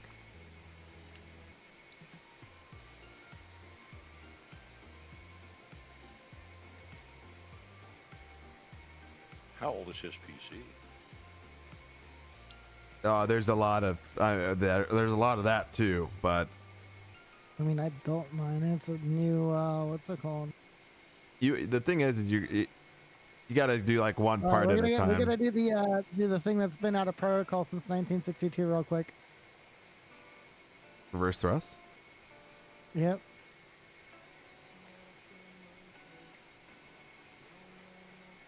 Maybe. I mean, yeah, like this 5090 would be what I would get, the Zotac 5090. Would I have to get a new power supply as well for that? Or no, not for a 5080, probably not. It all depends on what you have too. There's a lot of things that matter. Oh, Falco, relax yourself. That's nasty.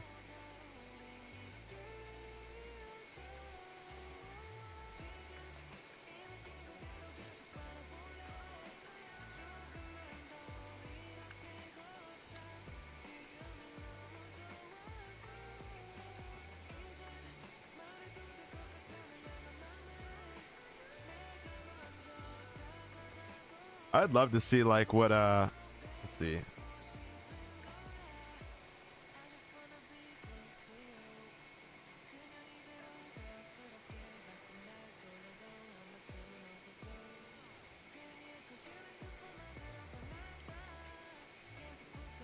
They're giving about around $700 for a trade-in. That's really not terrible. And then you figure for a trade, like for what? for 3050? no, God no. I'm talking about like a 4090. Oh. Like 4090, like not terrible. I mean, you could definitely sell it for more on the. You could definitely sell it for more on like the back end, like privately. Okay, get that. First things first, though, guys. Let's go ahead and check my landing rate. The landing rate was 321 feet per minute, which actually is still not bad for the starter fast that I He had. goes, let's check the landing rate. For which one? The first landing or the second landing? Oh, fuck you.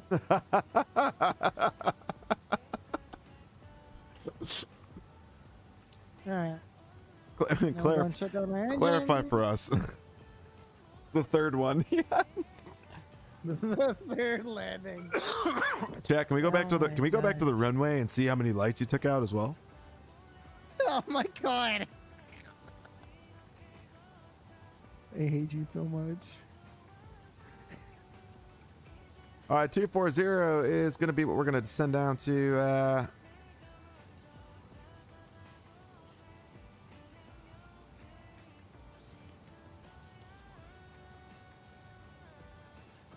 All right. I'm just going to get the music back up here. Get some entertainment back into it. Thank God. Oh, shut up. So shut up.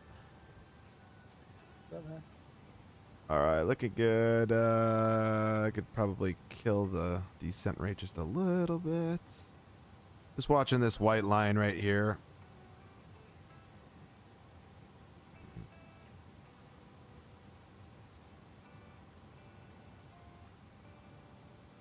$290, and that looks perfect. But there, 240 now, or 240 flight level. Oh yeah, on our way to Memphis, gonna be there soon. Wonder when the next beta update's coming out. Almost at 10 days now, I think, or if not more than 10 days since the latest update.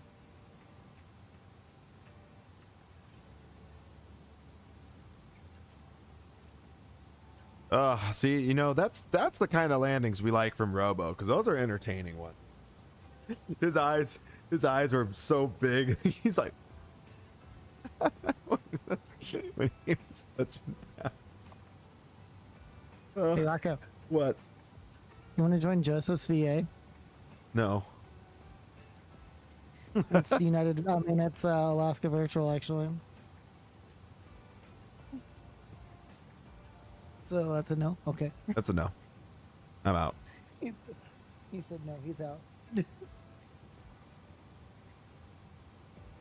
He just called you a bitch. He just called you a bitch.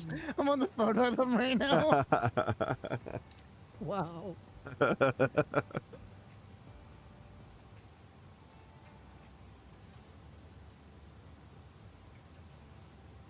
It's so easy to get lost in all the VAs.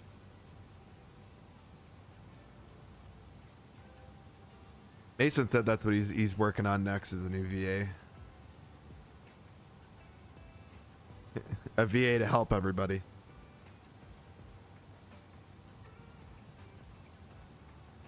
How many R's are in Fat Chance, right? Okay, we're back. Oh, sorry. Wow. Enough? You are a bitch. Who, me? I'm just kidding. My God, chat, you hear that?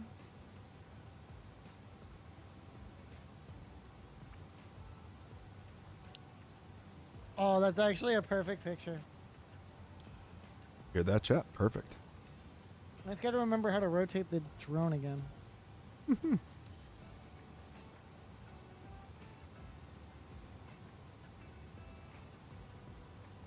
How do you do that? Rotate the drone. Isn't that like 7 and 9 on the D-pad? Or no? No, it's not. Yeah, I don't remember.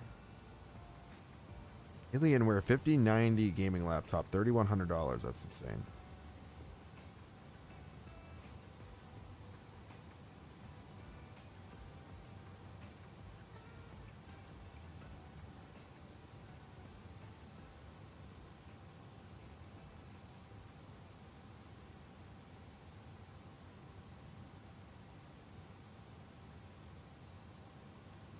Oh no.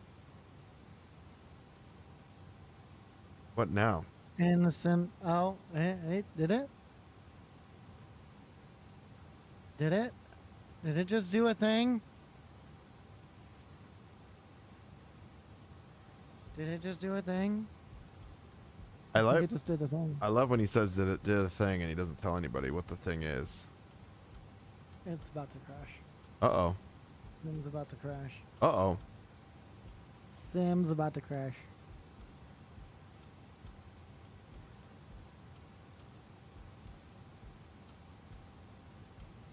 Yeah, Sim's about to crash. Let me. Are you force sure? stop it. Yeah, it just did.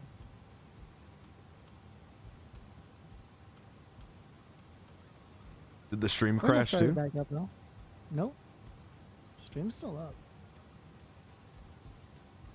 Nope. Stream's. All right, we're gonna reload into the sim, guys. Because I am determined to do these next one, regardless.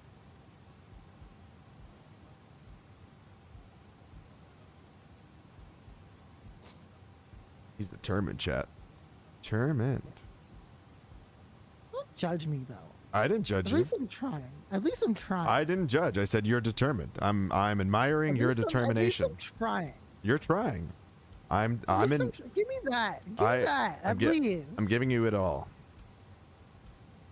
Give me that credit at least. Credit where it's due. Credit is due that you're trying. Yeah. Assume the position. No. Mason. Now you're talking. Now you're talking. Whoa.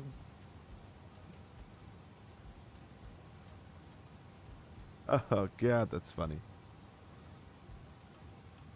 Now you're talking to me, baby. Mm-hmm. What movie? What movie? What movie? Now you're talking to me, baby. Listen to how I say it. Oh. Now you're talking to me, baby. I don't even know. Come on, Scarface. Oh.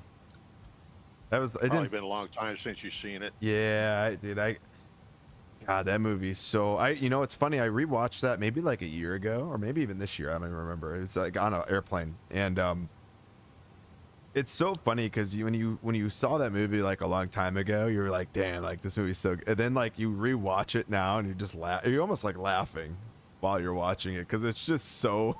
It's so cheesy. His character in that movie is so cheesy. Still a good movie. Yeah, it is. It is, but it's like it's just so like cheesy. I don't know. Just because like nobody talks like he does in that movie, even like.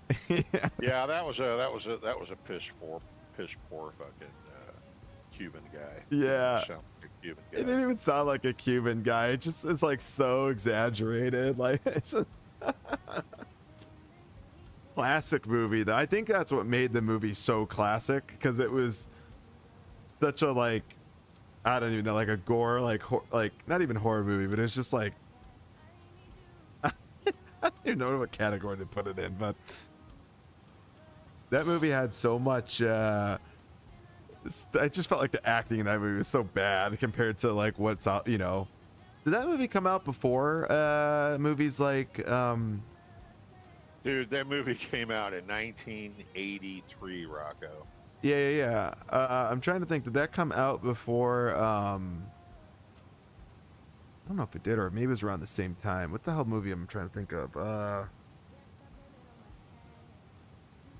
Oh my gosh, it's the movie. It's like a cop movie. Beverly Hills, like Cop. Yeah, Beverly Hills Cop. Yeah. Did that come out around the same time? I think so, right? I'd have to look at the. I don't know. Look right now. I think Beverly Hills may have been just a tad bit. 1984.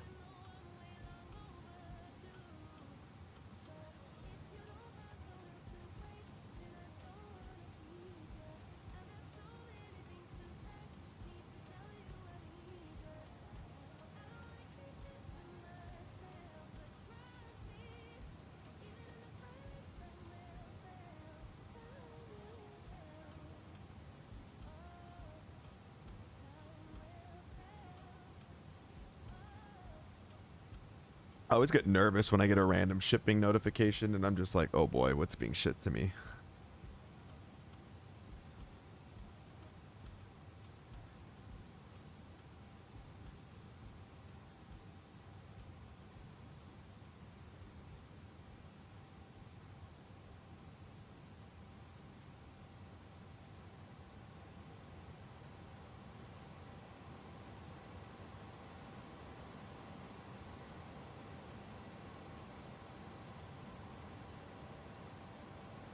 Keep it at 270 for now.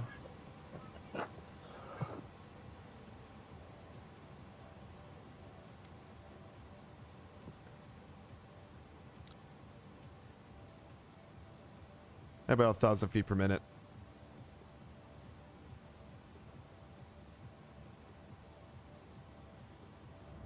And on our way into Memphis. I haven't been to Memphis in a minute, like actually flying into Memphis.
All right, keep the descent going.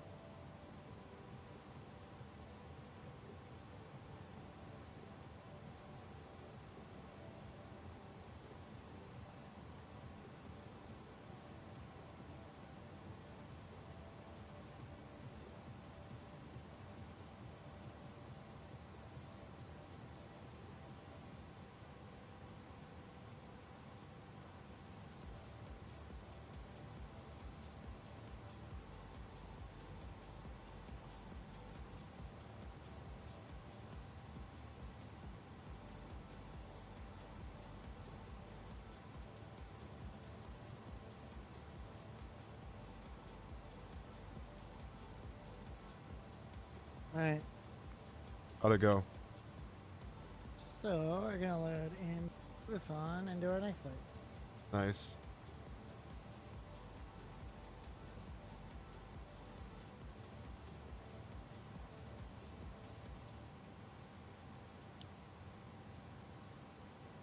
You'll love to see it. All right, continuing our descent in. You'll love to see it. You'll love to see it.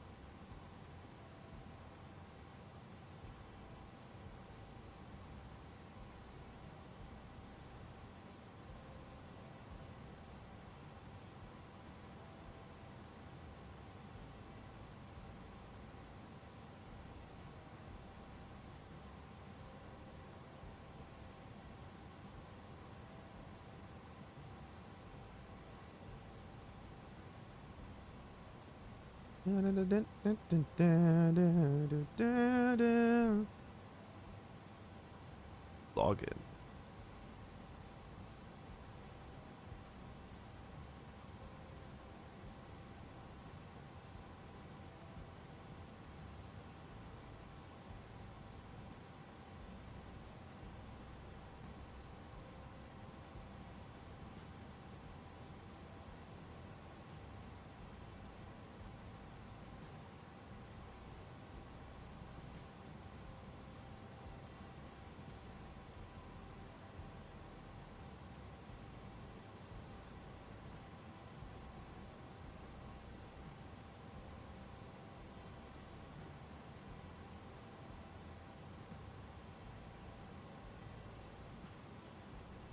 Oh, there's an update for the Phoenix that I didn't even realize about. Oh, brother.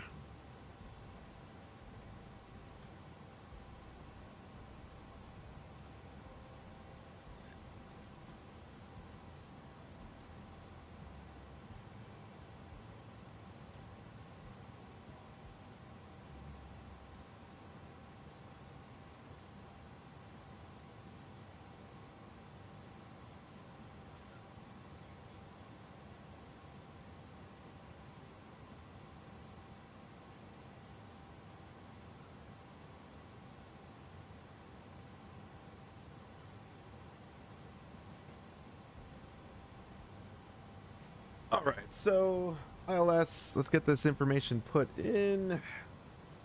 108.9.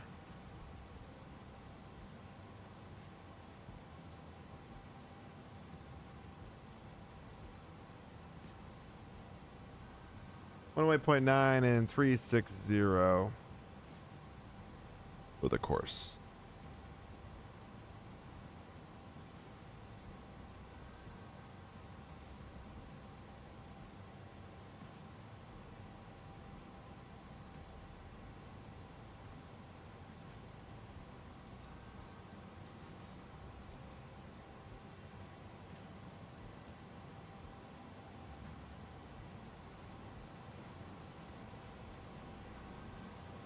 Oh wait, what am I doing? I just realized like I don't even need to do that. 230 knots by then. Okay, so we should be good then. All right, yeah, we're perfect. We're golden. Looking good. Looking good, Mason. We're gonna wait a little bit, and we're gonna do the Concorde from Singapore to Cairns. Oh, you hear that, Chuck? The Concorde.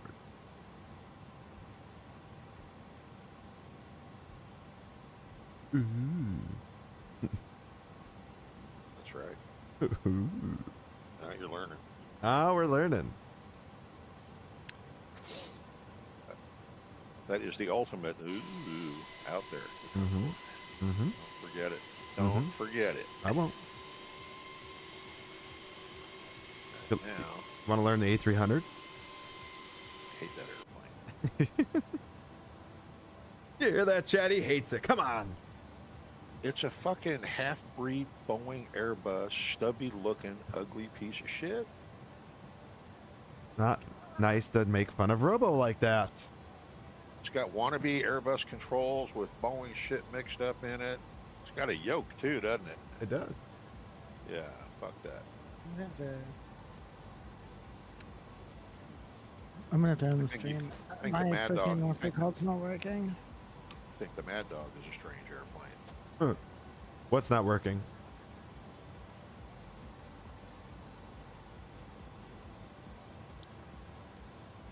Oh, Robo Duffin. He said he's gonna have to end the stream chat.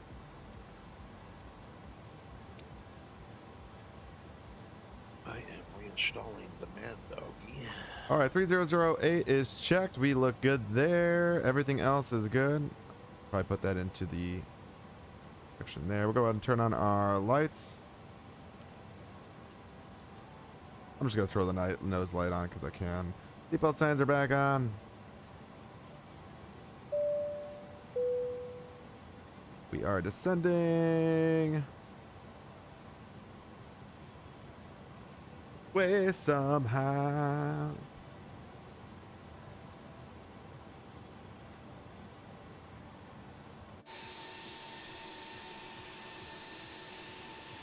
Look at that plane. Look at that.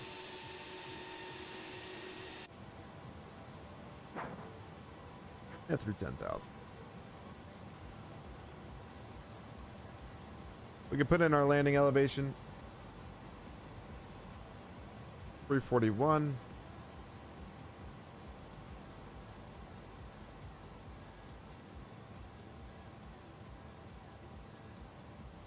We could just do, yeah, that's fine.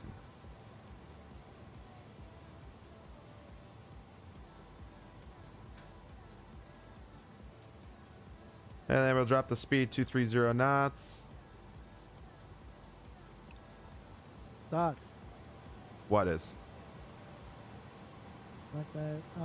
The Phoenix app is just not loading up. So I ended my stream because I have to restart my PC. At least I got one flight now. Yeah, that pisses me off. Pisses him off. Better than being pissed off. That's true. That's true, unless you're into that. Unless you're into that. They're saying laughing mad again. Really does stick me off. Motherfucker. To think I got my stream working and everything, and then after that, fuck you. Mm-hmm. And now I can't fly my airplane, but I can stream. Yeah, exactly. All right, heading select must be nice, Rocco. What? It must be nice. So do what? Be nice to be able to, you know. Well, I've offered help you. You told me no go. So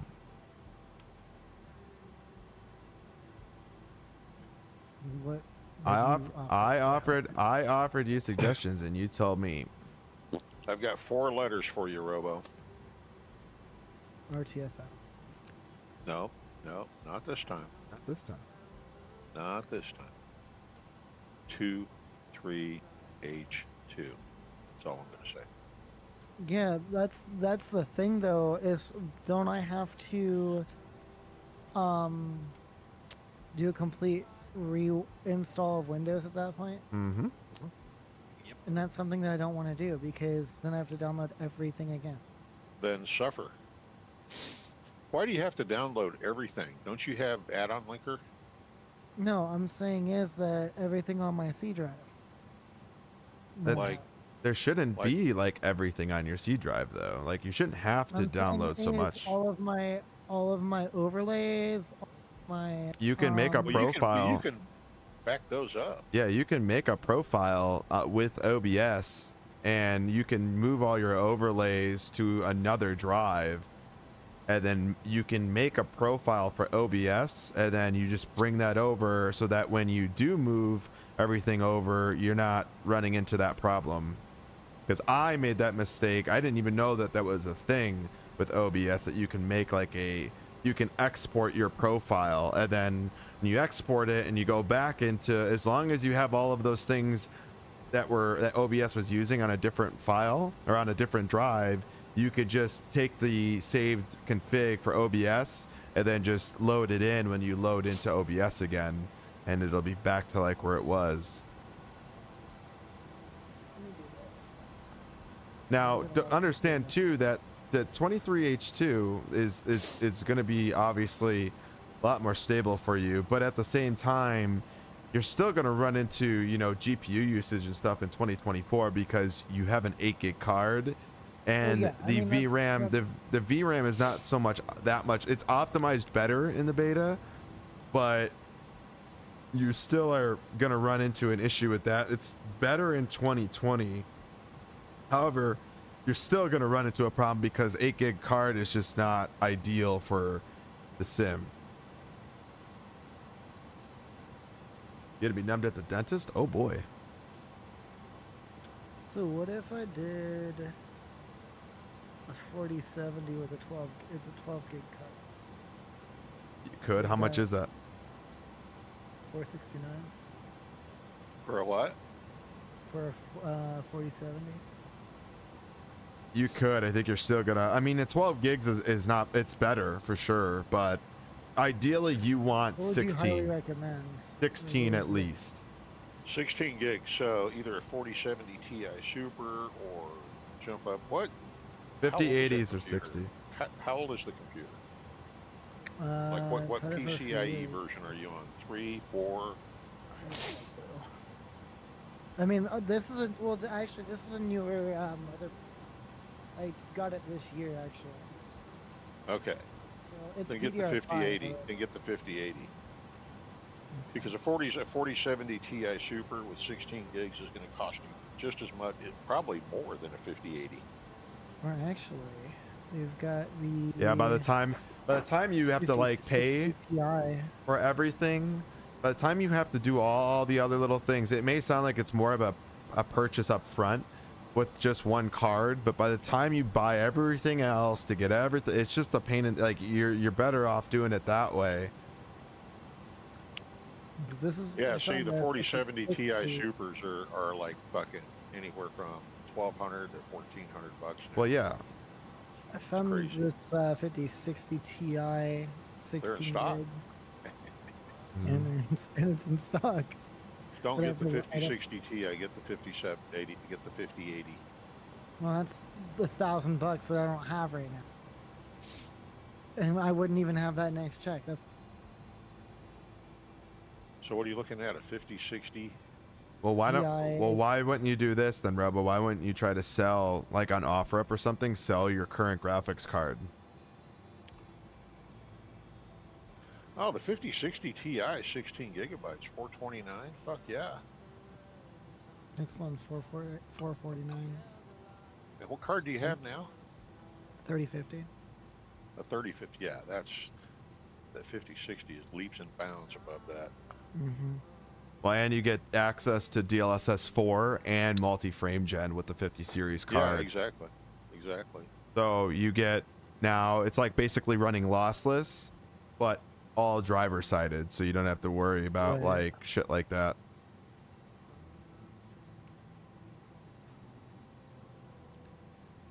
I'm gonna. When's my check? Tick. Actually, You need that's to. Funny. That's you funny. need I to, get paid tomorrow. I get paid tomorrow. You need to Okay. communicate with Rocco. Listen to me for a second. Okay. You guys you guys do pretty much the same shit, right? Streaming and yada yada Yeah. yada. Okay, so before you blast Windows, get together with Rocco when he's not streaming, if Rocco's willing to help. Because I don't know anything about OBS, or I'd help you. Yeah, and that'll be And a then thing. get all your shit backed up off your C drive that you need. Okay. Okay, And then, I do the and then guys- reinstalling is not a big deal, especially 2024. That's just add-on. Well, yeah, I mean, all of it. So the good thing is that all of my.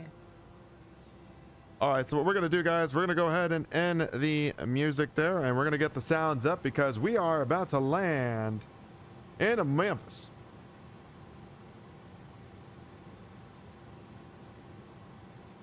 Let's go ahead and get Sky Dolly up. Let's make sure we're recording this landing because we're gonna land here into Memphis. We got the reversers working this time around. We got low brake setting. Airport's off to our right side, out in that direction. I can see the airport from here. Making a right turn.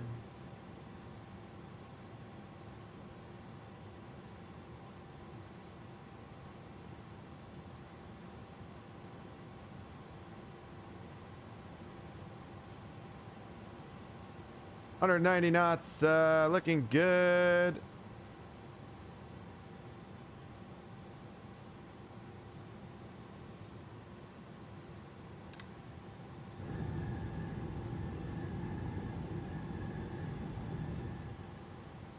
Oh yeah. All right, so we got the ILS set up. We are golden, looking great. We're going to be switching her over to the gear cam shortly.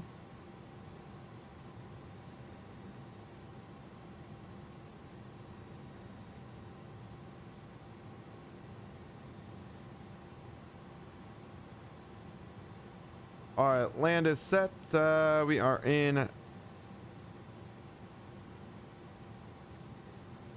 capture here, looking good.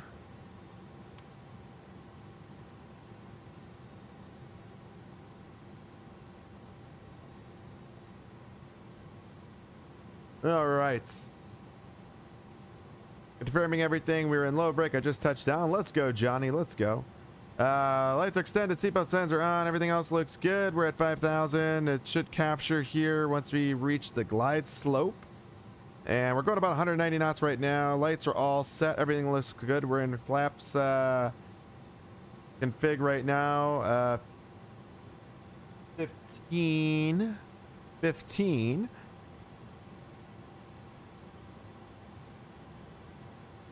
And then next will be 1520 and then 3040.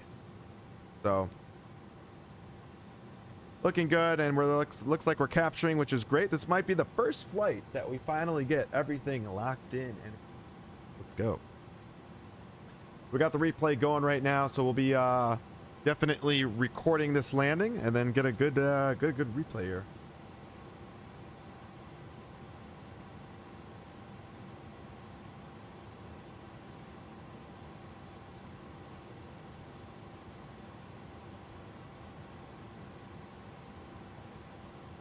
All right, looking good.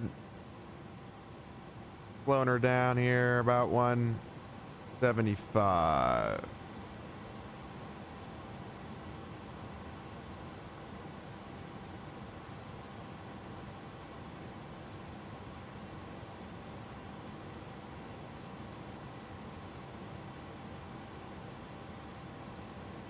Getting about a 10 to 15 quarter across right now. It's kind of gusting around a little bit. You can see the aircraft kind of fighting it just slightly as it's switching around on us, but overall it's pretty good.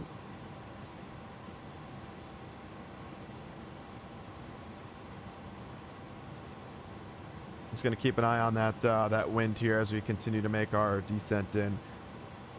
Memphis traffic, FedEx 1266, established on the ILS runway 36 left, and we're about 10 miles out from the runway. All right, so just kind of making a last call here into, well, not last call, but just letting everybody know what's going on.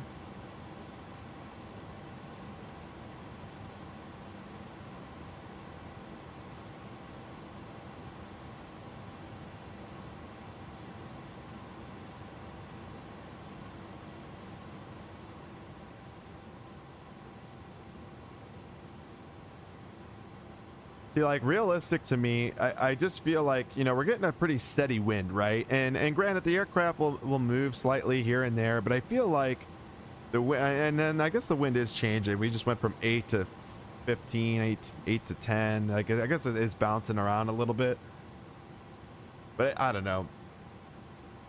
Lord Plankton, what's going on? Welcome in, brother. Good to see you. Coming in right in the right time for the landing. All right, landing brake low, constraints look good, everything else looks set. We are golden, landing elevation's fine. See, we're getting bounced around.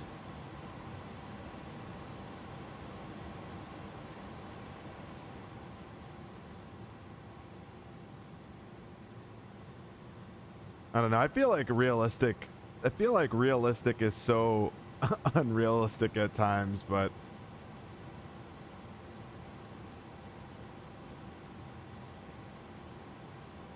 I don't know. You guys could tell me what you guys think.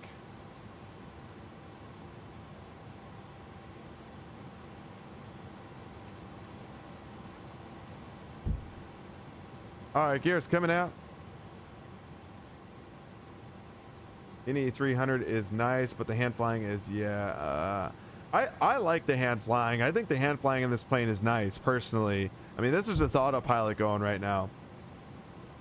Yeah, I know. And that's because we have the realistic mode set for turbulence in the sim. And I think that's like one of the biggest things that you notice, the biggest difference in my opinion. All right, looking good.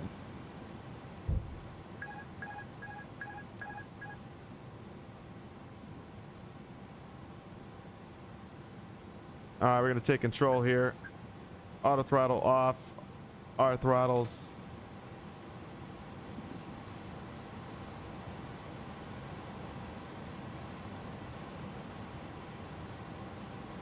Look, crotch cam looking very crotchy. I love it.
All right, guys, welcome to Memphis, everybody, with that windy, gusty, greasier landing. We love to see that. Yeah, I think I'm gonna switch it back to medium. I just don't feel like it's very realistic. But welcome in, everybody. We are back. And Memphis traffic, FedEx 1266, clear of runway 36, left onto Mike.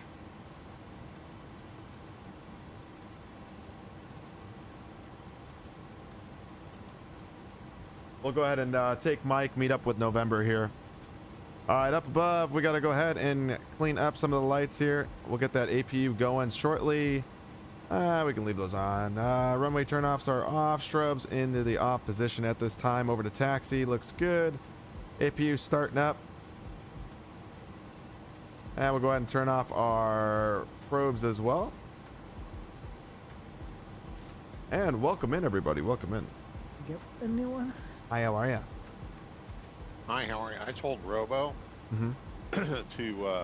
I would, since the video card is like in stock at the Micro Center right where he lives, Yeah. I would just get the card before I nuked Windows. Put the card in, do your, when you do that, you want to do DDU. Oh, yeah. And get rid of everything, because it's whatever you've been doing over however long, there's all kinds of freaking NVIDIA shit in the registry. And DDU will clean all that out. And then reinstall the new driver, and then I would fly before I nuke the computer, just to see what it does, because you're not doing anything that's gonna set you back. Right. What do you think, Rocco? Good suggestion. Yeah, I mean, I think for how much the 5060 costs, you know, and honestly, with what you have now, it is like it's very much so like a positive. Like, I mean, you're gonna get a big performance change with that 5060 Ti compared to what you have, right? If you had like a 4090 or something like that, you'd probably notice kind of a kickback a little bit based on just how the sim would perform. But overall, yeah, I mean, like, dude, you're going from 8 gigs to 16 gigs, and you know, you're 60 as well. So yeah. I mean, for people like yourself that are on the cards you're on too, like that is a benefit. And so, all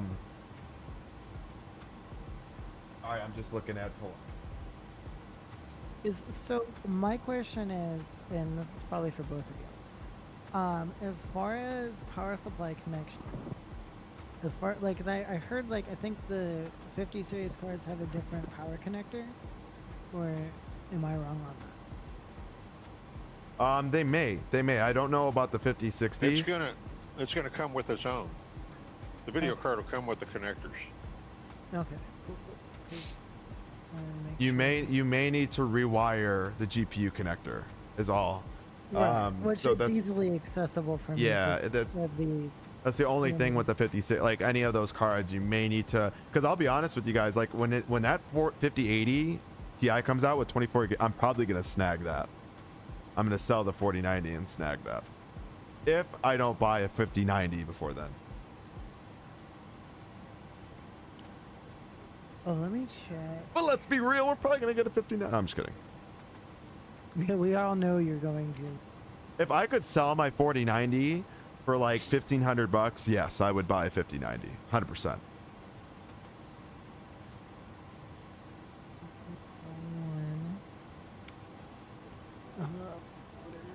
I need to check and see though. Is it should have. All right, start the coochie. Get that running. We're gonna go to stand. I think he said.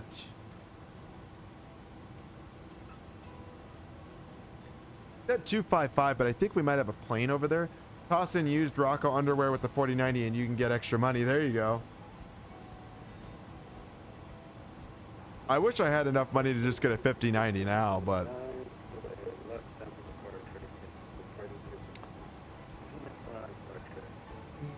yeah, you'd have to be able to afford a divorce too. yes, which I heard those are expensive, so. But I could represent myself. No, I'm just kidding.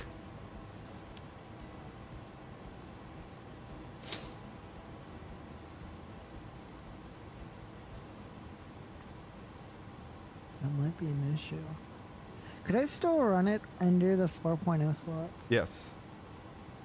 Yes. Okay, 'cause You this can. is- It's not going to be an issue. Yeah. If it's a 5.0 You card. you won't notice any difference. Okay, cool. Yes. There. We'll tell you why you're not going to notice any difference, because even the best video card on a 4.0 motherboard, you're still not saturating the bandwidth. Okay. There's nothing that we have that could saturate a 4.0 PCI lane bandwidth. Can't happen. So it's if you hooked up to benchmarking software, you might be able to see a little number change as opposed to that thing being on a 5.0 board, but you're not going to notice it. As far as like a performance standpoint, You're on not the- going to that's- notice it. No. It's just going to run at 4.0 speeds, but Once again, don't worry about it. It's not gonna. Yeah. Nothing you're gonna notice. And Memphis traffic, FedEx 1266 and across runway 9er at Sierra and Victor to the gates. But yeah, no, you're not gonna notice anything when it comes to that kind of stuff, so don't worry about it. You can get caught in the hole needing the latest of the greatest of everything, but you do not need to do that. That would be stupid. Hold on, let me look at this. Because I looked at the wrong one. I think that this is. Let me look at.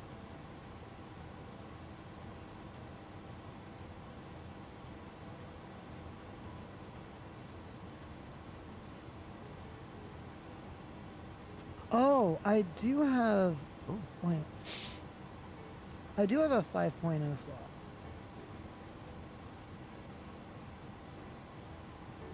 So technically I could just run it on the. It wouldn't matter whether you did or didn't. Yeah, you're not gonna. Being on a 5.0 slot isn't gonna make you have any better performance than what you'd be running on a 4.0 slot. So it's.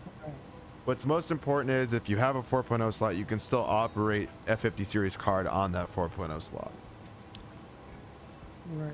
You just want to make sure you got the correct RAM. if he's got a 5.0 board, it's just a benefit. Yeah, but even still, like. Plus, I mean, I already have like on the RAM side, I'm good. 'cause Yeah, you're it's not a good- gonna notice anything like, but you're gonna notice a difference just in general with your 5060 because of the fact that you're jumping 2 generations of a card that you're currently on. Not to mention the new technology that's built in with DLSS 4 and all that stuff. Like, you will notice a difference. You just got to remember, like, you need to optimize your stim still. Don't go in and just fucking hammer it to max everything, which a lot of people do, and then wonder why they're not getting good performance. And it's like, well, the sim is not built to just go max settings. I know that some people have that ability. One sec, okay, let me sort the performance while Yeah, let's talk about the video card slot, because you just don't want to throw that in any old slot. Hold on 1 second. That needs to go in the top one closest to the processor.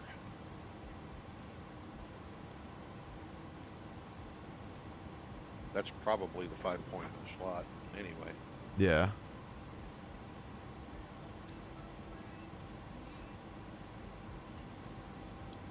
True. Yeah, I think, like, for me, the 5080 Ti, depending on what the price is, if you can get it, like, if the price is around like $1,000, I would 100% trade, like, get my 4090 sold, and I would for sure purchase the 5080 Ti if I can get my hands on one. But other than that, it's like, I would, you know, for the price, depending on what it is, I would just get a 5090. But a 5090 is so overkill. So Well, yeah, I mean, overkill. like I said though, 'cause since I get paid tomorrow, I'll probably have to run really quick before work to get it. But yeah, I mean that's. I mean, y'all are right on. Obviously, y'all are right on the fact, you know, I'm limited based on my GPU. So You're extremely limited on the GPU. 5080 Ti is out. Yeah. No, it's not out high cloud, but it's supposed to be coming out. And that's supposed to have 24 gigs of VRAM, which is literally what the 4090 has. And the fact that you would be able to take advantage of what the 50 series cards have, that's a huge bonus. When it comes to like DLSS 4 and all that stuff, like, you literally will get the ability to operate with that. So I would totally rather have that operation with the 50 series cards than deal with like the 4090, where you're limited to DLSS. You could get DLSS 4, but it's only a 1-to-1, where 50 series cards get the 3-to-1. So you can run the sim, like that's why like RTX, if you look at like the video that they put out for, you know, this sim specifically, you know, with RTX off, you're getting like 90 FPS with the 50 series card with the 5080, and then you turn it on and you're like at 350 FPS. Like, it's insane. Yeah. That's what I cannot wait to get, though. I cannot wait to get it, because it's gonna be a huge huge weight on that. Even for sure. in all honesty, even going from a 4090 to 5080, like just 16 gig card, I'd be curious to see if you would see a big performance change. I wouldn't even be surprised if you didn't.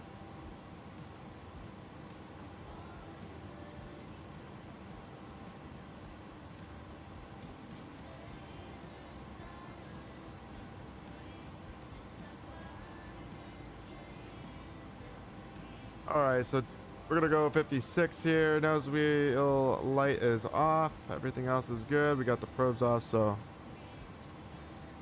I have a 48 at the moment, and I was looking at the 5080, but only has 16 gigs of VRAM. MSFS needs more, and the 5090 is totally overkill. Yeah, you don't need 32 gigs, but no plans to get in on the X-Plane Renaissance happening right now. No, why? What's going on? What, like everybody's flying on it right now?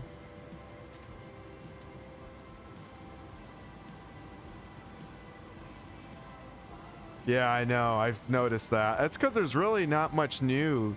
You know, we talk about things. I was bringing that up earlier.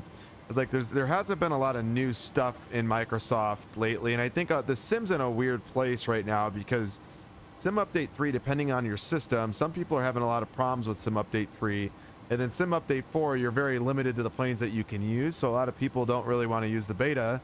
So you're kind of in a weird spot, and I think a lot of the streamers are just looking to kind of bring new things into the mix, you know?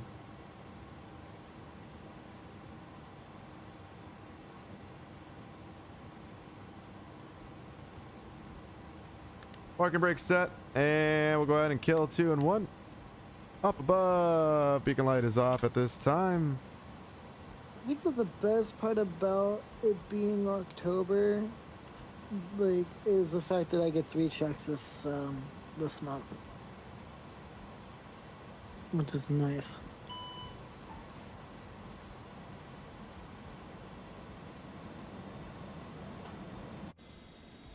Oh shit, we're inside though. We're inside. When they adopt a crotch cam, then you know they are reaching bottom of the barrel. There you go. Exactly. Speaking of which, I gotta find a freaking tripod.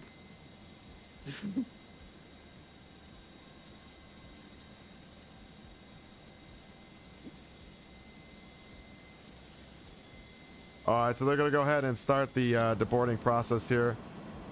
We're gonna go ahead and add the chocks and attach the GPU.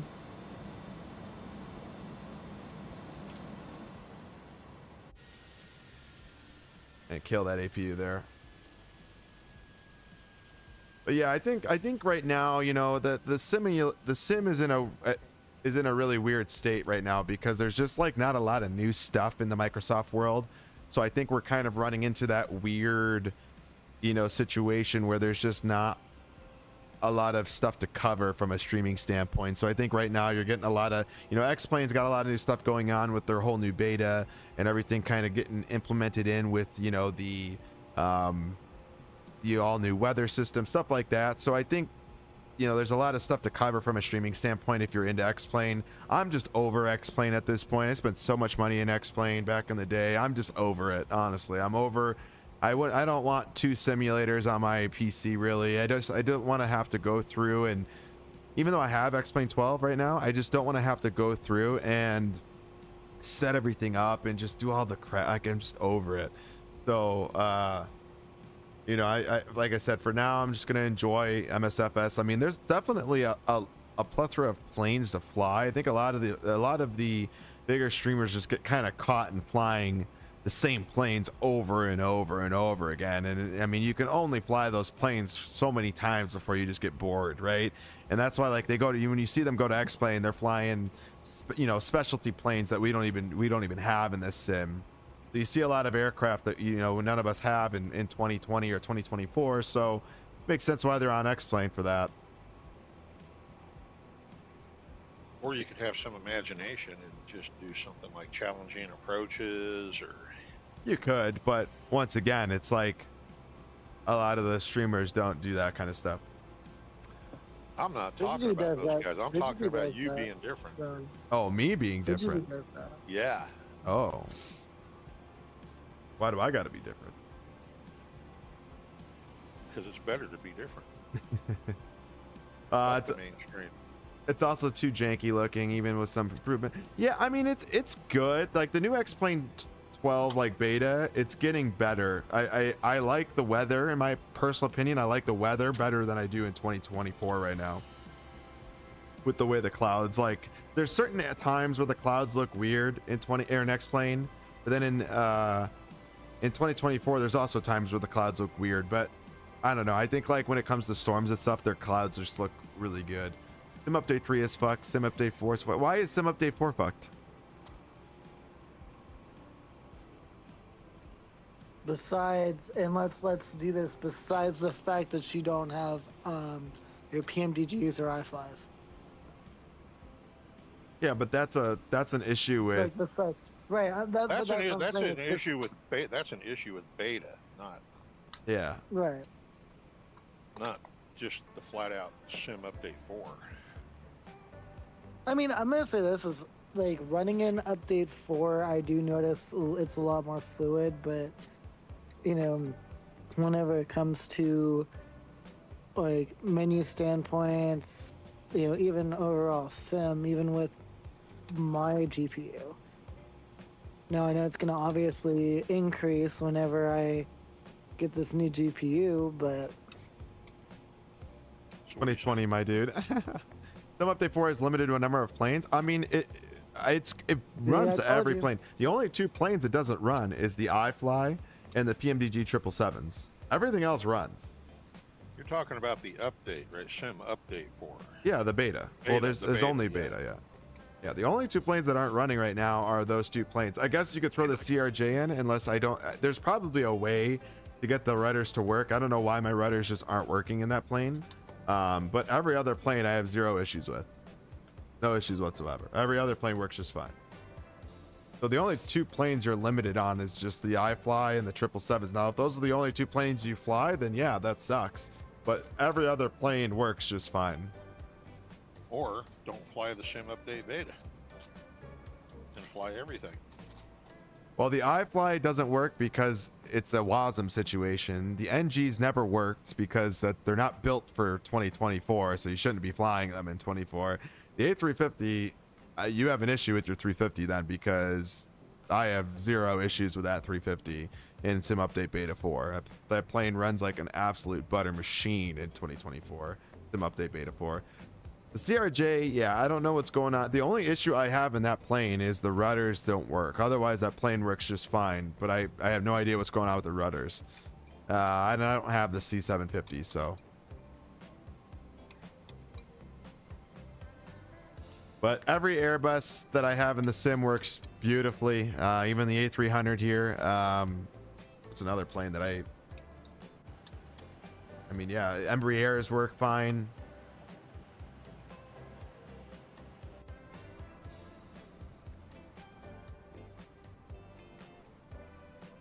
All right, let's take a look at the replay because we love replays.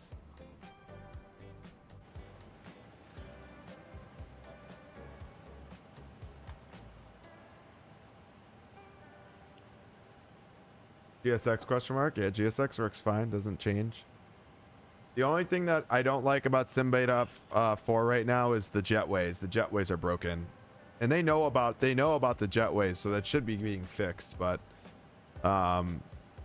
something got broken with the jetway data. It's something somewhere something's miscommunicating because in one of the first updates for Sim Beta 4, the jetways worked, but the moment something would activate, the jetways wouldn't work anymore. It was really weird. There's something that's going on somewhere on the back end that is causing jetways to not work, which I'm not sure why that is a thing, but there's something on the back end that's going on.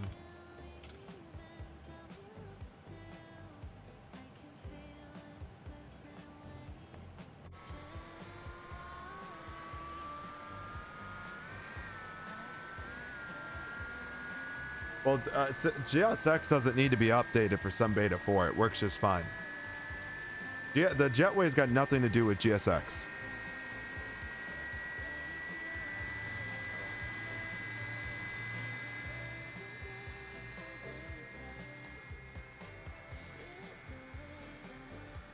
All right, so I'm gonna wait for these engines to kind of kick on, and then we should be able to do a replay here. But yeah, the GSX just uses data from the base sim to operate jetways. And now GSX can run its own jetways, but even then, it doesn't still. It's still using the jetway data within the sim, and that's what's broken. What's up? What's up? I couldn't even land. I had to go to the storage. I figured. I laughed my ass off. I said, you know, for how many flights I do and how many people fly with me, it's always kind of, I should start doing a poll to see who actually ends and makes it to the destination with me. It wasn't my fault. We were gone for like, I tried pausing my sim and unpausing it, and then it crashed when I unpaused it because I was gone for so long.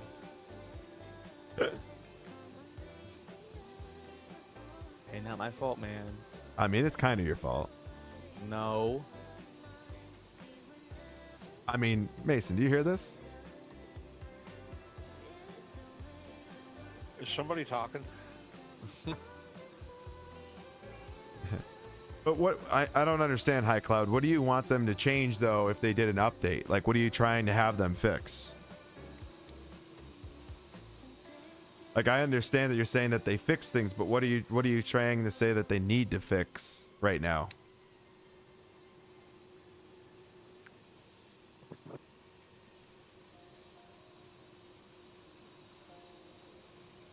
I need like a 9-hour flight that I want to do. The jetway issue though, High Cloud, has got nothing to do with GSX. It's not a GSX problem. It's a sim problem.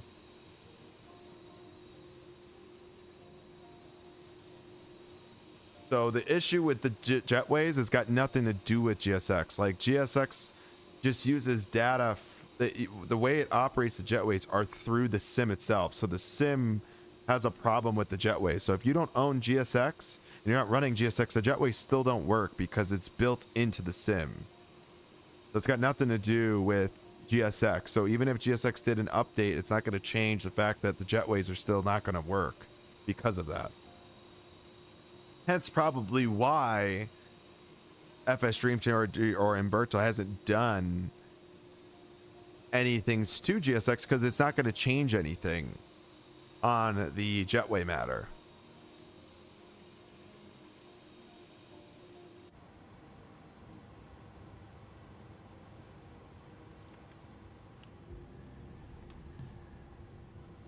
Oh yeah, get that let's go. Like I said, they don't care about their customers. I think that's just like FS Dream Team in general. Sometimes, like, they make great airports, but they just don't care to do, like, oh baby, what a landing. Oh, I never ended this flight, by the way. I should have totally done that. Oh, I did. Okay. Nice.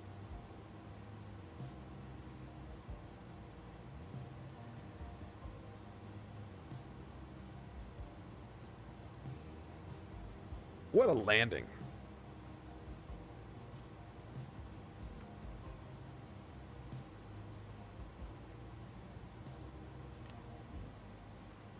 Check your DMs. I saw. That's the truth. Uh-oh. Yeah, man. Was he gulping dick? What's happening What? with Robo? No, I'm good. I have a different opinion. If Asobo changed the jetway data, they need to adapt and change the logic. The sim update 4 beta will become the sim update 4 stable anyway. Correct, High Cloud, but I don't think you heard me. If you don't have GSX, it still doesn't work. Okay? So if you don't have GSX installed, it does not matter. The jetway still will not work. No matter what you have, because the jetway logic is broken in sim beta 4. Like, they have to do an update to it to get them to work again. So it's not GSX, it's the Asobo version of jetway. The jetway data is broken. So even if you don't have GSX, like not installed, don't own it, it still won't work.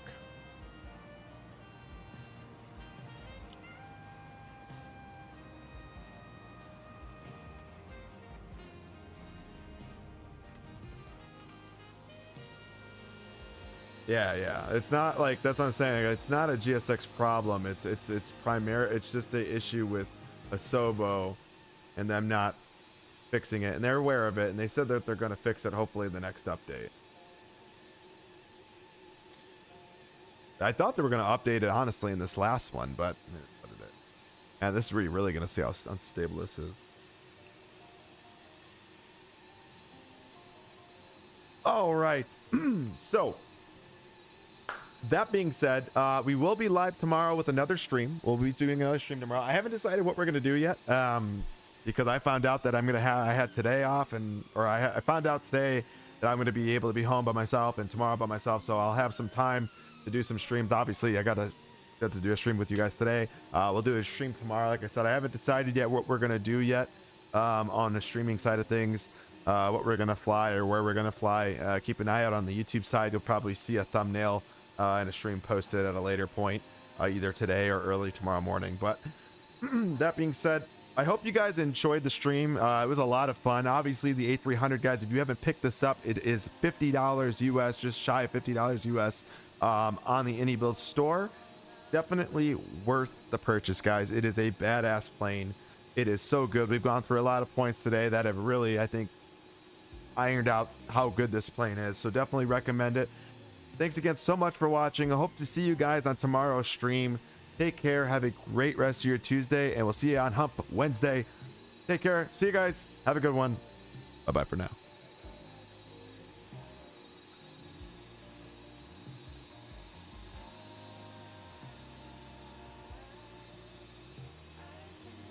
Oh my God, I'm hitting all the buttons.